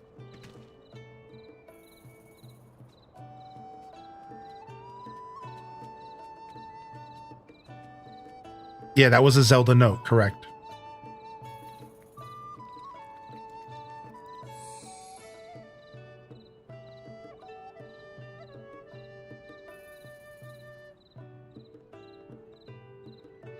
My little 4-year-old nephew will be so excited to see you're playing Zelda. You're his favorite streamer. Yesterday, he was glued to watching you play Mario Kart. He'll be here in 30 minutes. What's up, Nisi? Nice. Very nice, very nice. Appreciate you. Yeah, these are little kids drawing the creature. Cute. This is a cute stable quest. This stable quest is one of my favorites. Look at that. Look at this stable quest picture. You had to get the perfect sunrise. The best sunrise, I believe it was, in all of Hyrule. I'm pretty sure that was the stable quest. And you have to admit, that might be the best sunrise in all of Hyrule. Look at that. Yeah, Blue-Eyed Sam. That's exactly how that works. Now, I've already fed this dog 3 times in the past, and he's already led me to treasure, so I don't think he does it again. I don't think so. I think they only do it once per stable. So I don't think you can keep feeding him to get him to do it again. I don't think so. Receive reward. So I have more. We need 5 more points. Okay.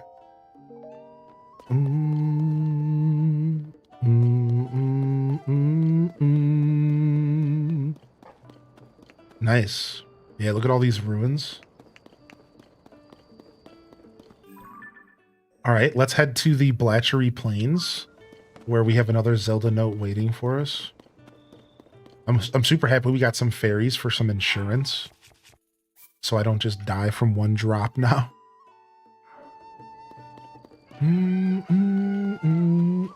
One of my favorite things to think about when it comes to like being broke was eating hot dogs with a half a slice of bread, which like in hindsight that doesn't just instantly mean broke. Like maybe you just forgot to buy hot dog buns.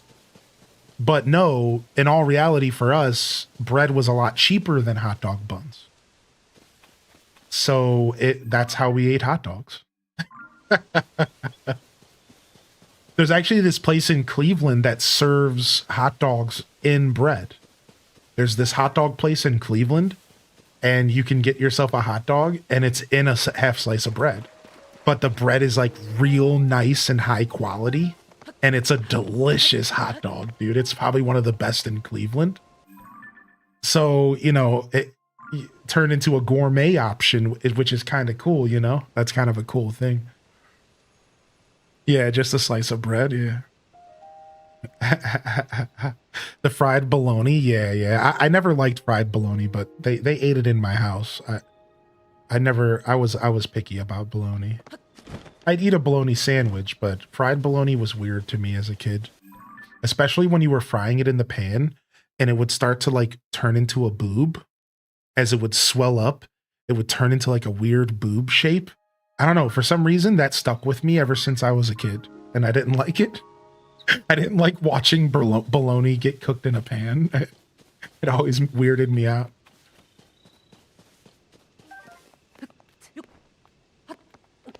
Buns were for special occasions. Yeah, exactly. Ooh, there's an enemy out there.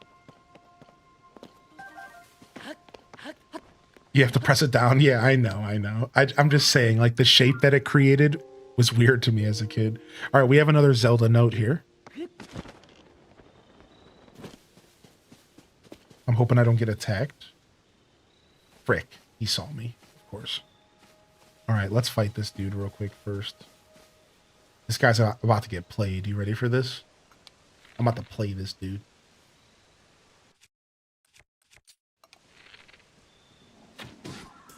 Sucker. Shut up. All right, anyways. Zelda note. It's right here. Jump scare. The Blatchery Plain. Many soldiers lost their lives here when guardians rampaged through the area. Now numerous swords throughout the field mark their graves. I passed by so many as I made my way here. It is our duty to never forget them, nor the sacrifice they made. Dang, I guess I never thought about all the swords that were here, especially in Breath of the Wild, being markers of like dead soldiers. Like I never really thought of that. That's kind of dark, dude. What the heck? That's kind of dark, dude.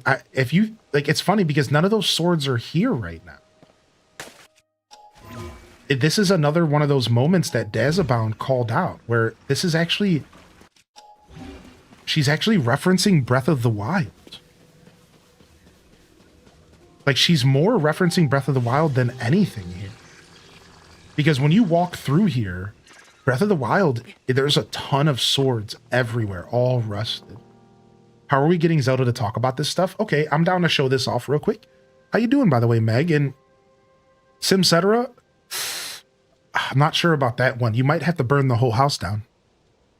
Parappa says, I remember going to my neighbors as a kid and they gave me a sandwich with mayo and I never had it and it creeped me out. That's funny. All right, here, let me go ahead and show this off real quick. You must be in between songs. No, I turned it down. Okay. So let me jump over here really quick and we'll pull it up. So the way that we're doing this is actually via a new app.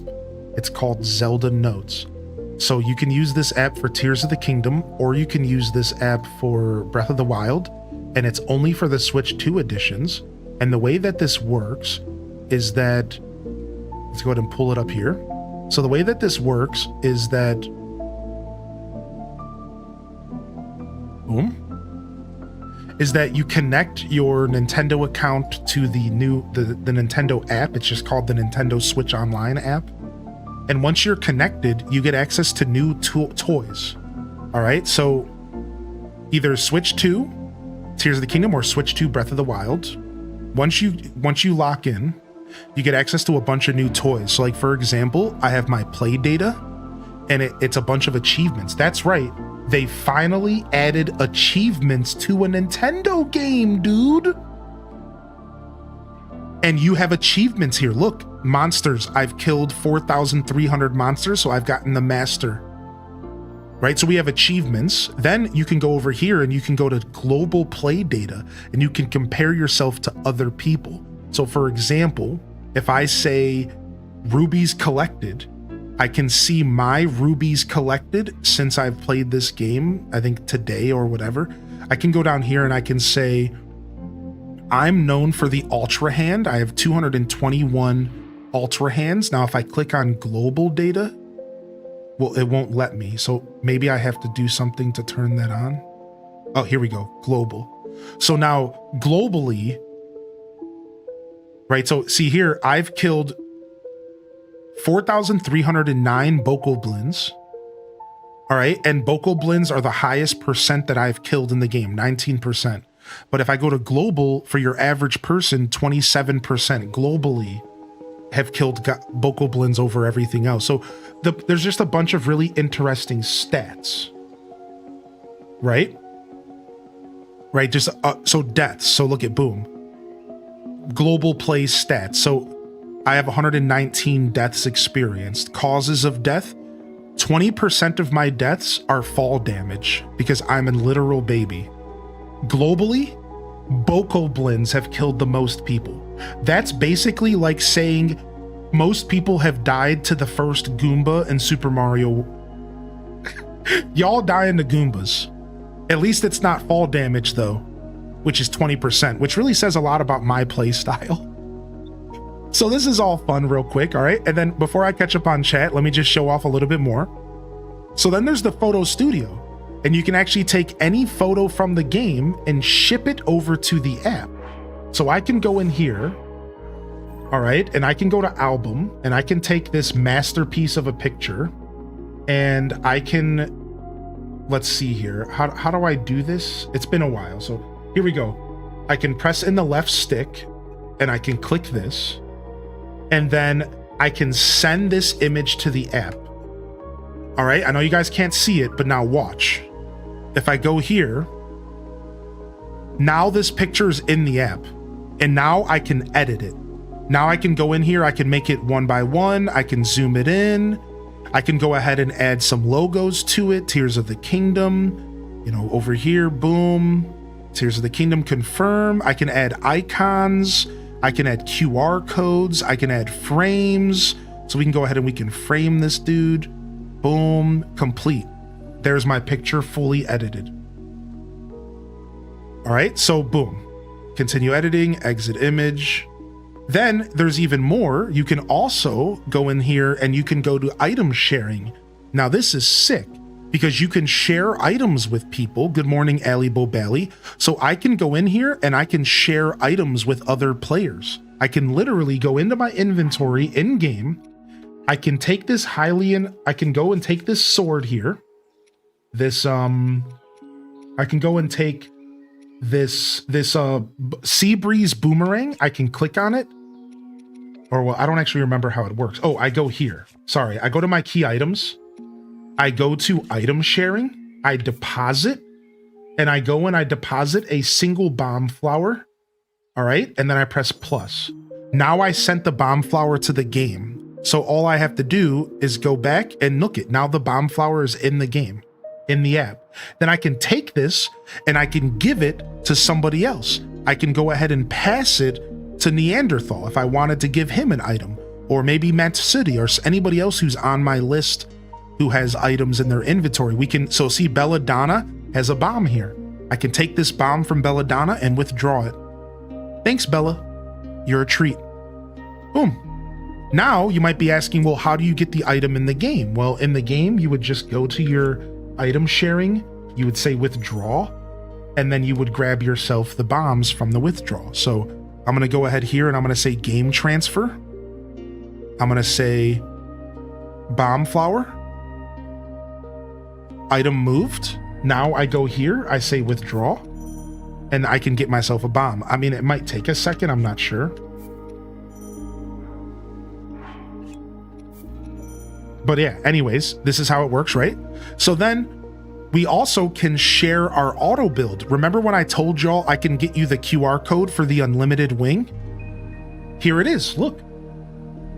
This is on iOS and Android. Here you guys go, scan this. Save a picture of this, screenshot this. And now you can have the infinity wing that never dies. Take a look at that. And then I also can give you this as well.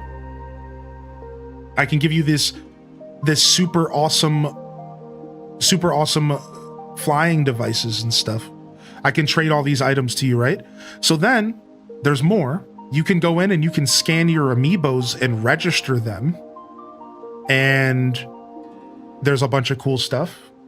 And then you can also do the daily bonus where you do a roulette and your daily bonus is a random thing in the game. So take a look at this. So what's going to happen here is this is going to repair all of my bows. So if I go into the game real quick, all right, let me go into studio mode. If I go over to the game real quick, excuse me. All right. And then I go to the daily bonus. This will repair all of my bows. So you see how this bow right here is partially used? Watch. Now all my bows are healed, and you can do this once a day. So this is how, now to get to your original question, how do you have Zelda telling you stuff? Well, if you go to navigation, you can navigate for any item in the game. Look at this. I can go in here and say, I want to find Koroks. So now every Korok in the game is now being presented in front of me. So I can go over here. I can say, all right, I've never found this Korok, and I can activate voice guidance. Look. Guidance activating. Proceed east. And now I have GPS in the game. Now I literally have GPS in the game. Look at this. I can do anything Guidance I want. Deactivating. So I can go over here. I can say, you know what? I want Koroks. No. I don't want Koroks. Instead, I'm going to go over here and I'm going to say, I want to find the nearest stable. So I go down and this is going to bring all stables up on the map. I click on the stable, activate voice guidance. Activating. Proceed west. All right. And then to go even further, Guidance deactivating. Now we can go into the Zelda notes. So Zelda notes are scattered all around the world. So let me turn this off and this off. And you can find Zelda notes anywhere in Hyrule. And every one of these little Zelda faces have commentary from Zelda. And if you go to the sky, you can go ahead and you can search for Rauru. So let me go to the bottom. See this? Anywhere that Rauru, he has his own. And if I go to the depths, anywhere that has Koga, I can go to his. All right. And this is how I'm getting Zelda to talk to me. So what I did for my stream is I connected this app to my stream so you could all hear it without needing to see it. And you can go through these voice memories, and as you discover them in Hyrule, you get a little bit of lore. The square has lain in ruins for a long time. I can still recall the bustling activity of the castle town. And that is how you're hearing Zelda's voice in game, despite the fact that you aren't seeing what I'm doing on this app. Not only is it a beautiful way to play Tears of the Kingdom, it also, for you completionists, could be a really useful tool for you to go ahead and get that 100%. I'm not using it for anything but the Zelda notes because I kind of want to do it myself. I don't really want the guidance. But yeah, there you go. I figured at one point we would go over this because people aren't hip to how cool this all is. So, yeah. Do do do do do do do do do. Just confirm that access to this whole app is unavailable in my region, so I have to sideload it. Oh, that sucks. Yeah. Yeah, we went over all of this stuff during the Switch 2 release. So if you go back and watch my Switch 2 release VODs, you can actually see me interacting with this app on Breath of the Wild. I did a full, basically, lecture on everything that this app brings to the table, and we showcased it all in honestly really high depth, even more depth than I just showed you. So I encourage you to go hunt down those original Switch 2 VODs, which can be found over on YouTube. And you'll be able to get more information if you're interested, all right? So Tears of the Kingdom without notes is basically how I live my life. I know there's a bunch of stuff to do, but I can't remember where or when. There, true. I feel that way as well. I remember when I was little, I went to a neighbor's house for dinner. They had liver and I never had it. Must have been 8 years old. It was perfectly fine. Never had liver again. Yeah, I've never eaten liver myself. I did have catfish at a friend's house once, and catfish tasted like chicken. Is it a phone app? Yeah, it's a phone app called Nintendo Switch Online or some nonsense.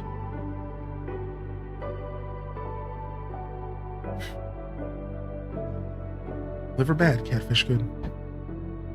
Yep, just a phone app. Anybody can use it. It's more than just Tears of the Kingdom chat room. This app is actually way more than just Tears of the Kingdom. This app is like a lot. There's an Animal Crossing part of it. There's like a Splatoon thing. There's a bunch of stuff. I would check it out. They just so happen to repurpose it, or they just so happen to repurpose it for the Zelda stuff as well. But yeah.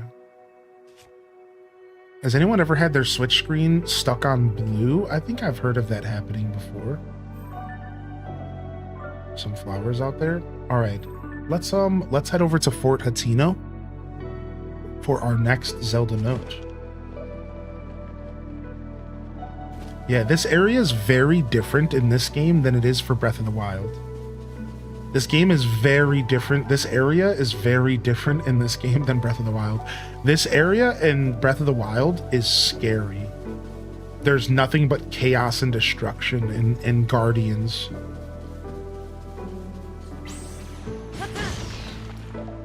It's kind of peaceful in this game. I'm not gonna lie, it's kind of peaceful actually.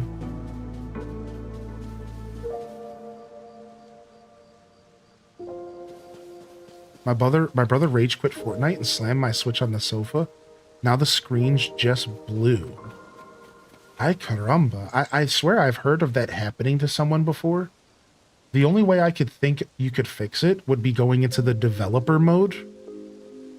And if you go into the developer mode, you might be able to like reset something. That would be the only thing that I would think.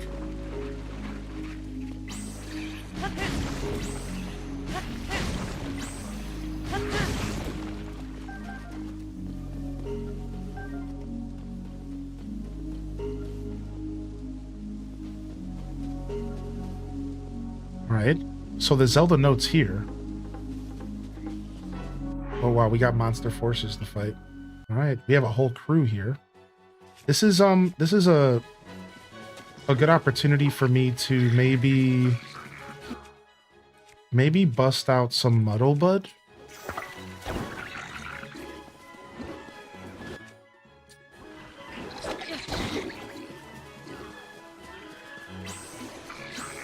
Oh, I didn't mean to do that. I like let go of it too soon. All right, I need equipment, huh?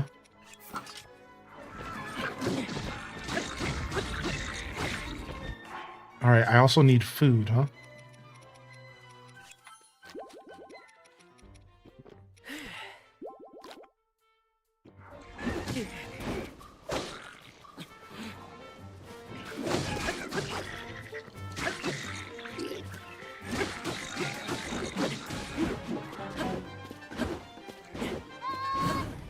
Got him.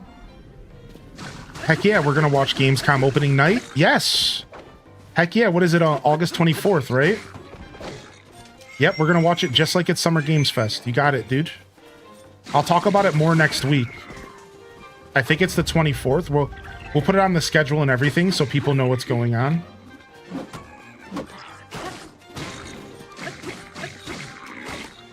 Heck yeah, and we'll watch some of the side showcases as well. What's up, Hylian? How you been, man? We'll watch some of the side showcases as well. Some of the there's going to be an Xbox side showcase, I think.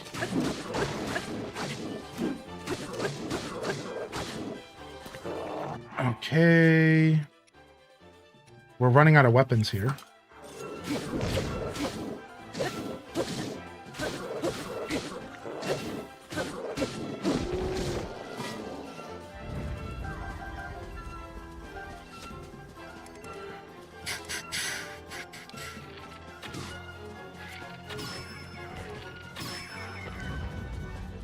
Nice. I guess I never fought these forces before. I don't know. Maybe I have. Here's opening night live kicks off Tuesday. It's the 19th, not the 24th. I don't know what I was thinking. So it's the 19th. Yeah, and it goes from the 20th to the 24th. That's what it is. It goes until the 24th. I think they're doing stuff like every day for 4 days. I know Xbox is going to be a big part of it.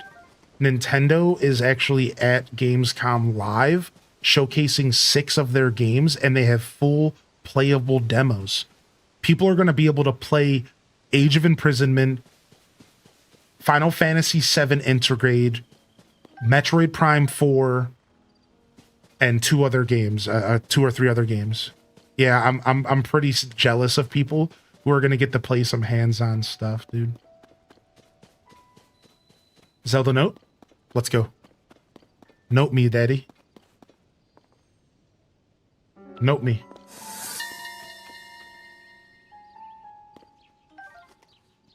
Though some believe a miracle occurred here at Fort Hatino, the truth is less divine.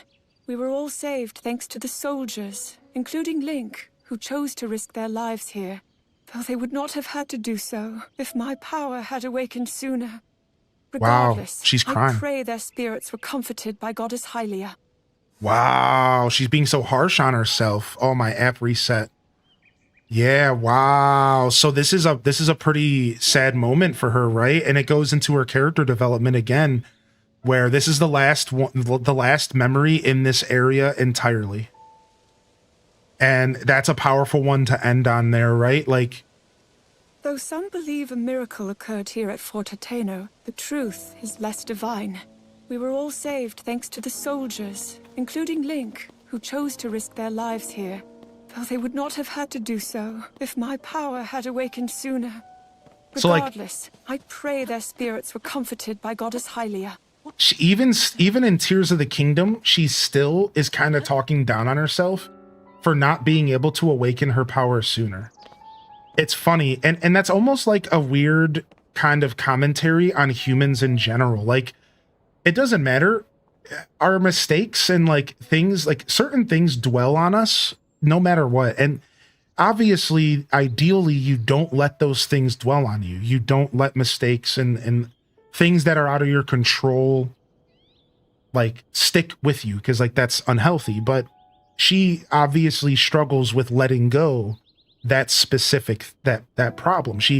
I feel like this is a clear sign that she kind of struggles letting go, because you can hear in her words that she's almost crying. Like she's struggling to get those words out.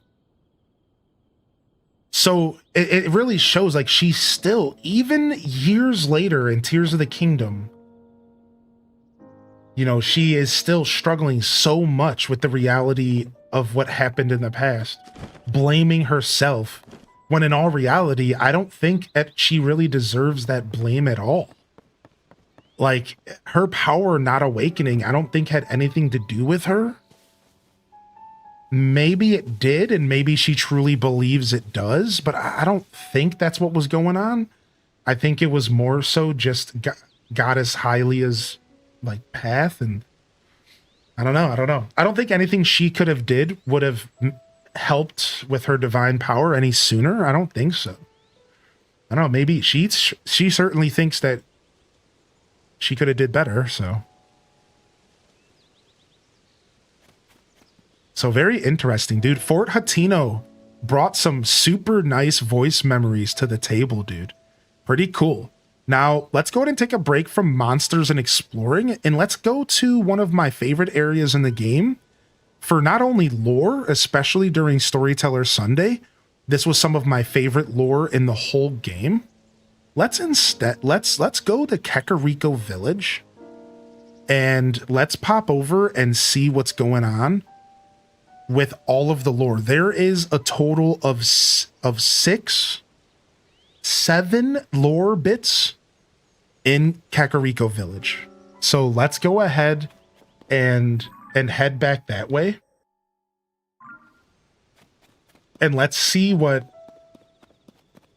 Zelda has to say about Kakariko Village. And again, Kakariko Village is one of my favorite episodes of Storyteller Sunday because of the research survey team that resides there and all of the lore that they brought to the table.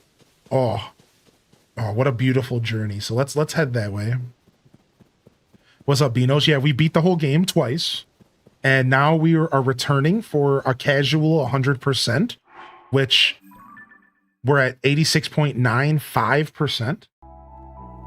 And then we're also here for lore. We're here for Zelda notes. We're here for Zelda notes, baby.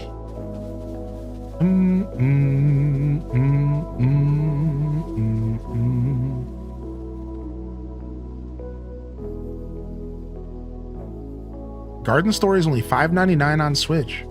Holy heck, dude, what a beautiful day. What a beautiful game for only $5.99. Let's explore this mountain area first. We haven't really walked this road either, so we might want to walk this road because we could find an Edison sign. So we'll do that. We'll do that real quick. Lonk! Yo, what's up, Twitch Thomas? Welcome to the show today, buddy. Good to see you back in here, man. And good morning, Blood Raven. Just want to take a moment to say thank you for anyone who's hanging out and tuning in today. Thank you so much for choosing my stream to relax to this morning. And I hope you're having a good day. And I also just want to say thank you to the mod team. And for anybody else who takes the time to welcome people into the show. It's very appreciated. Thank you. Thank you for welcoming others into the chat. I appreciate it sincerely.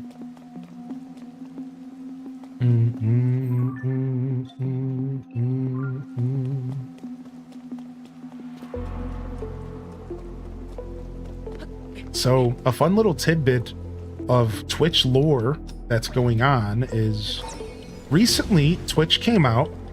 So recently a scandal kind of fell upon Twitch where this guy, this like rapper dude named Ray J or something started streaming. And he was apparently like chum with the CEO of Twitch, which is worth noting for a reason in just a second. So, you know, this guy, Ray J, he was like kind of chum. Ooh, we should fight these guys maybe. He was kind of chum and like, he just was kind of, you know, he knew the CEO, all right? Well, the other day, yeah, like the rapper. I don't know, Brandy's, I don't know. I just know his name is Ray J, and I think he raps. That's all I really know. All right, so he's a known guy though. Like he's a figure, he's a face, you know, whatever. So this guy comes out in public and goes, and I quote, paraphrased, he goes, "So if you aren't view botting on Twitch, you're an idiot. I'm gonna do it. If you're not doing it and you're mad that I'm doing it, you're just mad because I'm doing it and you ain't. I promise you everybody does it. I spend thousands of dollars doing it. I don't care. I do what I gotta do. I view bot. And you should too." And this caused a big controversy because if you don't know, view botting, which is the process of using bots to inflate your viewership, is against Twitch's terms of service, as it should be. mind you. And people got a little pissed. People got a little up in arms. People said, well, why is this dude allowed to come out in public and talk about the fact that he and others are cheating? All right, but Twitch isn't going to do anything about it. Yo, fun fact, I don't think anything happened to the dude. I don't think he ever got banned. I don't think he ever got in trouble. So he snitched on himself and nothing happened anyways, because Twitch is a weird place. So he goes out and he says this stuff and people get mad because people are like, well, he should be reprimanded. This dude should be banned. This dude should be held accountable. If he doesn't, then Twitch is obviously not following their own rules. Stuff that they literally put into place for us creators to follow. This is BS. As you would imagine, that's pretty frustrating for a creator to watch happen. All right.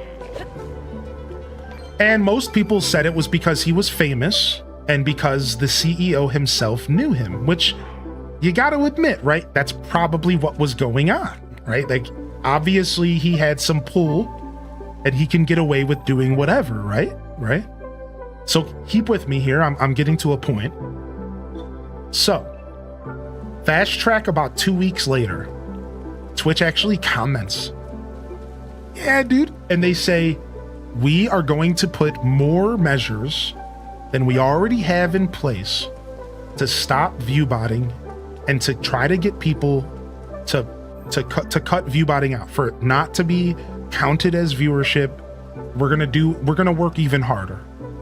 They didn't apologize. They didn't bring up Ray J. They literally just said, sure, we can do better. We're gonna do better. Well, of course, everyone's pretty skeptical and they're like, all right, let's see what happens. The problem is, this is changing the landscape of Twitch. Things are changing because the systems that they're implementing are going to change how Twitch works in some ways, because that's, I guess, what it takes to solve this problem. And now this is where I get to my point in the speculation. Recently, in the past 2 weeks, ever since Twitch said that, people are starting to notice that lurkers aren't counting as viewers anymore. This is speculation. This is not confirmed. But it is now people are starting to see, all right, that unfortunately, if you are watching more than one stream at a time, you are now counted as an unauthentic viewer. And while you think you're supporting 2 streamers at once, you're actually only supporting none of them. This isn't confirmed, and more research has to go into if this is actually working the way that we are starting to realize it is. This is not how it used to work. You used to be able to support 2 to 3 streamers per IP address. You would count as a viewer to 2 streamers per IP address. However, with these most recent changes, if you are watching more than 1 stream at a time, you do not count as a viewer in either of those broadcasts. And think about how many people think they're supporting when they're watching 2 streamers, and now they're actually not supporting at all. This is, again, very new news, and we're not quite sure if this is true.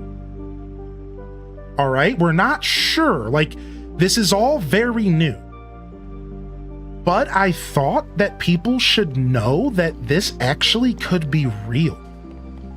And if you are trying to support your favorite creators, we might have to start doing it differently. You might have to start only watching 1 stream at a time and supporting the person that you're looking to support for that day or that session or that hour. And identify that if you are watching 2 streams at once, you actually are doing the opposite of what you think you're doing. You might instead be supporting none of them instead of at least one of them. I wanted to share this information because I really think that this could be true from my own knowledge. And until we get further information, I'm not going to say much else about it. But I thought I would share this to my community and say, you might want to reconsider how you are supporting streamers. And unfortunately, how many tabs you have up at the same time. Because if you're like me, and if you can relate to this, shout out in the chat. You probably have 4 tabs up at any time with Twitch streams, right? Anybody else do this? I got my main guy I watch, I got a small streamer I support, the other small streamer I support, and then that event that's happening in the Pokemon. Well, we might want to start rethinking how we approach that. If you are truly looking to support a streamer and not just throw them on a tab for your convenience, which is okay, you might want to consider how many people you have up on a tab. And this sucks, because as a viewer, you shouldn't have to think about this. So don't guilt trip yourself. If you like to watch multiple Twitch streams, then do it. But I just want to make it clear, if your goal is to help another creator, you do need to consider this new knowledge. If your goal is to help your streamer buddy out who's growing, who's trying to make it, you might want to watch them solely and maybe do something else on your phone, right? Like, you might want to mix it up, because if you have multiple streams up, we're not sure if it's working anymore, right? Like, so like, I just wanted to kind of bring that up and talk about it and answer any questions that people might have, and just say, like, be warned, we don't have enough knowledge. I'm not sure if it's IP based. We're not sure if it's browser based. We're not sure. This is all very speculatory, and it's all happened within the past 2 weeks. We're not sure. It could not even be true. It could just be confirmation bias, right? Let me get some chapstick here real quick, and then I'll catch up on chat. I did miss a message. First off, Saidi, thank you for the gifted to Yarrow. And Yarrow, thank you for jumping in the chat and commenting. I have heard rumors that commenting in a chat does refresh your lurk and help you count as a viewer. I've actually heard that in the past. I don't know if that's true, but in the past, I've heard that if you jump into a chat and say yo, it like reconfigures you as a viewer again if for some reason you started getting flagged as a bot. I don't know if that's actually true. I think it might be. I've never talked about it though, because I'm not sure. Right? So like, that is something worth noting. So thank you, Yarrow, for saying that.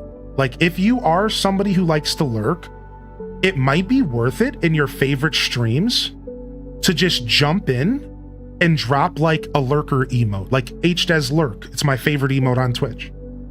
And just let people know you're around. But at the same time, you're like, I don't want to talk. I'm just here. Like, just kind of poke your head out. Right? Because I think that might help your favorite creators more than I'm realizing. All right. We have a lot of streamers around us, and we have 2 stream teams. And I would hate for the streamers around me that are still trying to grow to struggle from this new change.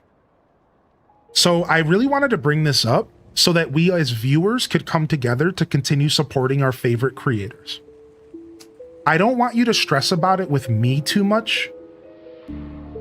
I'm blessed. And I've hit a point to where a couple viewer difference isn't a big deal for me, and that's okay. But when you're a smaller creator, every single viewer counts. And this change could be detrimental to our fellow small streamers. So like, I just really want this to be known for the smaller community out there. Whereas for me, don't stress about it. Y'all can just keep doing your thing. You can just hang out. Don't worry too much. I'm gonna be okay. But for the small guys out there, this knowledge deserves to be known.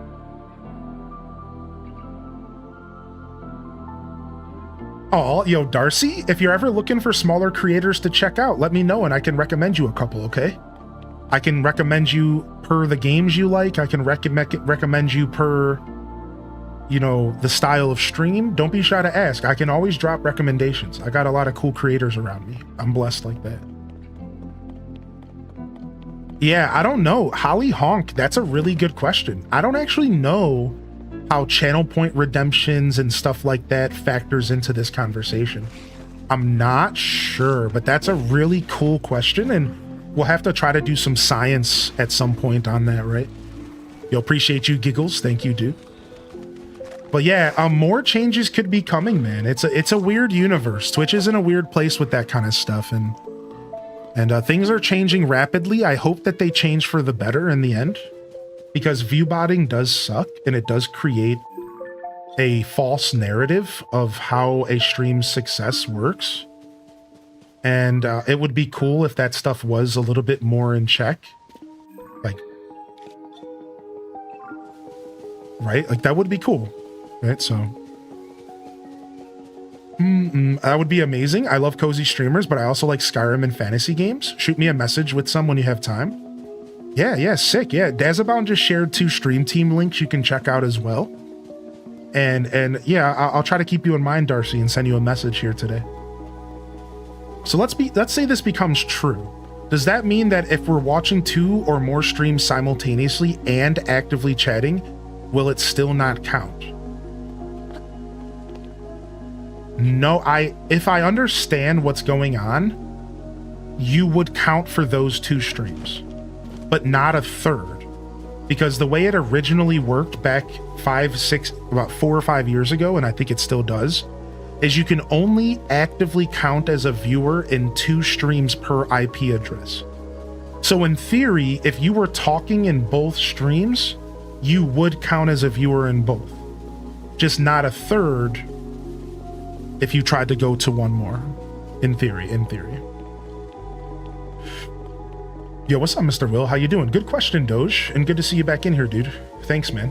Thanks for your support today. All right, we're crossing this bridge and we're heading over to Kakariko Village. And we're ignoring this guy. Well, I couldn't ignore him. I just couldn't. I didn't have it in me. I didn't have it in me. Yo, good morning, M Online and Dreamy Gamer. Yeah, in theory, you could still rock both as long as you make a point to, like, say hello. So, just to explain a little bit further before I walk away, to explain what we think is happening as creators, is that the system is flagging you as a fake viewer if you're lurking too deeply in a stream, specifically more than one. It's because what happens is the system, all right, you're lurking on a stream. Okay, you're fine. You're just lurking on a stream. Done. Okay. You're a viewer. You're a real person, most likely. But then let's say you lurk on 2 at a time. Well, at that point, the system is saying, wait a second. Is this person a bot that's just inflating views? That's what's happening. So we're not sure, but right, it comes down to the multiple. That's the problem. It's not that lurking is necessarily flagging people. It's that lurking on more than one stream is flagging you. Flogging is a little different. If you're into it, you're into it. That's a little different. That's another conversation for a different day. Yes.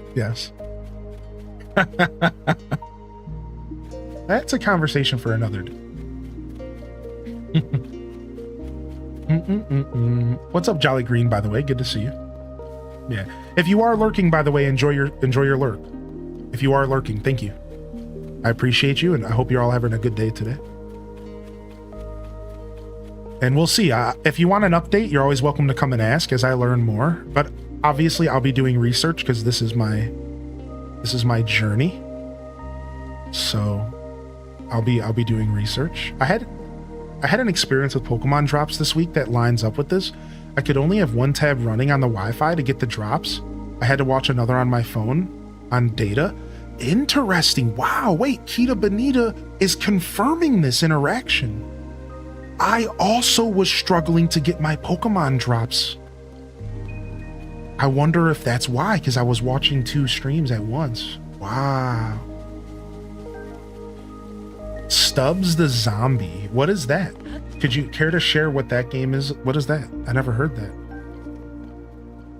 I understand the reasoning, but it sucks. Yeah, I do too. I agree. I understand the reasoning. I think it's a terrible execution. So I'm just getting my cord for my charger.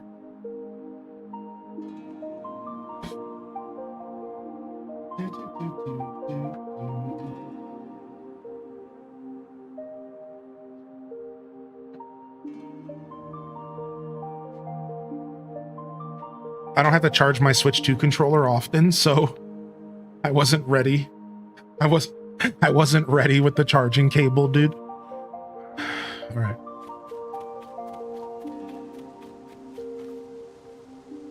I was worried about your low battery. Thank you. Yeah, dude. Yeah, we're good here. The Switch 2 Pro controller actually stays charged forever. It's the most beautiful thing.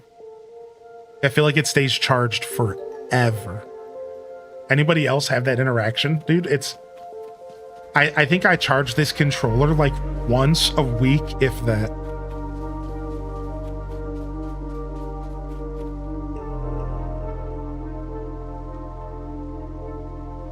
You know how fun it is to hang out here when I have a day running errands alone, but I still have the best company with your stream? Aw. Thank you, Emma. I think your attempt to express that via words was admirable and exactly what you intended. Thank you for saying that, because it was a nice reminder. Thank you, man. I'm always surprised when it needs charged. Yeah, they did a really good job with the Switch 2 Pro controller charge. It's really nice. It is also a new controller, to be fair, but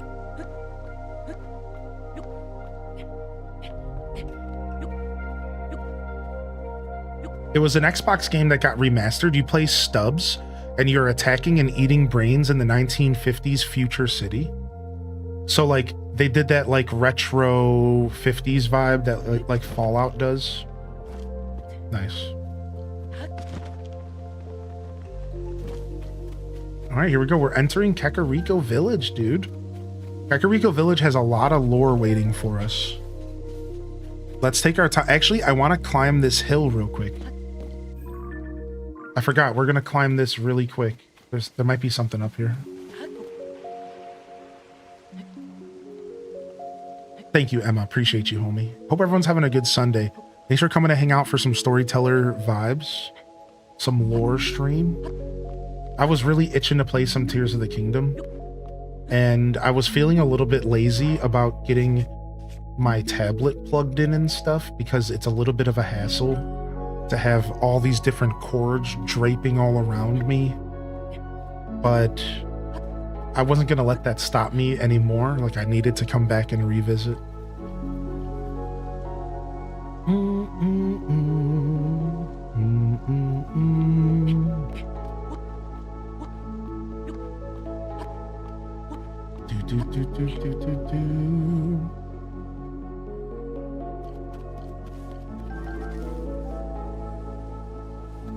right, let's go up here. I made a clip one day of you doing Camo Frog's voice while he said, "I feel like a big bag of garbage in the morning," and my BF and I quoted always. Nice, dude. I feel like a big bag of garbage in the morning. Camo Frog. He was I was using Rocco's voice for him, so it would have been more along the lines of, yeah. What in tarnation? Oh, I feel like a big bag of garbage in the morning. Tan Hut? Something along those lines. Something along those lines. Woo. Hey, Mr. Dougie. Thank you for the 28 months, dude. Thank you so much. Yo, Bean Sparrow, good to see you.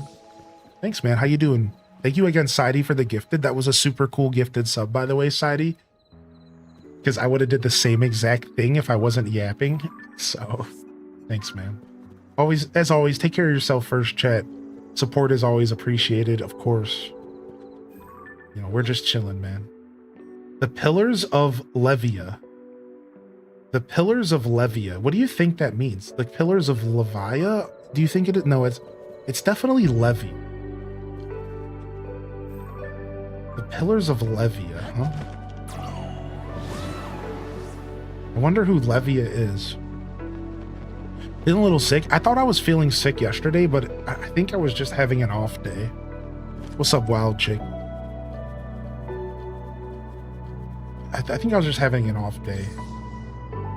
Thank goodness, because I don't want to get sick. Summer colds might be worse than regular colds. Is that fair? I think summer colds are for sure worse than just like a regular cold. What's up, Setabi? Hey, man. Feeling miles better today, though? Glad to hear it. I do remember you mentioning you were under the weather. Yeah, because I was out in public interacting with people. And that's why I got worried that I got sick. I don't want to overshare too much, but so I grew up in like Northeast Ohio, Greater Cleveland, and for a couple years I moved away and I was in like more Central Ohio, very different universe than Northeast. And recently I moved back, recent as in like 3 months ago, and slowly but surely I'm like running into people from my old school days, and it's so funny. I just said to my partner the other day, I'm like, the word's out, your boy's back in town, like, because I keep running into people, I keep running into people on the street and stuff. And oh, dude, what's up, bro? How you been, dude? And I end up in these like sometimes awkward conversations with people that like I had zero intentions of ever seeing again for the rest of my life. Oh, hey, dude. So like the other day I was out in public and it happened to me back to back. And like my girl didn't believe it, right? She didn't believe it. So I'm sitting and waiting for an Uber. And this guy pulls up on me. Oh, dude, what's up, man? And we end up talking. I'm chatting with him. She's on the phone. We're FaceTiming. And she's on the phone listening to me talk to this dude. And we're chatting, whatever. Literally got into the cab. My Uber driver, some dude that I worked with that I used to know back in my 20s. What? Josh? Dude, didn't you work here? Yeah, dude, what's up, man? I'm like, I'm still on the phone with my girl, and I'm like, looking at her like, I told you, man. The boy's back in town. The word's getting out. The boy's back in town. She's laughing because I am back to back, running into people I haven't seen in a decade, all because I'm like back home in like the area that I grew up in. Because for me, not only did I move out 5 years ago, 5 years before that, I was nowhere near like where I grew up. So I honestly spent about a decade away from this area. And it's real crazy. Mr. Popular, well, it's funny because you say that, right? Because as a streamer who's found like a pretty good amount of success, a pretty moderate amount of success, you would think that that would be the thing that people would like maybe notice me for. Like maybe, you know. So it's funny because when I was talking to my girl, I'm like, yeah, Highly in Descent ain't even the star of the show. I'm like, it's Joshua's show out here in the real world. It's Joshua's show out here in the real world. Highland descending. I'm nothing on this dude. Like, I'm like laughing about it, dude. It was so funny. Joshua who? Or sorry, Highland descent who? Looks like we have a boss here. Oh, it's like a camp. All right, here we are. We're in. Let's go to Kakariko here. Yeah, it was super funny. The Amanda show? Nah, the Joshua show. Amanda show. Something like that, right? I moved back properly in May. I dread the day someone recognizes me out in the street. Just wanted to pop in and say hello. I'm going to play some Fields. Yeah, nice. Enjoy your Fields of Mystery, chick. Lurk if you can lurk. If not, no worries. Send in the dancing lobsters. Send them in. All right, we get to take a break from the universe and we get to dive into some Kakariko Village chat. Ah, Kakariko Village. Kakariko The Sheikah that Village. live here are quite peaceful, but that does not mean they are unwilling or unable to defend themselves. I would not be surprised if this village avoided the worst of the calamity, because any monsters that threatened it were summarily dealt with by the villagers themselves. That's an interesting take. So, do we think that the Guardians couldn't really penetrate Kakariko? Right? Do we think that that's what was going on? Ah, Kakariko Village. The Sheikah that live here are quite peaceful, but that does not mean they are unwilling or unable to defend themselves. I would not be surprised if this village avoided the worst of the calamity, because any monsters that threatened it were summarily dealt with by the villagers themselves. Yeah, like, I guess... maybe the Guardians didn't even... Like, this area is kind of out of the way. It's kind of a hidden village, if you think about it. It really is kind of a hidden village. So, like, maybe the Guardians didn't really find it. I like the pronunciation we had before our ears were scarred. Yeah, Kakariko Village, or even Kakariko Village. Nah, Zelda said it's Kakariko Village, and now y'all have to accept it.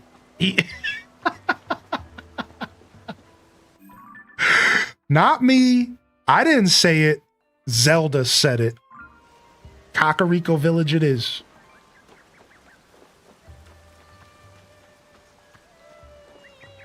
Impa just dealt with them all, I bet.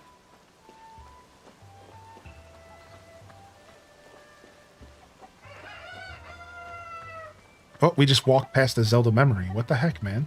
Where's it at? Maybe it's in this building. Yeah. Oh, it's the little kids. Yeah. The house where Coco lives. She picked such an abundance of flowers for me that we decided to make garlands with them. She said she would teach her little sister Kotla how to make them as well.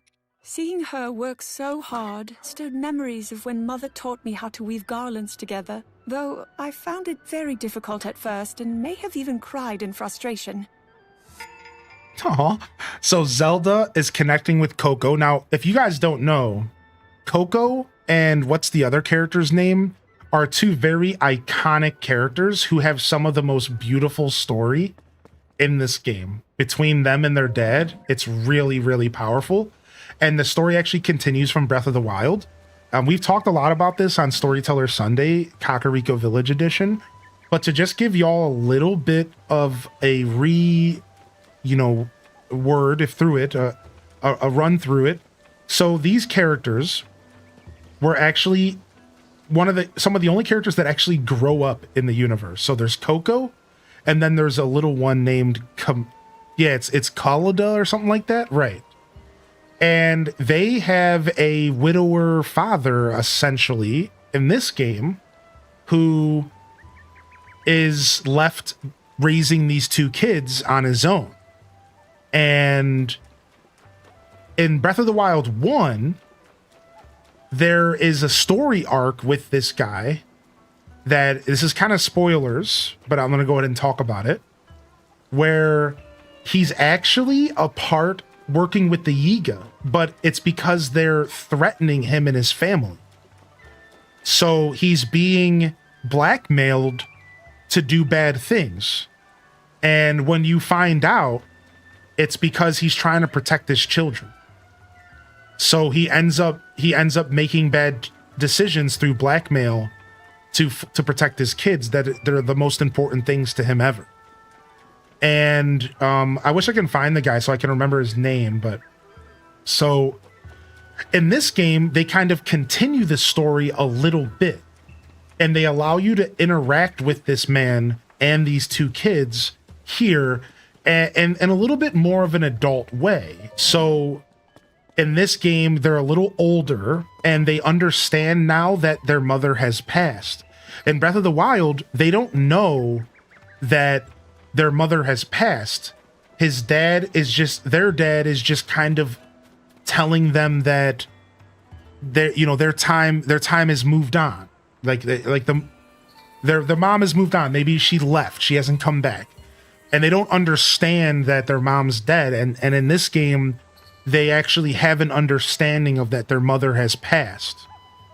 And it's really cool to see these like little bit of character growth in the game here with these two characters who have now gotten over grief and understand that their father, has been grieving over the loss of their mother.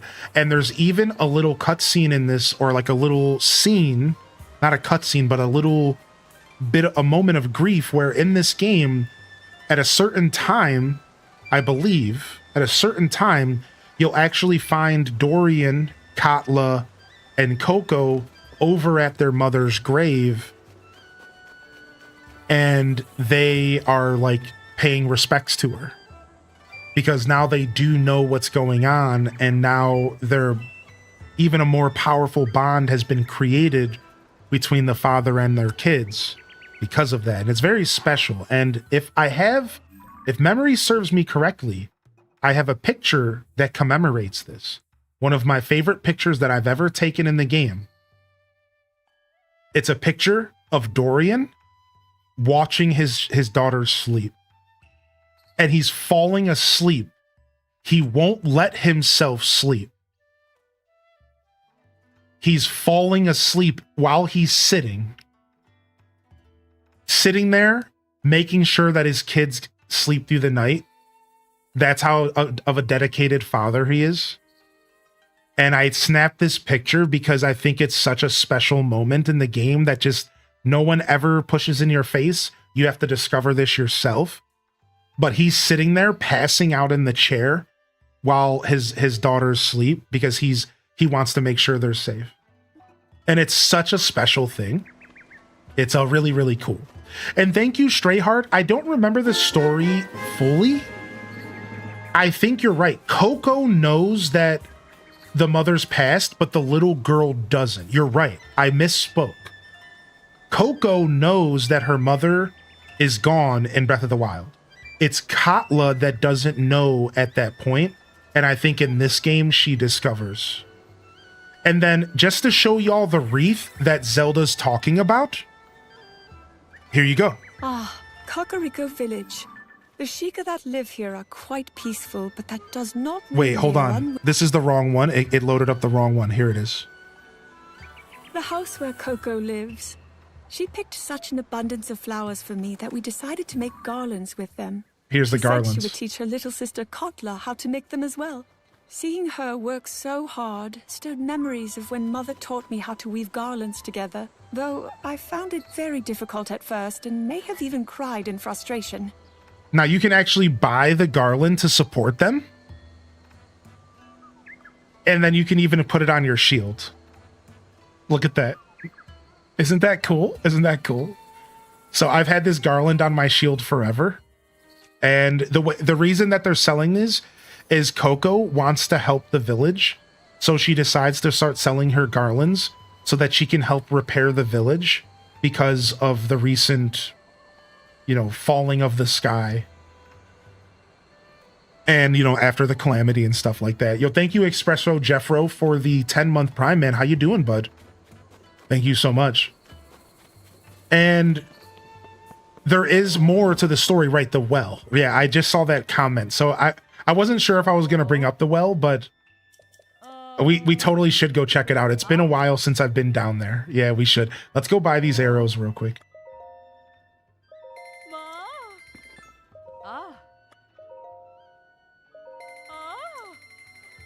All right, sick. I want these Arakudo eyeballs. Yo, Seta B with the tier 2 H-Day Ruffles. for 17 months. The tier 2, the extra tier of support, dude. Actually, factually, pterodactyly. Crazy. Thank you. Nice. Some good loot here. There's a hidden quest with the wreath. I've done the hidden quest. It's been a while, so I don't remember the details, but I'd love for you to share them. But I have done the hidden quest with the wreath. We did a lot of stuff during our Storyteller Sunday, and that was one of them. Well. So what Toad is talking about is, in this version of the game, it turns out that this well was actually used by their mother as like a hideaway, or as a place to like as their own little, like, I don't know, hidden cove. So there was no wells in Breath of the Wild. So one of the ways that they expanded the story and the world building was that they created this space here in which apparently Coco and Katla's mother used this well. And I believe Katla's the one that discovered it. And if you talk to Katla, then she'll lead you here. And it's like her little hidden place. But my beloved husband always gives it his all when working in service of others. I admire that about him. He's been working himself to the bone ever since being granted the honor of the guarding Lady Impa. I wish for him to always be in good health and good spirits. That's why I made him a tough meat stuffed pumpkin. We made that on stream, by the way, for Scuffed Eats, using fortified pumpkin and fresh meat. My little Katla, my perfect girl, I love her so very much. She truly is the apple of my eye. Speaking of apples, she seems to have quite the taste for hot buttered apples. She's like an adorable little squirrel, always stuffing her cheeks full of them. Coco is my precious treasure. As a sibling, she's an absolute sweetheart. She cares so deeply for her little sister. Ever since Katla was born, Coco doesn't ever whine or complain anymore. She is so strong and wonderful. Luckily, Mommy knows that Coco loves energizing honeyed apples. So this is cool. So Katla does know about this place, I believe, and will lead you here if you interact with her. And it's like a secret little like side quest that doesn't get marked in the game or anything. I'm fairly certain. So that's a cool little, and so I just love that the Zelda notes brought up Coco and Katla, because again, it just goes to show that they're very iconic characters in this game in a lot of ways. And it's pretty cool that they expanded further on this story and even further on these characters. I think it's pretty cool.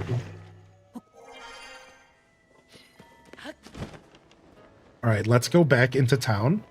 And then we can continue hunting down some more Zelda notes. There's a storyline in Gerudo with the classroom about how you find a Vo. One of the quests in the chain is that you need the wreath on the shield. Yes, that's why I did this originally. Thank you. That's why I did this originally. That's why I have the garland on my shield and I just kept it ever since. I'm so happy you remembered that, Neo. I'm so happy you remembered that, because I forgot about that entirely, dude.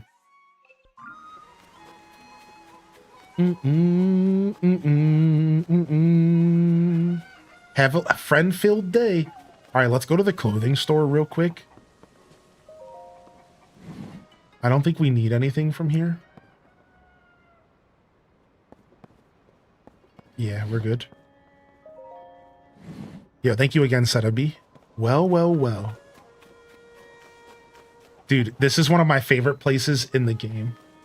All of the lore in here is so amazing. I love this place, dude. I must try hard as well. All right, let's go get another Zelda note. There's a bunch over this way. Well, let's get the ones in the center of town first. There's a couple in the very center of town, I think up here. All right, here we go. I think it's going to be about this garden right here. Let's see. Yeah, it is. A garden for growing plums. 100 years ago, Impa planted a plum tree here to celebrate a child's birth. It really has grown into something beautiful since that time. The care Melly has put into maintaining this place is clear to see. Now that I think of it, could she be... Wait, what? Wait, what? What are you saying? Wait a second. Could she be what? A garden for growing plums. 100 years ago, Impa planted a plum tree here to celebrate a child's birth. It really has grown into something beautiful since that time. The care Melly has put into maintaining this place is clear to see. Now that I think of it, so could she be...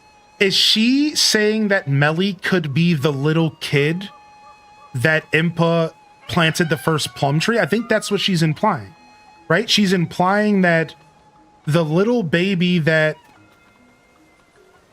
she originally planted the plum tree for to commemorate years ago might be Melly, who's still here today protecting the plum trees.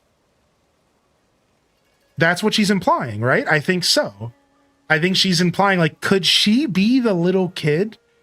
Which makes sense, because Impa's really, really old. Or she's the mother, right? Or, and I didn't want to go this far because I don't know if this is what she's saying.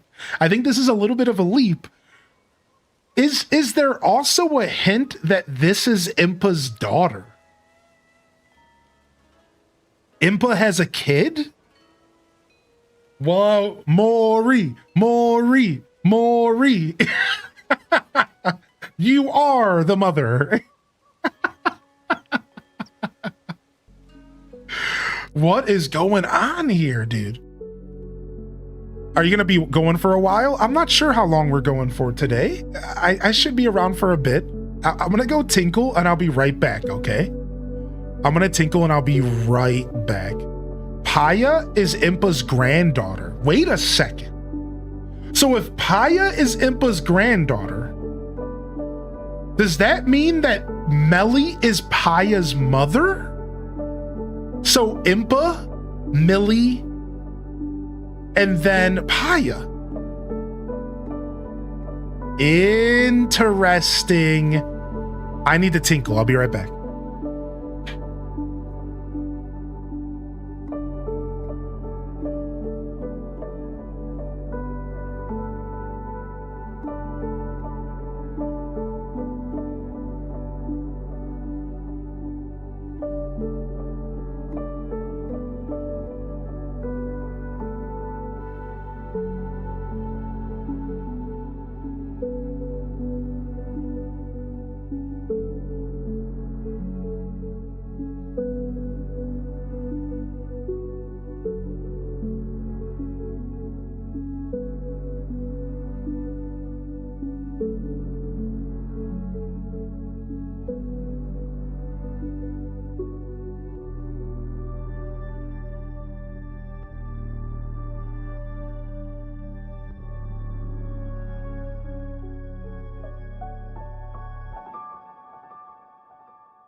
Man, I got some apples and yogurt with my name on it here. I'm starting to get peckish. I'm gonna take the rest of my yogurt and I'm going to cut up some golden delicious apples and I'm gonna eat that. That's gonna be my lunch, dude. I'm gonna cut them into nice little bite-sized pieces and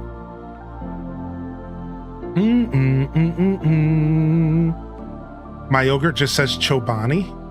My yogurt is like, starts with an S. It's like Surgari or something. I don't remember. Yeah, I've been waiting. I haven't made my lunch yet. I was thinking about it, but I'm gonna hold off a little longer.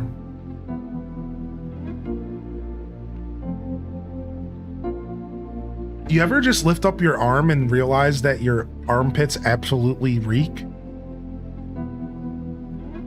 No, just me? Never mind, I said anything.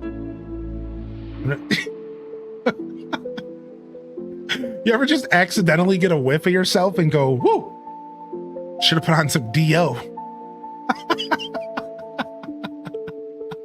Yo, what up, 10 Lobster? Been there? I did just eat a healthy serving of soup full of veggies. Nice. Oh, you had some birthday cake? Nice. Hey, dude, a little balance is always good. And ew. Listen, I don't think about wearing DO all the time while I'm streaming because I'm just sitting here. Like, it's not like it matters. I'm not like I'm going anywhere. All right, don't judge me. Smell-o-vision.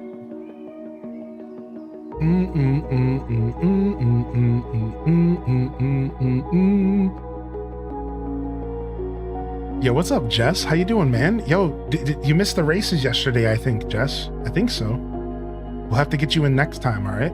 I don't know. Maybe you made it. I don't remember. I don't think so. All right, we're gonna get back into some Zelda notes here. We have about 4 more for Kakariko Village.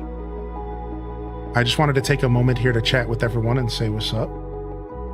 Oh, and I wanted to chat about something here. You did pop in for a bit. Okay, I couldn't remember. I always look forward to racing with you. So listen to this. Did y'all know that... Oh, let me get my keyboard going again. Did y'all hear about this? Before we jump back into Zelda lore.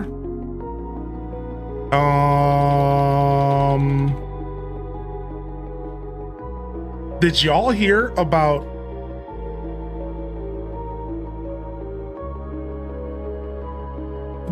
AOL is discontinuing the dial-up internet service. It's the end of an era. Did y'all hear about dial-up is going away? Did y'all hear about this?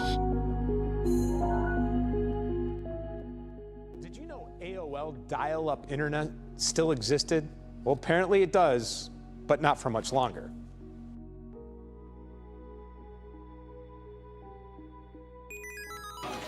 America Online is, of course, famous for that catchphrase, a relic of the 90s and early 2000s. AOL says their dial-up service will end on September 30th. The company made the announcement on their website saying the decision was reached after evaluating its products and services. And you may remember that iconic phrase was actually recorded by a longtime employee of WKYC. Say it. Welcome. You've got mail. Files. Oh my, it's the guy. Oh my Lord. I never wanted a face to that. You ruined it. It's ruined. I never wanted to see that. Oh my, You've got mail. Files done. Goodbye. Ruined. Now I'm gonna think about some old white dude who probably wears New Balances and khakis and shorts, most likely. Let's not go back into that again. Anytime I hear that phrase for the rest of my life, dude, I don't want to think about some old white dude. Welcome. You've got mail. Files done. Goodbye. Elwood Edwards originally recorded those AOL catchphrases back in 1989, a somewhat random opportunity because his wife 1989. Edwards sadly passed away last year at the age. Not sure what else I expected. True. Yo, Sweet D with the tier 2 for 5 months, man. Did y'all know that dial-up internet is going away? And how many of y'all knew that you could still sign up for dial-up? Don't diss the New Balances. How many of y'all knew that you could still be using dial-up internet? Think about that. Shout out to all the grandmas who might still be dialed in, man. It all ends on September 30th. If you were out there still using AOL Messenger so you could AOL your buddies, well, guess what? That's how you better pick up a phone and start texting. Because it's over. It's over. Thank you, Sweet D, for the tier 2 for 5 months. Thank you, Sweet D, for taking that extra tier. You get yourself access to 10 more emotes, animated and static. Enjoy the emotes. Hopefully you find one you like. And thank you so much for helping me keep my 70% split from Twitch. It really does go a long way. Welcome in here, Cozy. Welcome back. My grandma won't be happy. She still has dial-up. To be fair, she's out in the country. No, but for real though, jokes aside, dial-up is actually still very popular out in the country. Now, thank goodness AOL is not the only company that provides dial-up. So jokes aside, this isn't the end of dial-up. It's just the end of AOL dial-up.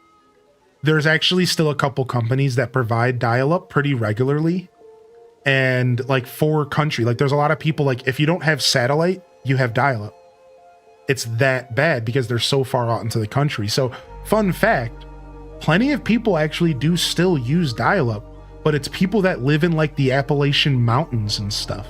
People that are like so far out there that they don't have other options. This is a real thing. I just watched a YouTube video about this exact thing like not too long ago, about how in some places in America, people are still using dial-up. It's like, wow, like, what's up, Nikoru? Good to see you, dude. And welcome in, Sage Ridge. Yeah, all the dial-up memories and trauma, dude. Oh my gosh, man. Yo, McBritches, did you hear me? I did release that first episode of Coral Island, but it's not the one that you were looking forward to. Wait, hold on. What did she say about they're a part of me? Hold on a second. Hold on a second. Plum Garden. The previous chief planted these beautiful plum trees on a day I was born. They're a part of me. I take care of them like I would take care of my own children. Wow. So she's confirming that she's the child that the plum tree was planted for. Does that not then confirm that Zelda is hinting towards her being her daughter, right? Because why would Zelda be so cryptic about her being the kid that was born, right? Why Zelda wouldn't be cryptic about that if she's openly saying, I am that kid.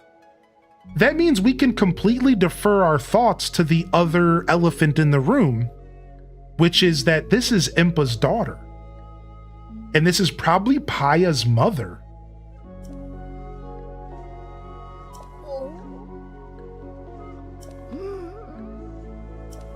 That's really cool, actually.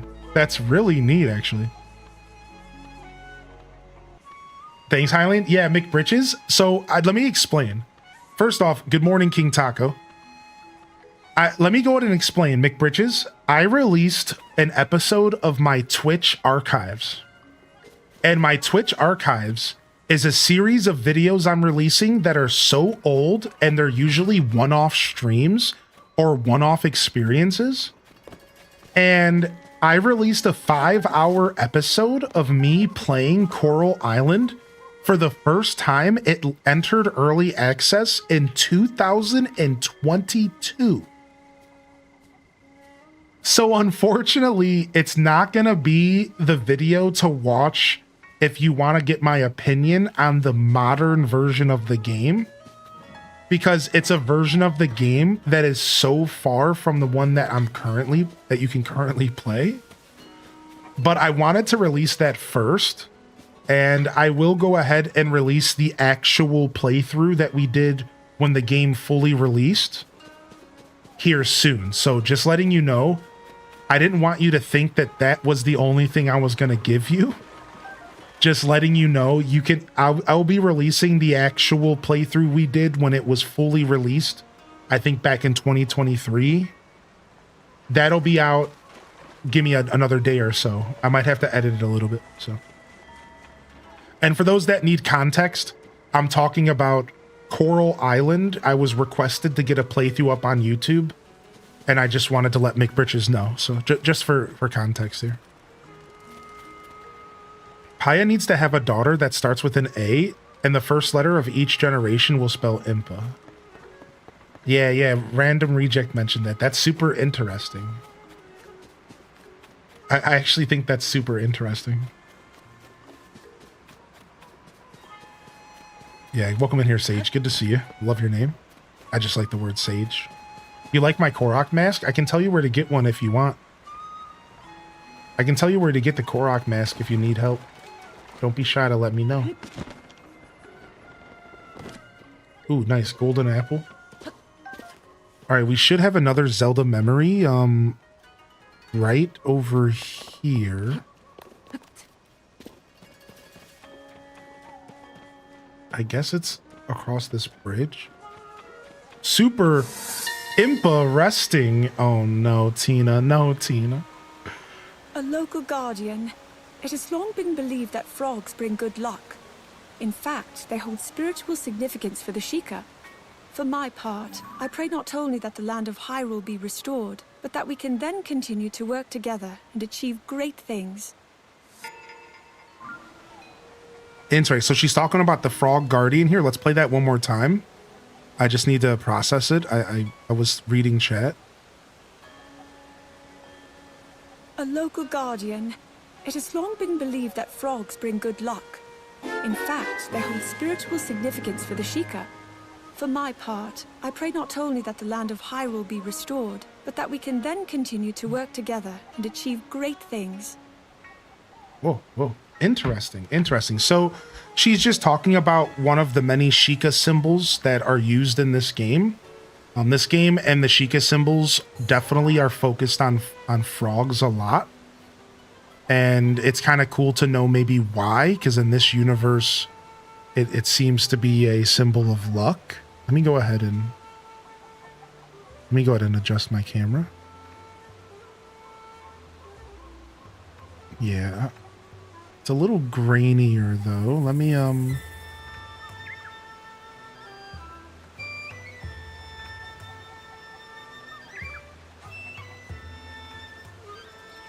okay, and then let me see if I can refocus it. Okay. All right, I just needed to check something. It felt a little brighter than it should have been, but it's fine. What's up, Brittany? How you been, Brittany BCH?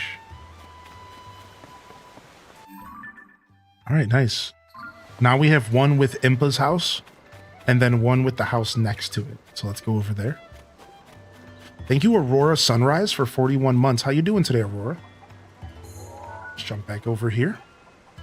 How you doing today, Aurora? Good to see you. I think the only Zelda game I played with the original when it first came out, I may have to save up for a Switch. Nice. So, Sage, what kind of games are you into by chance, if you don't mind me asking? If you haven't been playing Zelda your whole life like me, what kind of games are you into, dude? Memory. Ugh. There are beautiful fish with a unique patterning living in the waters beneath the falls. They must be the ornamental fish Sheikah researchers worked tirelessly to breed here 100 years ago. Their efforts were certainly hindered by the calamity, but it doesn't surprise me that the Sheikah would still find a way to finish their work. Interesting. So these were like carps that were bred specifically by the Sheikah. They're called the Sankei carp. Uniquely patterned, living in the waters beneath the falls, they're ornamental fish that Sheikah researchers worked tirelessly to breed. So I guess the only fun fact about these fish is that they don't have any effects.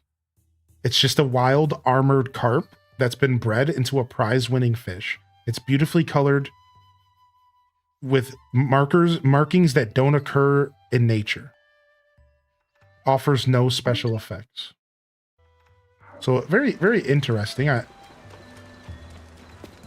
like the world building. I like to think that they were in here putting all this effort in to breed fish. It's interesting. The Hubs and I are lurking on YouTube. Enjoy your cozy Zelda vibes. Thank you, Aurora. I hope you're having a great Sunday, man. Yo, Code Hemi, cheers.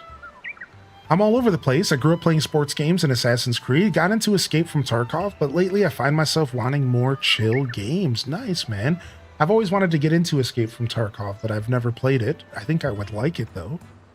And I grew up playing NCAA 2004. It was the only sports game that I truly fell in love with. And it was a college football game, and it was amazing. It was on Nintendo GameCube. And I've only ever played a handful of Assassin's Creed. About 4 hours of Black Flag, and that's it.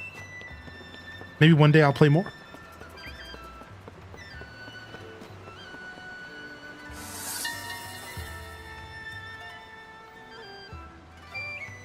I came here to visit a friend that I had not seen in 100 years. She had been an advisor to the royal family, and following the calamity, she became the leader of this village while awaiting my return. The relief on her face when she saw me. We talked for hours and hours, trying to make up for all the time we'd lost. So, Impa in this game is out exploring, right? Yeah, Impa in this game is out exploring. That's why she's not here, right? So, this is just a quick commentary on, it's called the 100-Year Friendship. So this is just a quick commentary on how Impa had been advising the royal family 100 years ago. And because, so if you don't know, Sheikah aren't actually humans. Sheikah aren't actually Hylians. So the lore behind Sheikah is that they are almost a subhuman species that are known for living longer than regular Hylians or humans or whatever in this universe. So what you can take away from this is that Link isn't actually the same as Paya. Like, these aren't, even though they look the same, even though they both look like Hylians or humans, whatever word you prefer to use, Sheikah are actually a different creature. It's a subspecies. And a lot of people don't realize this about the Zelda lore. Sheikah are known for living a lot longer than Hylians. I don't know if there's any other details that we can go over about the difference between Sheikahs and Hylians and or humans. I like to use those words interchangeably because Hylians are basically humans, just in a different, universe. So it's pretty interesting stuff, though, because Sheikahs they have longevity in life. They live a lot longer, right? So in this case, in this conversation about the 100-year friendship, Impa, the same old lady we saw in Breath of the Wild, is the same old lady that we see in Tears of the Kingdom. She's the same old lady. Well, she wasn't old. 100 years in the past when she was advising Zelda in the console then. So it's pretty interesting. A lot of people don't realize that it's not just happenstance that Impa lived for 100 years. No, Impa is a Sheikah, and Sheikah live a lot longer than Hylians do. This isn't just by happenstance. This is how the game has been coded when it comes to lore. The lore of Sheikah have actually been this way for a long time. I think they even touch on the long life of Sheikahs in previous Zelda games. I'm fairly certain. So it's not just this game. Like Gerudo are a special bloodline, so is Sheikah. Correct. Bingo bongo. The Gerudo comment is also important, right? The Hubs got Fields of Mystria. It's so good. Today I'm playing Fae Farm again. Oh, nice, dude. Is the hubs playing Fields of Mystria themselves, or did they pick it up for you? Dude, Fields of Mystria is beautiful. I've been playing, I'm sure you saw, I've been playing about 2 or 3 episodes a week, and it's so fun. Fields of Mystria is so much fun. I recently picked up Dinkum. Ooh, in Dinkum, dude. Dinkum is great, Sage. Oh, man. Dude, Dinkum is a great game. We recently did an event called The Weekum of Dinkum. The Weekum of Dinkum.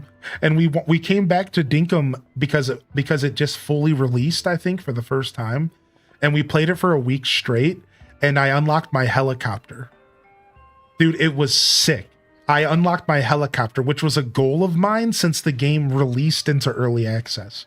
I did it. I have a helicopter in the game and I'm flying around the map. It's so sick, dude. Yeah, Dinkum's actually super dope because it kind of blends the world of Cozy into the world of like a little bit of like threat, right? Like you're fighting monsters, you're battling creatures, but it's also kind of a cozy little sim game, you know? It's neat. He's going to play it first. We have it on the Steam Deck, but I've been helping him with Google and video guides. Nice. If y'all have any questions about Fields of Mystria, you're welcome to ask, all right? Also, that is about the gosh darn sweetest thing ever.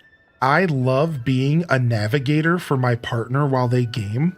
Sometimes I will sit there and ask, like, hey, do you need anything? Can I look anything up for you?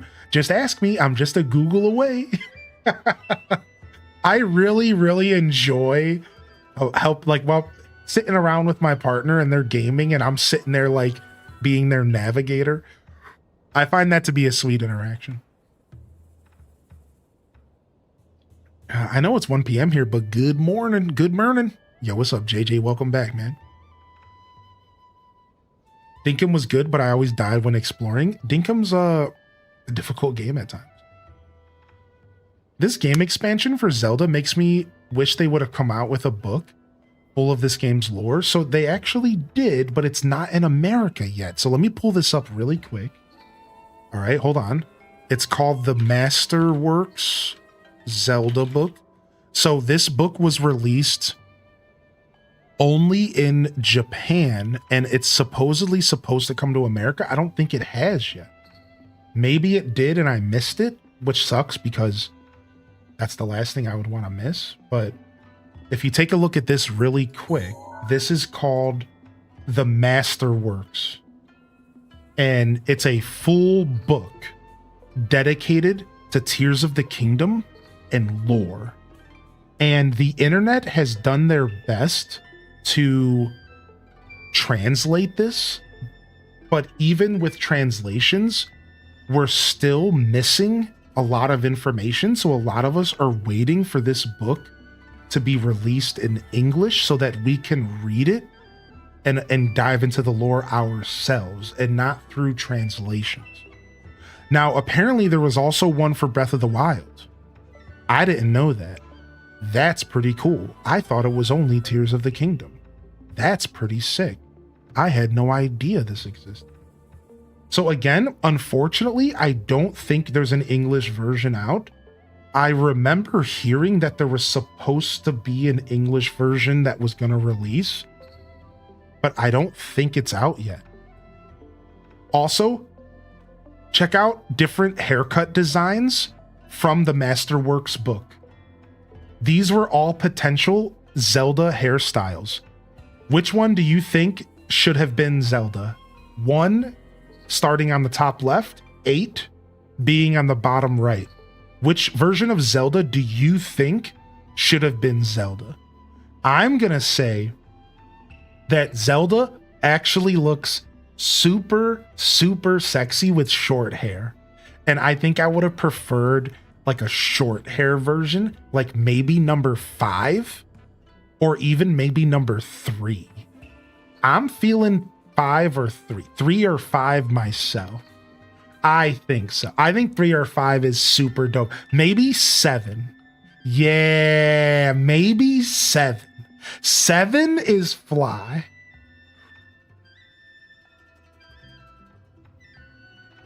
You love 3? Isn't 3 fly, dude? Yeah, yeah, yeah.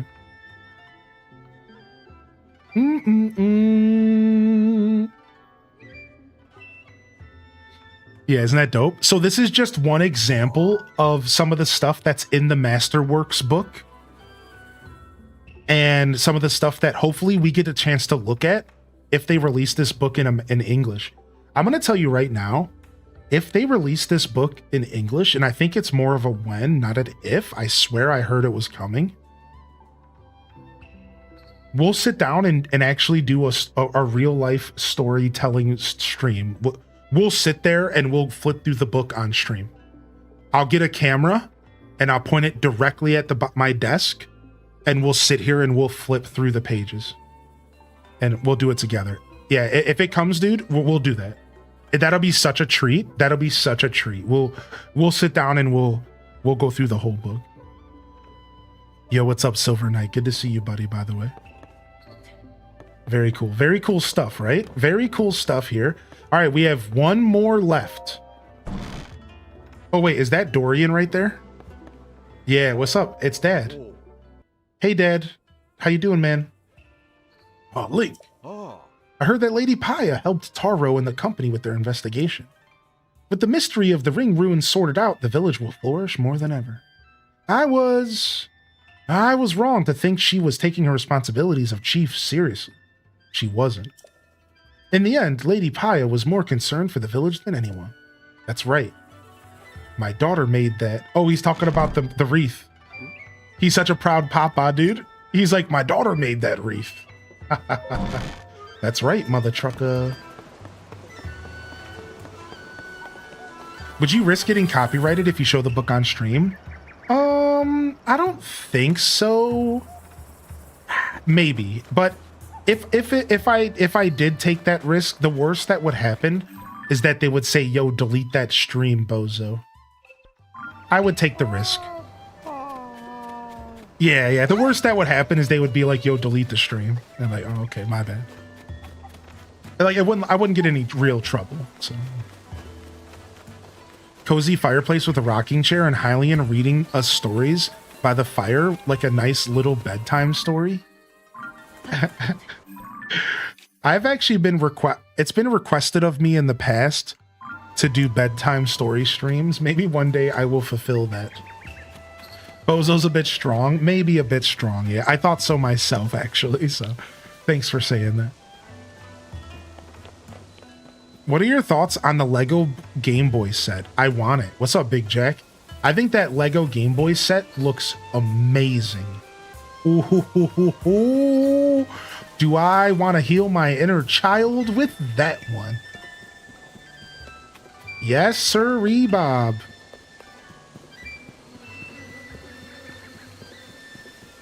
All right, we have another Zelda memory coming up. Let's go.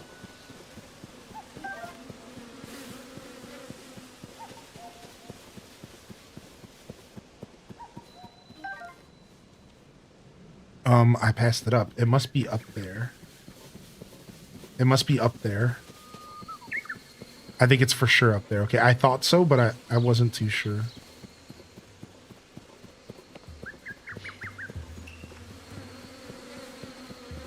Hungry little caterpillar reading when? We need a choose your own adventure storytime stream. If I read stories to you, I would probably read Goosebumps, and we would do exactly that.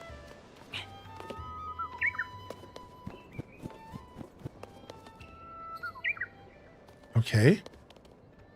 Dude, I'm not unlocking this memory. Oh, it must be right by the edge. Here it is. Got it. It seems the great fairy Kotera no longer lives here. I have heard that the only truly appropriate offering to her was rupees, and after the villagers started offering vegetables, thinking that would suffice, Kotera quickly grew weak. She was too considerate of the villagers' feelings to say anything, though. What? Interesting. Wait, what? So it seems that the Great Fairy Kotera. So the Great Fairies have names? No longer lives here. Yeah, the Great Fairy obviously doesn't live here anymore. Obviously. I have heard. Let's listen again. It seems the Great Fairy Kotera no longer lives here. I have heard that the only truly appropriate offering to her was rupees, and after the villagers started offering vegetables, thinking that would suffice, Hotera quickly grew weak. She was too considerate of the villagers' feelings to say anything, though. Wow, that's not my personal narrative of the Great Fairies. I would have believed that the fairies were greedy. That was my impression. My impression of the fairies is that they were kind of like Sweden, like a greedy Sweden when it comes to what's happening in the world. And that while they'll power us up and but like they would only power us up if we were to pay them. Like I was always under the impression that the Great Fairies were actually kind of like not really friendly. To think that maybe they were considering the villagers' feelings and not asking them for more than they were giving is strangely interesting to me. So they killed the Great Fairy with vegetables. Yes, that's literally exactly what they did. All right, you know what, chat? It's been a while. Shall we?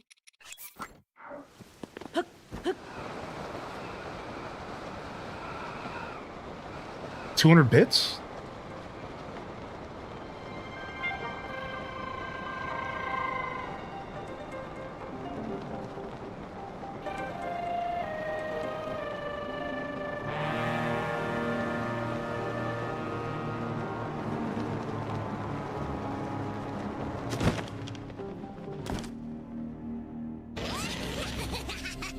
Dude, nice, dude. I haven't heard that in game in a while, and it's always better in game now, isn't it? That was nice. That was real nice. So it's funny because rarely do I do a session of Tears of the Kingdom and I don't go to the sky right away. And even more rare do I do a session of Tears of the Kingdom and go to the depths before I go to the sky in a session. Like, strange little call out, but I love the sky in this game so much, and the depths is like the complete opposite. Let's go ahead and change our map, and let's go ahead and look for some Koga memories. Would y'all like to, let's mix it up a little bit. Why don't we get some Koga memories, dude? This actually seems like a good idea here. So we have a Koga memory right here at the abandoned Kakariko mine that we can head to. And then I want to go down here and I want to go right here. Earlier I said I was going to go here to explore. I want to go here. I'm actually going to mark it so I remember. Even though we might have to fast travel there, that's fine. All right, and then there might be a boss fight in front of us. Do those bosses respawn? Let's go fight a boss for fun, shall we? All right, we have a Koga memory near us. And then let's go fight a boss for fun here as well. All right, let's go. Now, we're in the depths, so we don't need our Korok mask anymore. This makes me really happy because we can finally take off our Korok mask. We can finally take off our Korok mask and do something else, which is nice. Like we're stuck wearing the Korok mask on the surface, and I would love to not always have to be wearing it, but that's the life of somebody trying to 100% the game. So let's go ahead and let's actually put something else on. Usually I wear the mining equipment down here, but let's mix it up. Let's rock this outfit for a little bit. I rarely get to rock this outfit. The Koga notes are hilarious. I know, dude. I know, man. Wait, what is this outfit? Ooh. This is the reward for getting all of the shrines in the game. And all we know about it is this right here. This item is said to contain the spirit of a hero who once saved Hyrule. That hero's aura will envelop the wearer. A great fairy has increased its defense. And here's a fun fact about this outfit. the only other depiction of this creature right in front of you is on a tapestry or in the basement of Hyrule Castle, depicting the battle of the original hero versus the original Ganon. It depicts a creature that's supposed to be the hero, and here's the key factor here, with a tail. That is right, Breath of the Wild tapestry. It depicts a creature that's like red with a tail, and he's supposed to be the hero. The red hair, yes. So we don't know a lot about this. This is one of the things that I'm really, really hoping that Hyrule Warriors Imprisonment touches on. I'm gonna go as far as I'm gonna predict this right now. Clip it and ship it, and welcome in here, Coco Brown. This is gonna be a playable character in Hyrule Warriors Imprisonment. You heard it here first. This is going to be a playable character. You're going to be able to unlock this character, and you're going to be able to play as this character. I wouldn't be surprised if it's even a bigger deal than that. If it's maybe a part of the story or something. I think it's just going to be a playable character for funsies, though. I think they're going to keep this character as a mystery, and they're not going to go too far into the story. And they're just going to let us play as it, because that would be the coolest thing ever. Yeah, he literally doesn't blink. He's creepy. That's my prediction. That's my prediction. Wasn't the ancient hero way before Age of Imprisonment? Yes, you're right. No, you're 100% right about that. This is why I said playable character, and I don't think it's going to be a part of the story. Bingo bongo. And I didn't go into that, but you're right. So because this is technically the hero that's way before Imprisonment, this character isn't going to be brought up much at all, I don't think, Imprisonment. I don't think we're going to get a bunch of lore about it. I do think it's going to be a playable character for funsies. This is just a prediction. I think they're just going to make the same way that all the Hyrule Warriors games just had like random characters you could play as. I know this one's going to be canon, so maybe I am getting ahead of myself. I think this is going to be a playable character. I think they're going to make him they're just going to throw him in the game so that we could sit here and think about who the heck he is even more. I don't know, just a prediction, just a wild, blind prediction. Take it or leave it, of course. Which game are you more excited about? Hyrule Warriors or Legends ZA? Legends ZA? Good question. Which one are you more excited about? Legends ZA. I love Zelda, but the Hyrule Warriors games have never really been my cup of tea. And the only reason I'm really interested in this new Hyrule Warriors game is because it's supposed to be canon and it's supposed to be filled with real lore that we can learn more about this game and this universe and the version of Hyrule that's in Breath of the Wild and Tears of the Kingdom. And while I would love to learn more about that lore, I think we all understand what that means. What does that mean to Nintendo? Let me just share my thoughts. What does it mean that Nintendo's creating a lore experience for the Imprisonment War?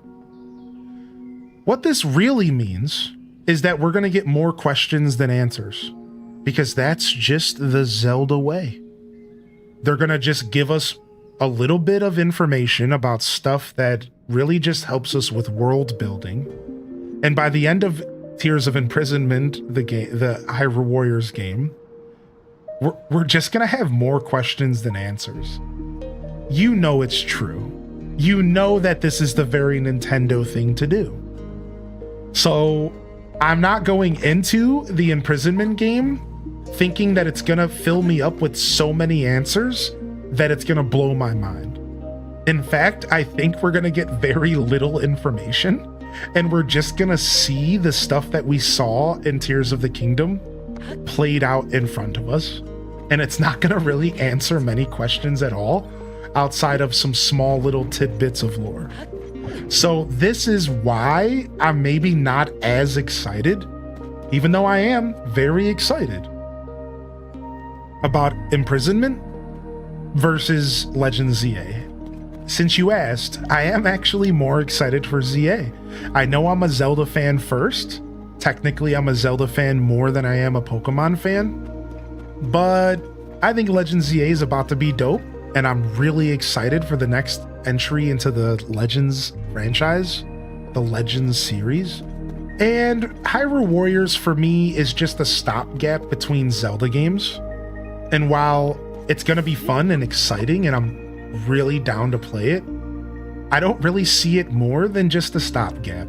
It really does just kind of feel like a bone, like they're tossing me a bone as if I was just like a puppy. And they're just like, here you go. Here's a little bit of lore. Here's a little bit of information. But in all reality, I'm just going to be left wanting more bones. It's not going to be enough. No, I'm looking forward to the game for sure. But that's just a little bit of my thoughts. I haven't really talked about how I feel about Age of Imprisonment. I think it's going to be cool, man. I think it's going to be a really sick entry. And I think it's going to be the first time I ever really play a Hyrule Warriors game. If I like the game as much as I think I might, my plan is to go in on the game. I'm gonna go in on it. Like, I think I'm gonna let myself play the whole game as much as we can. We're gonna really sink our teeth into it. And I think it's gonna be a nice treat. It's gonna be a nice treat. So for me, it's a game that I'm really looking forward to as a streamer. I think it's gonna be something that I'm gonna let myself really enjoy. It all depends on when it comes out and how much I like it. I know with Age of Calamity, I really liked it at first, and then it slowly started wearing down on me. And I know with Hyrule Warriors, I didn't like it as much at first, and then it's starting to grow on me. So I have two completely different interactions with the Warriors game so far, and I just don't know what to expect from the new one. Am I gonna love it outright? Am I gonna not like it at first? I don't know. We all want more bones. Ooh, boss time. Let's go, shall we? Let's grab the proper sage here. Yeah, what about you? What about you, chat room? Is there... If you had to choose one game you're excited for this year, what is it? If you only had to choose one. Yeah, tough questions. What's a game that you're excited for that's not out yet this year? It can be whatever, you know. Don't think too hard about it. All right, let's go fight this guy. I think we've already fought him before, but we're going to fight him again. Let's go ahead and turn our Master Sword into some sort of, like, clobbering device. Let's go ahead and try to make our Master Sword a clobberer. How do we do that? Do we have something that's very clobber-esque? Yeah, here we go. Let's grab the Horriblin Horn.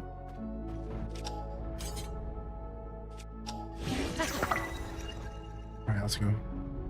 Ooh, Air Riders. Yeah, dude, Air Riders looks good. Guess it's ZA at this moment. Grand Bazaar. I'm excited about Grand Bazaar. Let's go. Let's go, Marbled Goma. Shut up. You still talking to me, dude? Yeah. Nah. Flip it and reverse it. Yeah, with it.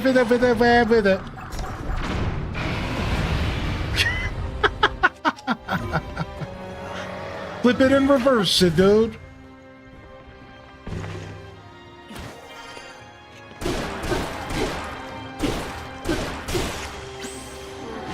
What? My Master Sword was about to break? That sucks. What do we do now? Guess we're grabbing the Silver Lionel Reaper.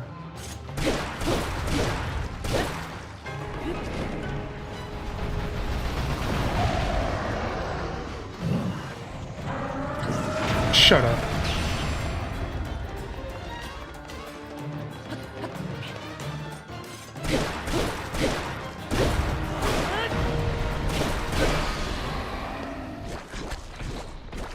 Halfway point.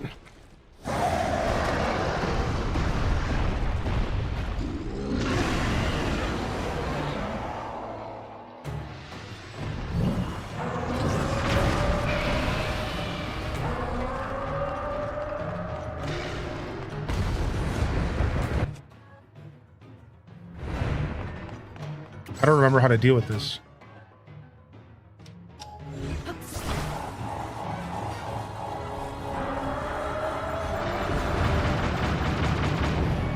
Cool. What? Did you see my sage get knocked down? I've never seen that before. Wait, did you see the sage get knocked down? I've never seen that before. What? They can get knocked down? What? I've never seen that.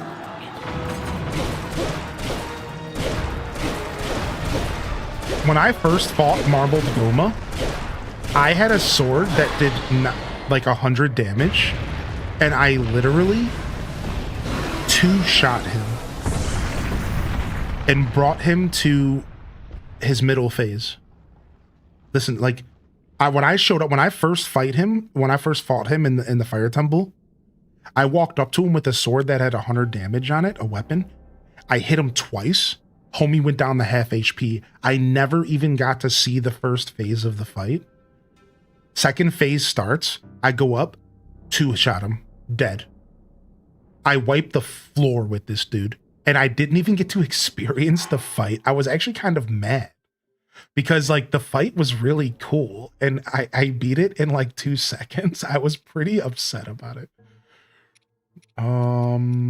Let's go ahead and turn this boomerang into something real weird.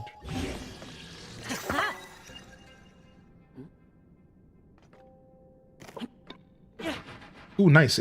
I was about to say, ooh, nice. It comes back. No, it doesn't. No, it doesn't. It ain't a boomerang no more. It's a Marbled Goma boomerang. It does 50 damage though. I mean, that's pretty nice. Ain't a boomer no more. Ain't a boomer no more. It's still a boomer, but it ain't no rang.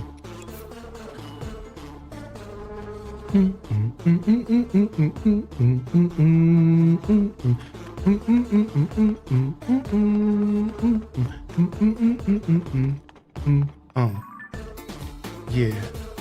Yeah, yeah, yeah, yeah, yeah,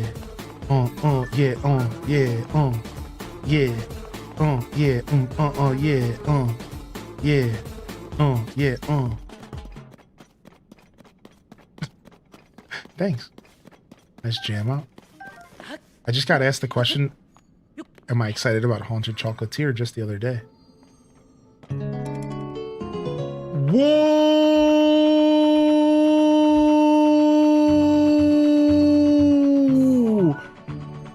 We got a VIP roulette! Look at me, I'm green screening. I'm phasing out. I'm phasing out. I'm phasing out. I'm phasing out. I'm phasing out. Yo, thanks for the subscription on YouTube, by the way. Yo, Banana Universe. You just got yourself a VIP badge for a minimum of 30 days, if not for a lot more.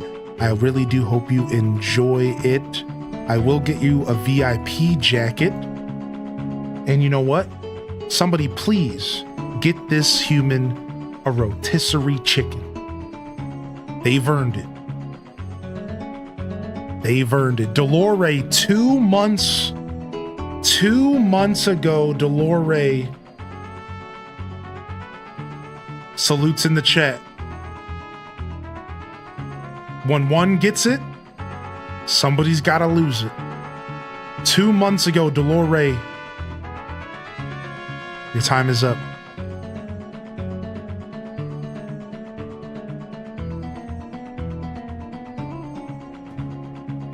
Do do do do do do do do do do do do do Do-do-do-do, do-do-do-do, do-do-do-do.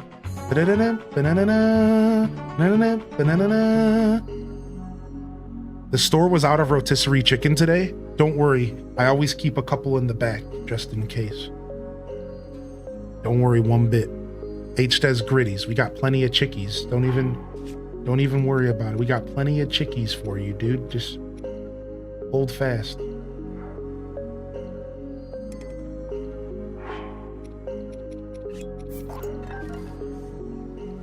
I think you're supposed to take it so that it resets or something like that. Isn't that how it works? You're supposed to take it so that it resets? So something new can spawn here? I think so. Have we been up here? Yeah, we have. We've been all around here. Okay. All right, let's head towards the abandoned kakariko mine. And we can get our first lore tidbit from Koga today. Let's go. Some extra in that basement freezer for emergencies. Yo, Jackie, thanks for racing with this yesterday, man. Cozy. Seasoned with banana grease. Sorry if this sounds kind of dumb, but where does the Age of Calamity and Age of Imprisonment fall into the timeline? Yeah, that doesn't sound dumb at all. You never need to apologize for asking a question, friend, and you never need to apologize for not being up to speed. That's okay, man. Thank you. So let me answer your question. So Hyrule Warriors, the original, way back on the Wii U, wasn't actually canon. What this means is it wasn't actually a part of the story of Zelda. It was what we call an AU, an alternate universe, an alternate timeline, one that doesn't exist, a what-if scenario. What if this happened in Zelda?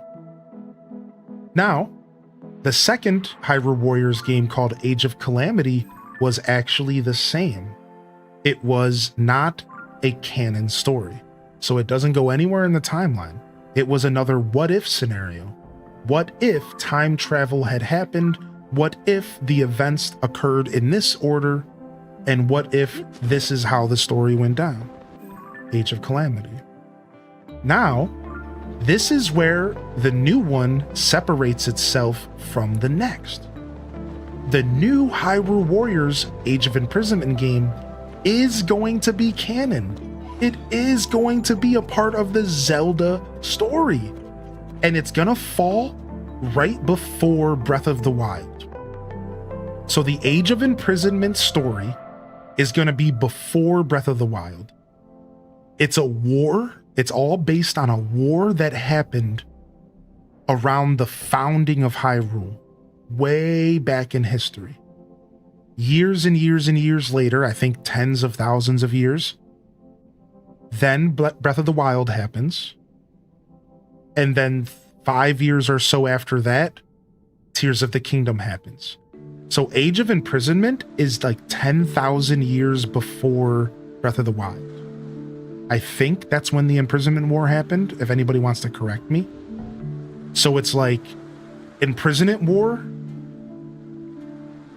Ganon Calamity, 100 years later, Breath of the Wild, 5 years later, Tears of the Kingdom. So just to re-clarify, the Imprisonment War, thousands of years later, we have the Calamity, the story of Breath of the Wild. 100 years after that, we have Breath of the Wild. Link wakes up from his bath. 5 years after that, or so, we have Tears of the Kingdom. So Age of Imprisonment's way before the timeline of Breath of the Wild. Way before. Thank you, Nordic Ryan. We don't actually know when the Imprisoning War happened, but it was much longer before even the Great Calamity. Thank you, Nordic Ryan. So it's even older than I realized. Even older. It's even older than I thought. Thousands and thousands and thousands of years in the past. Right. Thank you, Nordic Ryan. Good to see you in the chat, man. Thanks for jumping into some lore discussions.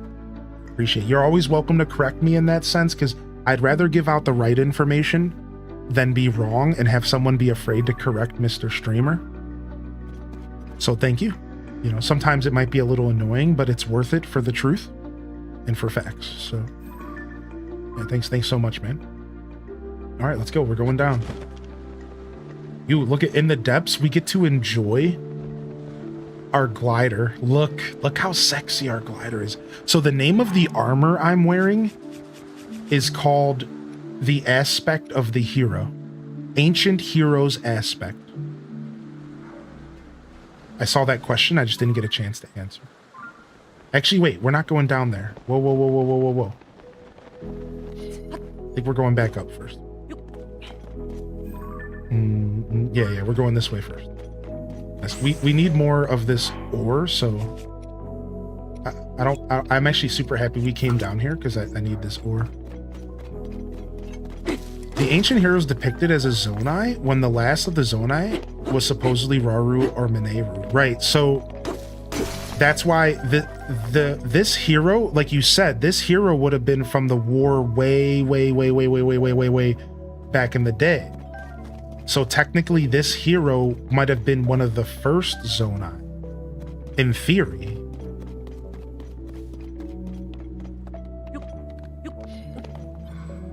Yo, dude, Nordic Ryan, dude, nice. What's up, Town Off? Yeah, in theory, this could have been one of the first Zonai, right? Like, it is an interesting conversation, because if this character was the original ancient hero depicted on the tapestries of the original Calamity... Oh, never mind. I was confused. Okay. Take back what I just said. Let's hit the reset button. So this character would have been around 10,000 years ago for the original Calamity, which is actually not as old as the Imprisoning War. The Imprisoning War would have been around the founding of Hyrule, and would have been when the Zonai had dispersed. Daz is correct with this question. So what Daz is saying is, if the Zonai did disperse, and if there was only Rauru and Mineru left after the Imprisoning War, as we have come to believe, then where did this guy come from 10,000 years ago at the Calamity? And my question, I guess, is from the heavens. Wherever the Zonai went when they left,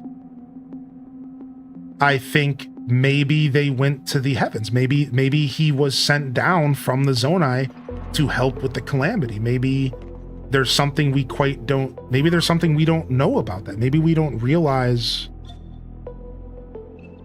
right? Maybe the goddess Hylia called upon him or something, and maybe, right? Because I think the idea is that this is the original hero. This is the first Link, right? I think the idea here is that this is the first version of Link before he was a Hylian, right? I think that's the idea here. This was the first hero of courage, the first to pick up the Triforce of Courage. That's like kind of the idea behind this suit. The armor is called the Ancient Hero's Aspect. It's called the Ancient Hero's Aspect. What's up, Dude Supreme? Good to see you.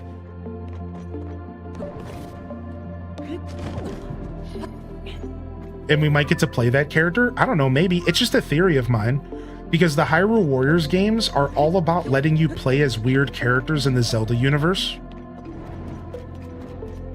So yeah, maybe, right? Like every Hyrule Warriors game has had characters that you can play as that don't make sense. So I just have a theory that maybe we could play as this guy in the new game.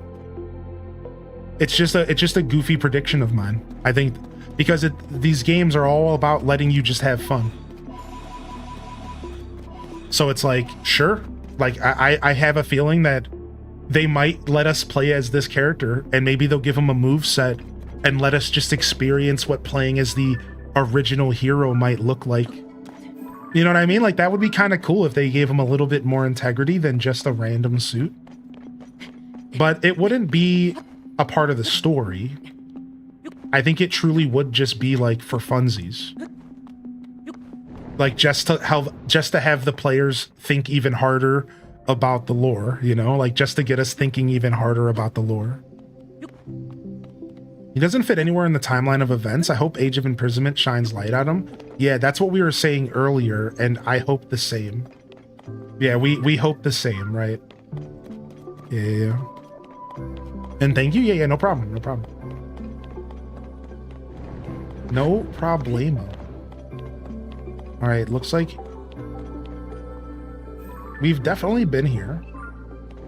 All right, we have a Koga memory coming up. The tail is cool. I agree.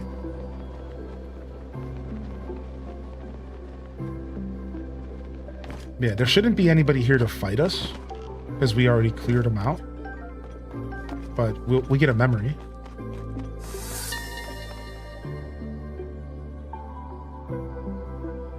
This thing was definitely moving. It withdrew the moment it noticed me. He's talking about this. Its neck was all stretched out, just like the pictures in the notebook. I can't believe something so ancient still works. Better take it with me. Okay, lift with your legs and... Oh, wow, you're heavy. Never mind. The younger Yiga can haul this home. So this is just his interaction with these old robots. So he looks at this thing and he says, wow, this was moving. What's going on here? And that something this ancient still works. So this is Koga.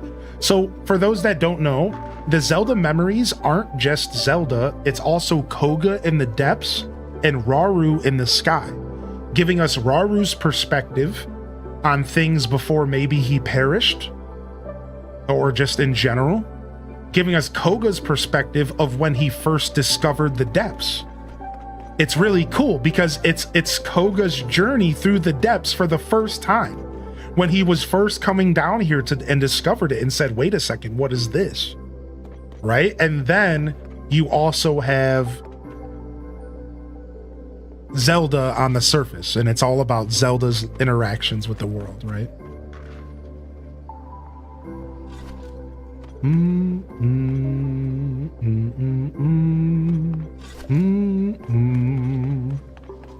I like the idea that 10,000 years ago is just a way to say it was a really long time ago, not actually a time frame, so the calamity could have happened whenever. I like that theory. I agree with that. I agree that maybe the way that they talk about it, maybe instead of thinking that it was exactly 1,000 years ago or whatever, we should more be realizing that what the actual dates probably were lost in time. And in all reality, at this point, nobody probably knows the exact time frame and the exact dates in which any of this stuff occurred. Therefore, we really should be thinking to ourselves that it's not exactly 10,000 years ago. It's just, it was a long time ago, and we don't really know when this stuff occurred. I like that. I think that's cool. Yeah. How you doing, Sleeps? Good to see you in here, Sleepy Caleb. When we first knocked his behind down there, isn't that the best that we sent Koga into the depths? Isn't that actually the best narrative ever, dude? I love that so much. Nice. Let's take this vehicle out for a ride.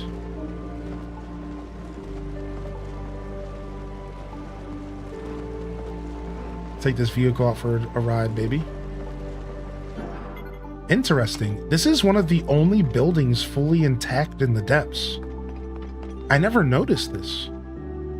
This is one of the only refinery areas where there's like a building like this. There's plenty of these types of structures right here. Just not so much like little buildings like this. This is kind of cute. Chillin', having breakfast. Nice, dude. Nice, dude. Yo, what's up, Feisty? Did you intentionally try to sound like a robot? Yeah, I did. Yeah. Does not compute. Adios, turd nuggets. Oh my gosh, it's a Yiga. I just don't get it. He's a researcher. You're such a scumbag, dude. We know who you are. We know who you really are. We know what's going on here, dude. Stop pretending, man. How can I get this thing moving? Good luck with that.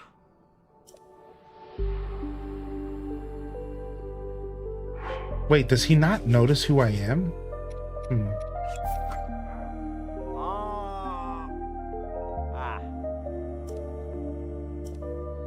Do you know how to activate constructs? I know how. You do? I thought a famous hero like you, in fact, I was sure of it. First, I'll rough you up a little bit, then I'll make you talk. I wonder if that, I don't know. I unfortunately don't know if, I think I just chose the wrong conversation prompt. Kind of unfortunate, because I wish I would have talked to him again with the aspect on.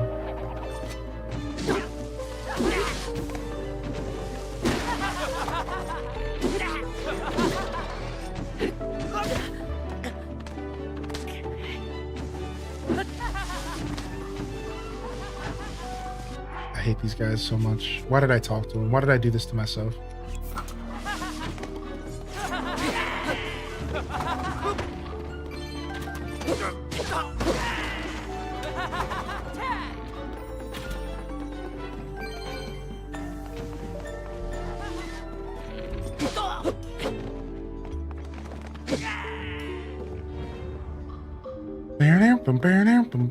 Regarding the inclement and imprisoning war, all of that is just within the nebulous time frame encompassing Breath of the Wild Tears of the Kingdom.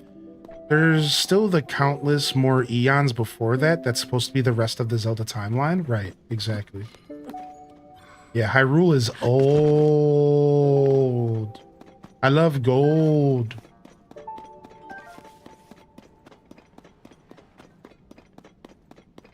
All right, sick. Nice. Next Koga memory is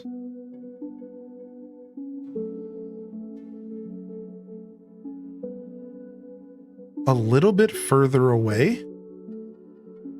Let's use the GPS guidance for fun. Let's use the GPS for fun here. Guidance activating. Proceed far southeast. Okay, southeast. Let's go.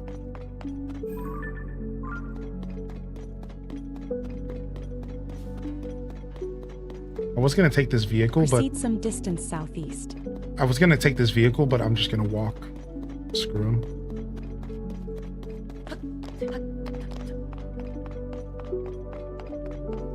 Yeah, Dazabound. I agree. I think Please proceed. that's why, like, there's a recent theory because of the Zelda Notes app, right? There's a theory with the Zelda Notes app that there was more than one flood. So we all know of Wind Waker as the game that presents to us the idea of a great flood. And now these Zelda philosophers in the YouTube community are starting to think that maybe there's just more than one flood. Maybe we don't understand Proceed just some distance southeast. how old, you know, this universe is, this game is, that Hyrule is. And maybe there was more than one great flood. Maybe there was more than, you know, one of these events that we think we know everything about Zelda.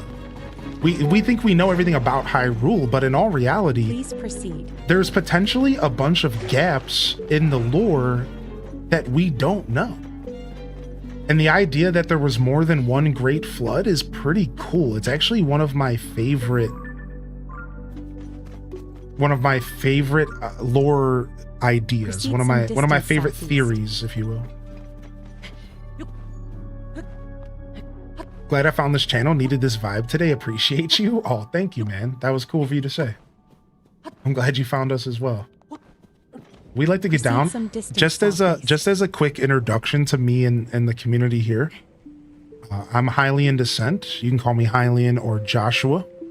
And we tend to do all sorts of different Nintendo content here. I'm actually most known for Animal Crossing, and it's something that I streamed for my whole journey. Now, you'll notice, well, you're Hylian Descent, so isn't that kind of silly? Yeah, but I've been Hylian Descent since I was a child. and I've only been streaming for 6 years. So I'm known for Animal Crossing, and I'm known for Stardew Valley and Zelda. I'm actually starting to become pretty well known in the Zelda community. I'm pretty proud of that. And you can expect all sorts of different styles of content here focused on this kind of vibe, right? I think no matter what I'm playing, I tend to keep the vibe intact that I'm known for. So if you enjoy the show, make sure you hit that follow, like, subscribe over on YouTube. And thank you for being here today. Again, you can expect everything from Animal Crossing to Stardew and farming sims to Zelda and Nintendo games like Kirby and Pokemon. But I'm a Nintendo baby at heart with a variety gamer's soul, and I do like to mix it up. You'll get stuff like Subnautica, you'll get stuff that's a little bit more offbeat.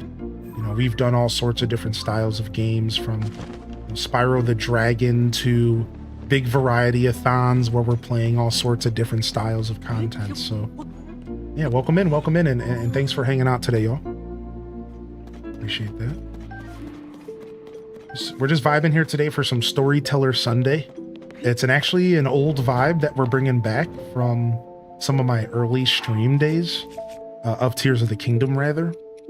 When this game first came out, we were playing it non-stop religiously, and one of the segments that I created was called Storyteller Sundays.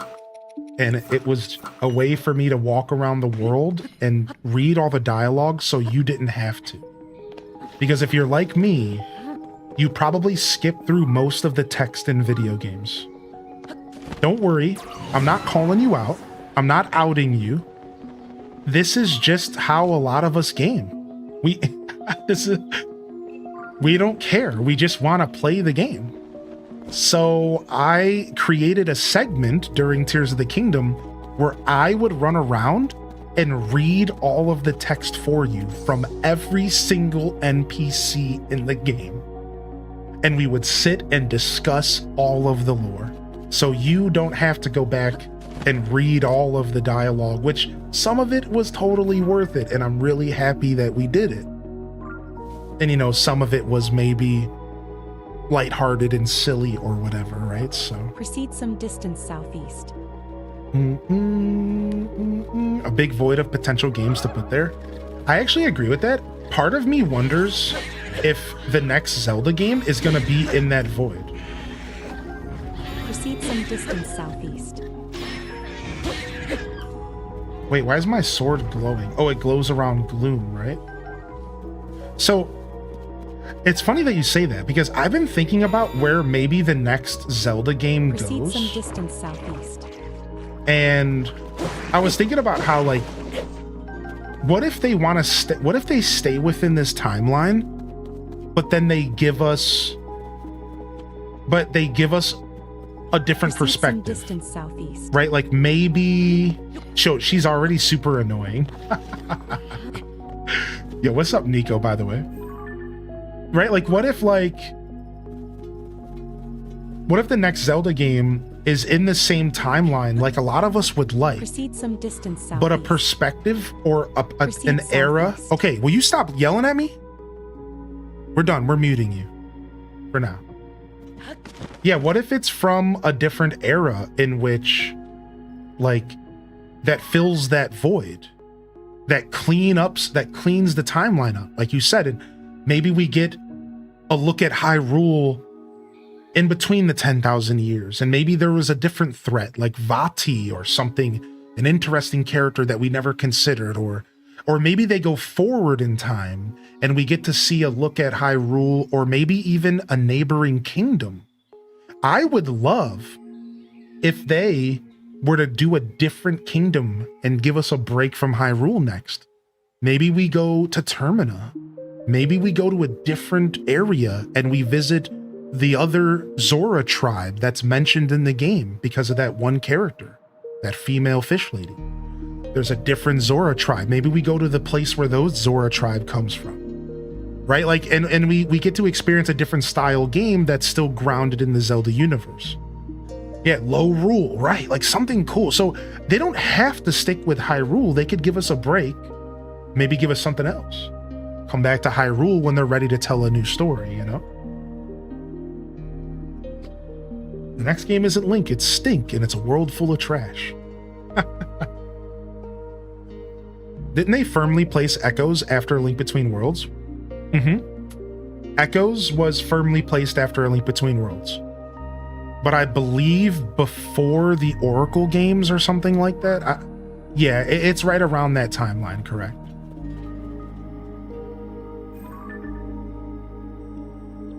All right, I want to head here because I don't think we've ever been here.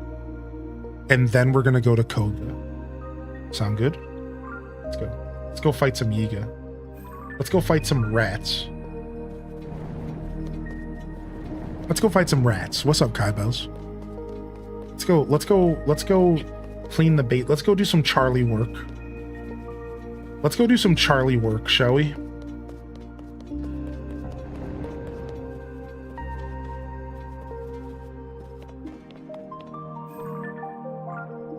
Bum bum bum bum bum bum bum. Hard to see in the distance. I don't know where I'm going. I think I'm going up here. I am. I almost want to pull out the speeder bike for this, but let's just climb up. I remember the first time I was traveling through the depths, everything was so dark. I would just whip these bulbs everywhere. Y'all remember that? It was so dark. The first thing I would do is I would just go and whip these everywhere so I could see in the distance, like, because it was so dark. It's before you light up any of the routes, you know? Yeah, dude, it's tough.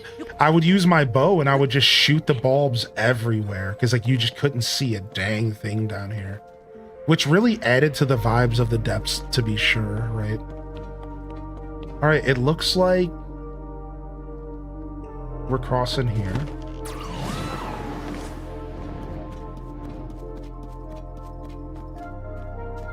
All right, let's go ahead and link the Lightbringer. Yeah,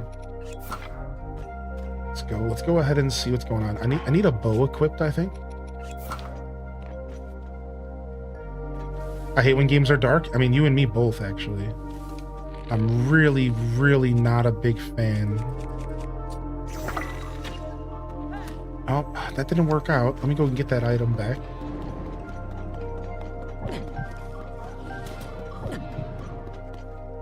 All right, well, the boys know I'm here. Oh, he lost me. Freaking bozo.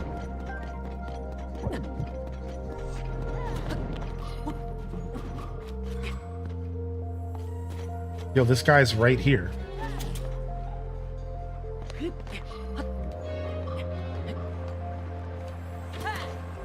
Hi. What are you waving? Are you like waving for help? Are you okay? What are you trying to cast a spell on me? What are you? What? This is so funny with the outfit I'm wearing, because my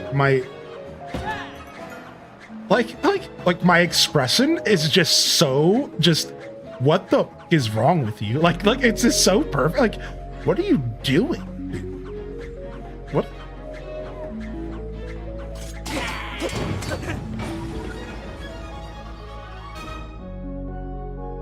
Okay, Dad?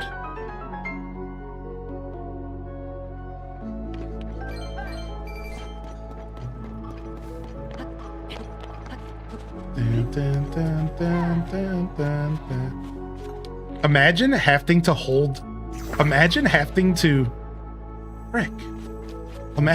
to stand there and wiggle your arms to keep your spell going. Is that what was happening? Give me my key side ball back. None of my key side balls are working. I'm pissed. All right, this should be good. Got him. Shredded. Your big baby. Your big baby. Yeah, so much extra. Yeah, I agree with you, Nordic. Open up. Hey, open up. In a game this massive, there's always something new to be explored. There's always something new. I'm still finding Giga schematics. I'm what, 500 hours into this? A new design has been registered. What is this? Scatter trap? What the frick is that?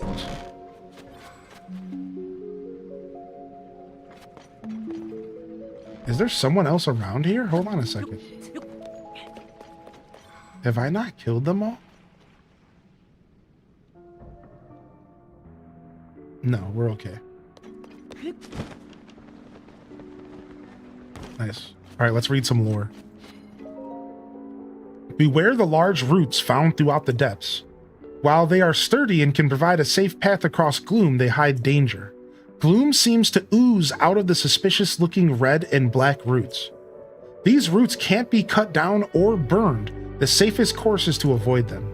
Glory to Master Koga. Is it ever described what these roots are? So what are these roots? Just malice incarnate? Something like that, right?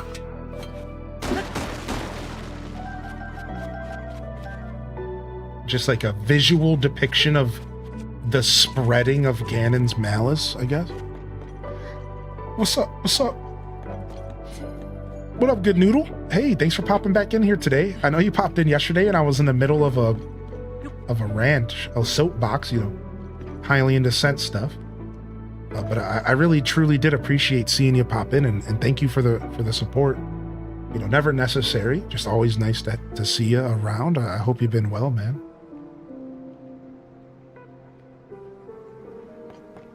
I hope you've been well. I already saw them. I always saw them as like the darkness that roots itself in your heart. So like Ganon's malice, right? It's definitely like, that's the vibe, right?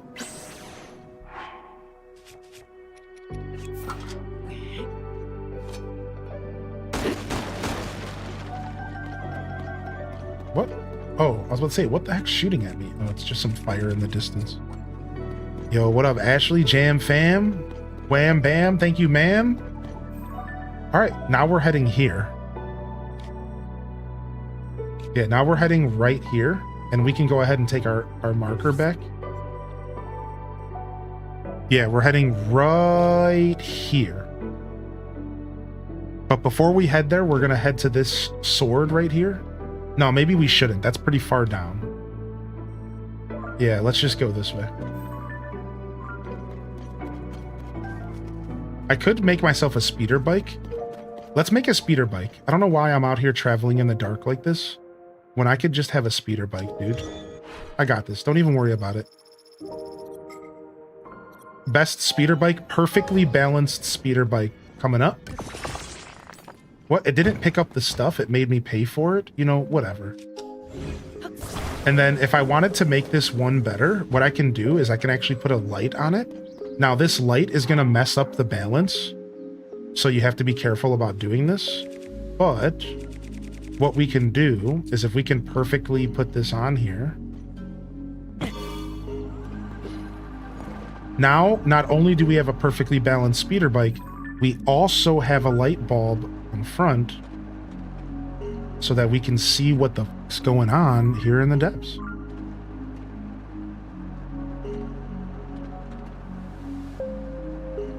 Look at that, baby.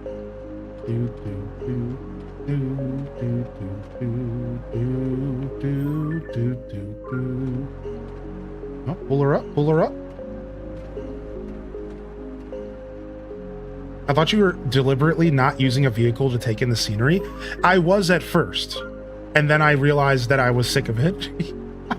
Yeah, I was actually at first, and then I realized this sucks. It's like, I'm sick of this. Ooh, nice. Link. And also, the cool part about putting a light route on here, chat, is that it actually makes the vehicle live from a further distance. So, if you don't know, vehicles will disappear depending on your distance away from them. However, if you attach an item to them, such as this light route, it'll make it last a little bit further than it would normally, which is nice if you're walking around and, you know, doing stuff. Ooh, nice. A nice shiny Knight's Claymore. That's actually a beautiful pickup. We're going to use that to make a weapon later. Yeah, star fragments are the way that I learned that was actually star fragments. Correct. That's right.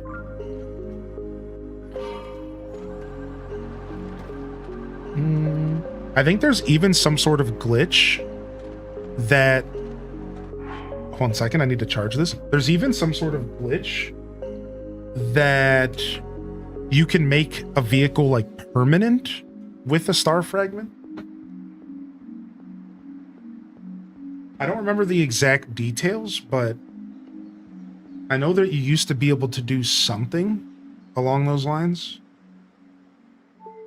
And if not permanent, it just made vehicles last way more at a distance. Oh yeah, it was dragon parts. No, that's what it was. Thank you, Neo. Yes, it was dragon parts. If you put a dragon part into a build, it makes Zonai builds like super resilient to despawning. Yes, it was dragon parts. Like you could just use like a nail or something, a claw. All right, here's where we're going. Ow. That was one way to get down here. That's one way to lose a fairy, and we found a Stalfos, which is nice. But I did not intend to fall that way. That sucked. Oh, I bet you we need to fight this Talos, actually. Let's go do that. And let's check if we have any other fairies. I think we're out. We have one fairy. That's good. This is music from Spotify. It's a new album, a newish album that was released. Let's give ourselves some speed up. It's called Zelda Ambiance, and if you want, you can type ! song if you would like to see or to pull up the song yourself. So you can like bookmark it or, you know, whatever you want to do. But it's a whole album, just to clarify. All right, let's eat some apples. I'm trying to give myself some health here. All right, and then let's eat some mushrooms.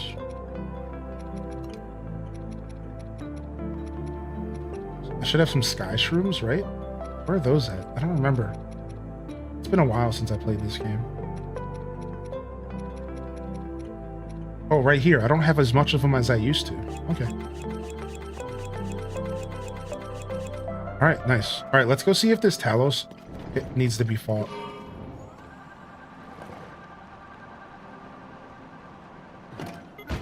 Dude, if it wasn't for the speeder bike, I would have never... I would have took me triple the time to get all of the light roots, dude. I remember when I got all the light roots in the depths, it was a long stream. It was like a 15-hour long day. It was brutal. And I just flew around the whole map with this bike right here. Because the terrain here is so brutal. If it wasn't for this speeder bike, it would have took even longer.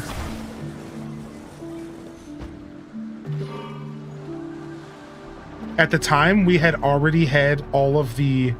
At the time, we had all of the shrines unlocked, so we knew where we could find all the light roots, so it was just a matter of getting there. Nice. Frost Talos, first time fight here. Very nice, dude. We need these fights because we're trying to get all the monster medals. Let's go. Let's go ahead and... Most used, please. Let's cool you off. Cool off. Ugh. Take a chill pill. Wait, how am I gonna fight you? Where's your thing at? Oh, it's way down here. Ow, I'm frozen. This sucks. Please, don't do this to me. Don't stop it. Ow, this sucks. You suck. Everything sucks about this. I hate you. Climb up your ass. Dude, when it's on its back like this, it sucks. When it's on its back like this, it's so hard to hit it.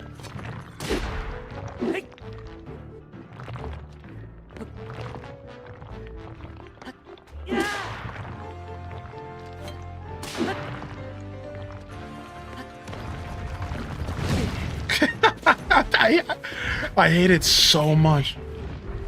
Bum bum bum bum bum bum. Ow. You suck, you big baby. Yeah, whatever. Dude, outrageous that his hand barely clipped me there. Dude, I'm not even going anywhere near it. Dude, what are these 1987 hitboxes, dude? I thought we were gaming in the modern era.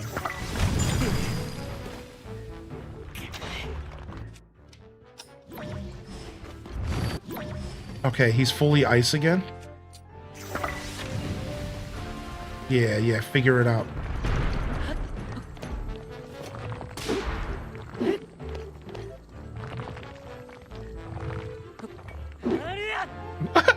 Isn't this so goofy?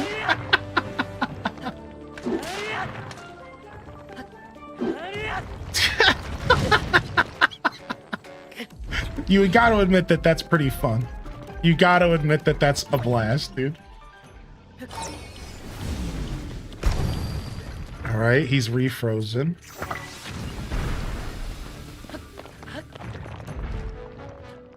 Oh. Oh! Oh.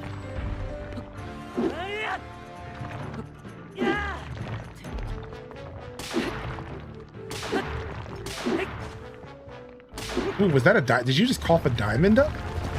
Nice.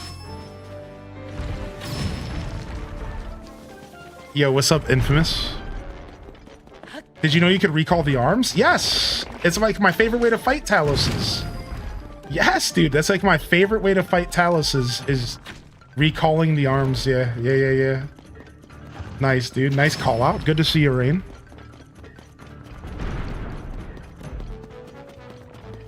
All right, what's happening here, dude? Will you figure it out? Dun, dun, dun, dun, dun, dun, dun, dun, dun.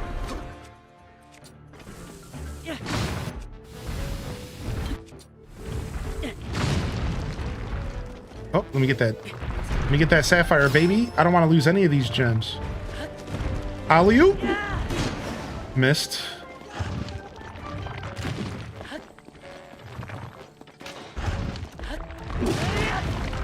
Oh! All right. Oh, I was trying to be showy, dude. Dang it. Oh, well. That's okay.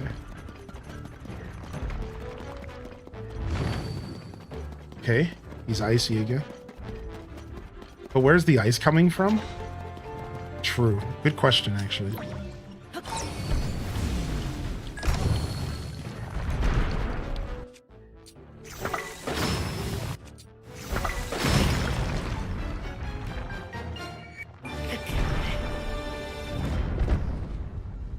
Okay. Oh. Ooh. Oh, that's where the ice came from? His cold, icy heart. Oh, well, that just makes a lot more sense now, don't it? Let's go ahead and equip it to the Knight's Claymore. Not bad. 51 damage. Not bad. That's going to be a nice weapon later. That'll be nice. That'll be a nice pickup later. Nice. And like I said, I have to kill all the Taloses, and there's a bunch down here that I haven't fought yet for the monster medals, so I'm pretty happy. Now, we somehow missed the Koga stuff. It's like over here somewhere. The depths are just cold like that. He's cool like that. He's cool like that. Cool like that. He's cool like that. Dang, that makes me want to listen to some Diggable Planets. Anybody here ever heard of a hip-hop group called Diggable Planets? I love that. It's a dope group. Super old school 90s vibe. It's super good 90s vibe. If you're into 90s hip hop, like Tribe Called Quest style, it's good stuff. Diggable Planets. Yes, I'm that old. What's up, Shallow? Yeah, that's an old group for sure. I didn't mean to out my older viewers. I only discovered them in the years that I went exploring through the roots of hip hop. I spent a couple years exploring the roots of hip hop because I was very passionate about the music and I wanted to know where it all came from. And turns out Diggable Planets was actually sampled by my favorite music artist named Aesop Rock. Not ASAP, it's AESOP, different guy. And he actually sampled a Diggable Planets song that I would have never known until I took my dive into the roots of hip hop. So it was kind of cool how my favorite artist is Aesop, and he sampled this Diggable Planets, and like I made the connection years later, a decade later in my life, I caught the connection. And then you can go even deeper, right? And you can say, okay, what was Diggable Planets sampling when they originally released that song? Right? Like, and this is the beautiful of sampling. So here, let's do it. Let's do it real quick. Let's just have some fun for just a second. Hold on tight, Zelda fans. Give me just a moment here. Let's just have some fun for just a second. And let me show you all one of my favorite websites. So it's called whosampled.com. All right. And you go here and you can put Aesop Rock. All right. So, first off, I'm sorry that I just flashbanged y'all. Let me see if I can fix that. Sorry. So we can go into Aesop Rock and we can follow all of his music here. And if we go down to commencement at the Obedience Academy, I believe this is the song, but let's just go to the album in general. And no. It's a different song. I had a feeling it was a different song. It's I can't remember the name of the song off the top of my head. Hold on a second. Can I search by album here? I think I can, right? I should know the name of the song. I'm blanking on it. It might be Basic Cable. No, it's not Basic Cable. Hold on, give me just a second. It's Spare a Match. Where I'm From, Diggable Planets. So take a look, right? So Spare a Match samples Diggable Planets right here, Where I'm From, and you can actually listen to it on the website, right? So if we go here and we click this, you can actually see the sample. Watch. So the sample appears at 16 seconds in here, right? So, all right, so watch.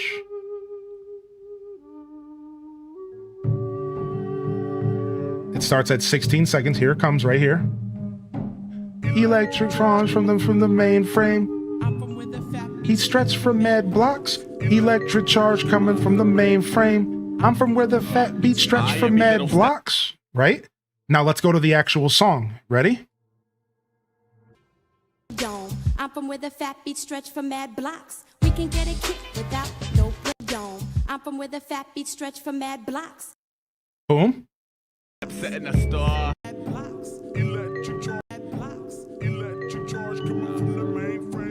I'm from where the fat beat stretch for mad blocks. Right? One more time. I'm from where the fat beat stretch for mad blocks.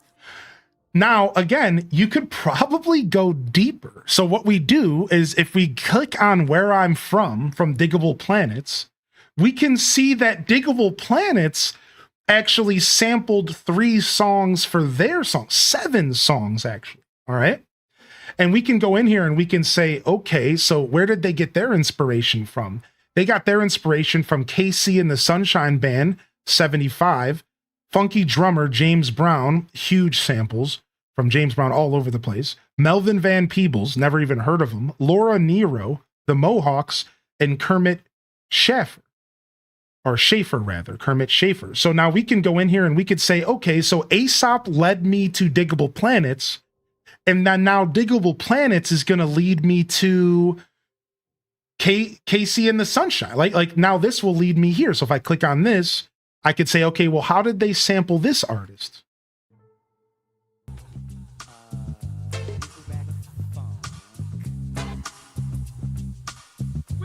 right? Now listen to this.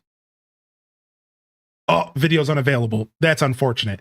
So that's a bad example, right? But you can go in there, you can have a lot of fun digging through your favorite music. I spent 2 years of my life doing just this. Boogie job and rap is life where I'm from. Where I'm from, I might play with Izzy where I'm from.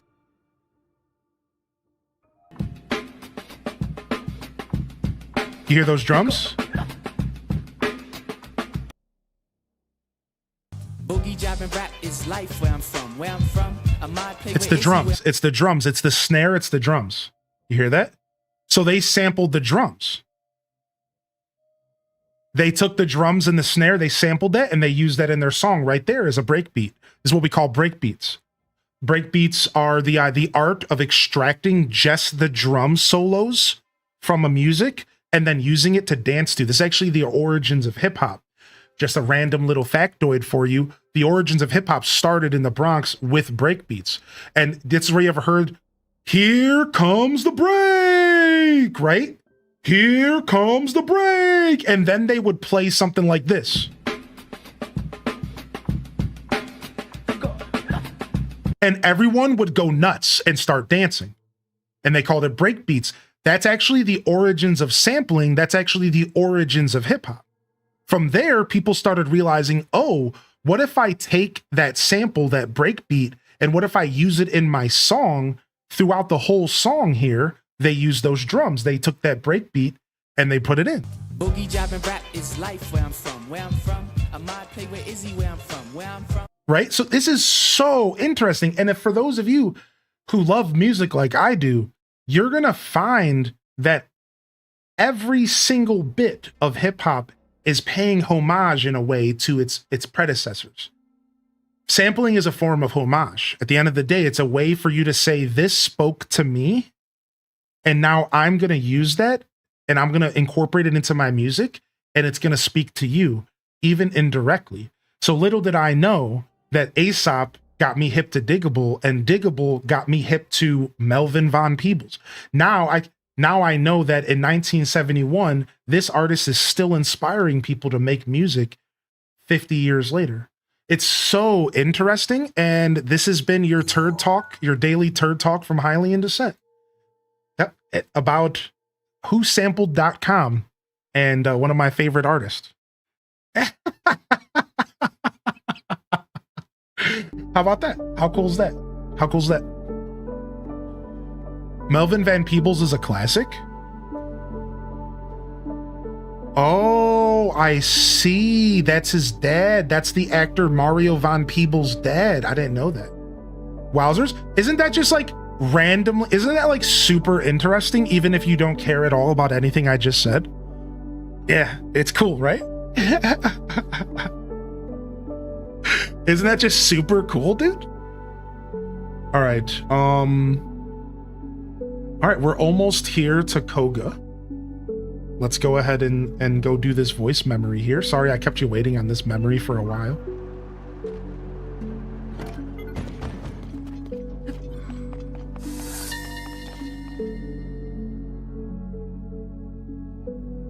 Ho-ho! I knew it the moment I saw it. That red ooze is not good. It feels like part of my soul is being stolen right out of me at the slightest touch. And lately, this stuff has been getting everywhere. But I figured out the secret. Don't touch it. And that is why the Hover Doom Mark I is the best thing ever.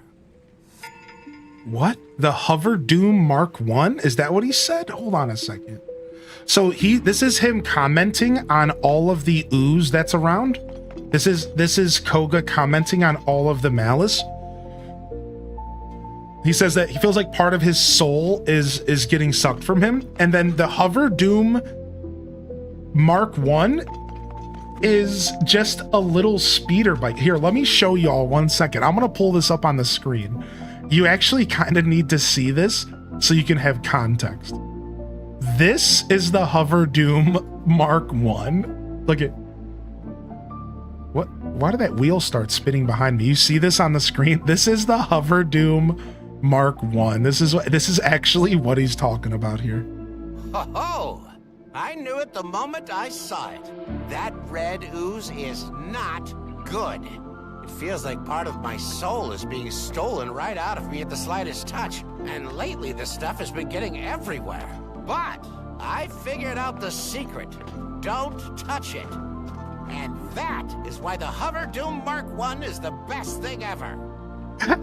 So pretty cool little bit of commentary from Koga. I think Koga's commentary is the silliest, but it's also like the least relevant to what we're doing here as far as like lore. I think he's the character that I personally am least interested in, and most of his memories are just silly, like, oh, look at my creation. And it's like, okay, dude, shut up, dude. Like, nobody actually cares. I don't remember how to get on these dudes. Yeah, so here's a fun fact about the skeleton horses. They're one of the only things that can walk on the gloom. So take a look. Now, you can get skeleton horses on the surface, by the way. You can get skeleton horses on the surface. If anyone would like to enlighten us how to do that, it's been a while. I think it has to be like certain circumstances or a certain area or something. Now, these skeleton horses can appear on the surface, though at least they could in Breath of the Wild. And I'm pretty sure they can in this game as well. And they appear in the depths, and they're actually one of the cooler ways to travel around the depths. Yeah, it's actually one of the cooler ways to travel around the depths.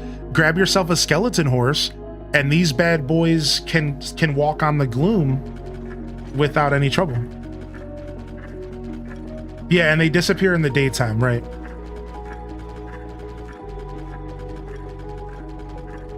Yeah, cool, right?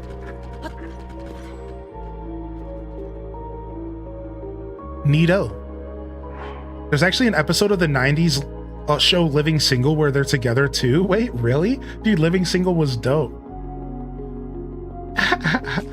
Nice. You see them in the north a lot more than the south up top? Okay. Yeah, I know I've seen them around the game. I just didn't remember where.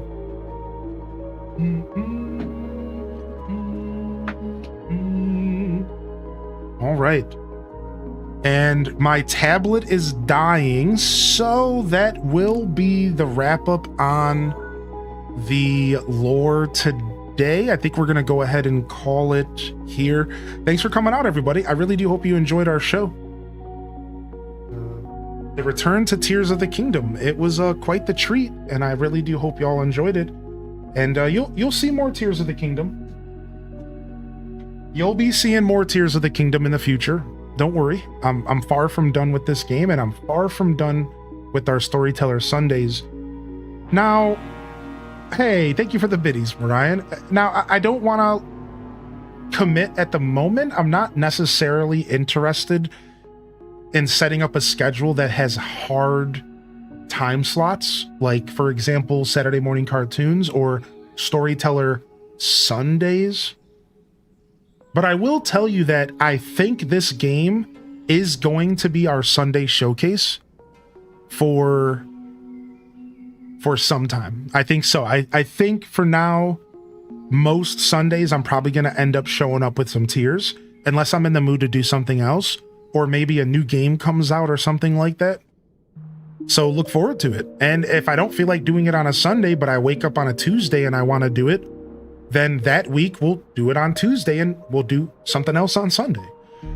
All right, you get what I'm saying? So like, it might not be exclusive to Sunday, but I think I am going to focus on Sunday roughly for this vibe. I think this is the perfect vibe for our Sunday show, and it really does harken back to 2023 with our Storyteller Sunday vibe, right? So thanks for coming and hanging out, everyone, man. I had a lot of fun here vibing with y'all and doing the thing here, and we'll go ahead and we'll do a raid. We faded yesterday, so today's a raid day. Does that sound good? And we'll go drop some support out there to somebody else, since I believe we faded yesterday. I think we did. No, we didn't fade yesterday. Yeah, okay, we'll just chill out today then. We're just gonna fade. I like to do every other. So we're gonna fade out today. We're gonna chill out. If you are looking for more creators to check out, you can check out the Hyrule Gaming Group stream teams and give them some love. I'd love for you to check them out sometime. I really don't remember what I did yesterday, but I know we raided for Fields of Mistria, so well, I don't know, man. It doesn't matter. We're just gonna get out of here. Scuffed Eats will return soon. If you want more details, feel free to come back and ask again on my next episode, which, for those that are new here, I stream pretty much every day at 8 a.m. Eastern Standard Time. That's 2 p.m. Central European for the overseas family. And I welcome you here to our community. Make sure you hit that follow. If you're on Twitch, it is a free way to support it. How else are you going to keep up with the show? And if you're on YouTube, like, subscribe, all that nonsense. You know the deal, you know the spiel. Thank you so much, everyone. Again, Brown Coat Scuffed Eats will be returning. It's just on a delay hiatus. And I can talk some more about it the next time you pop in. Don't be shy to ask, all right? But since I'm wrapping up, I'll go ahead and hold off at the moment. I do want to say shout out to the fresh faces out there. It was wonderful meeting some Zelda nerds and just some lore enthusiasts in general. And those of you that were just looking for the vibe, and hey, you found it.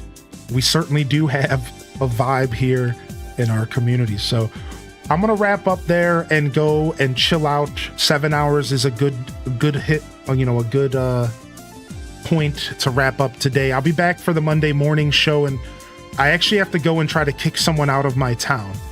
I forgot, I haven't done it all week, so I'm gonna go spend a couple hours, hopefully not long, to boot someone out of our ACNH town so we can go to our final day. Our final hunt starts tomorrow, 8 a.m. Eastern, so come on by for the final villager hunt of the new island. It should be a blast. I'm looking forward to it, and I'll be here for the Monday morning show. Fresh week, fresh opportunities. The best way to start your week right here, twitch.tv/highlandindescent. Now, thank you again, all of you who came out to support my little Zelda stream today. It was quite a blast, and I look forward to diving into a fresh week of streams tomorrow alongside the best community on Twitch. That's it. That's all of y'all. That's all of y'all. Thank you so much, fam. On that note, this is Highly in Descent signing off from another wonderful Hyrule Gaming Group production. If I don't see y'all here tomorrow, I'll see you when I see you, fam. Don't forget to game on. Have a wonderful rest of your Sunday. And until next time, peace. Wrap it up and on to the next episode. Peace.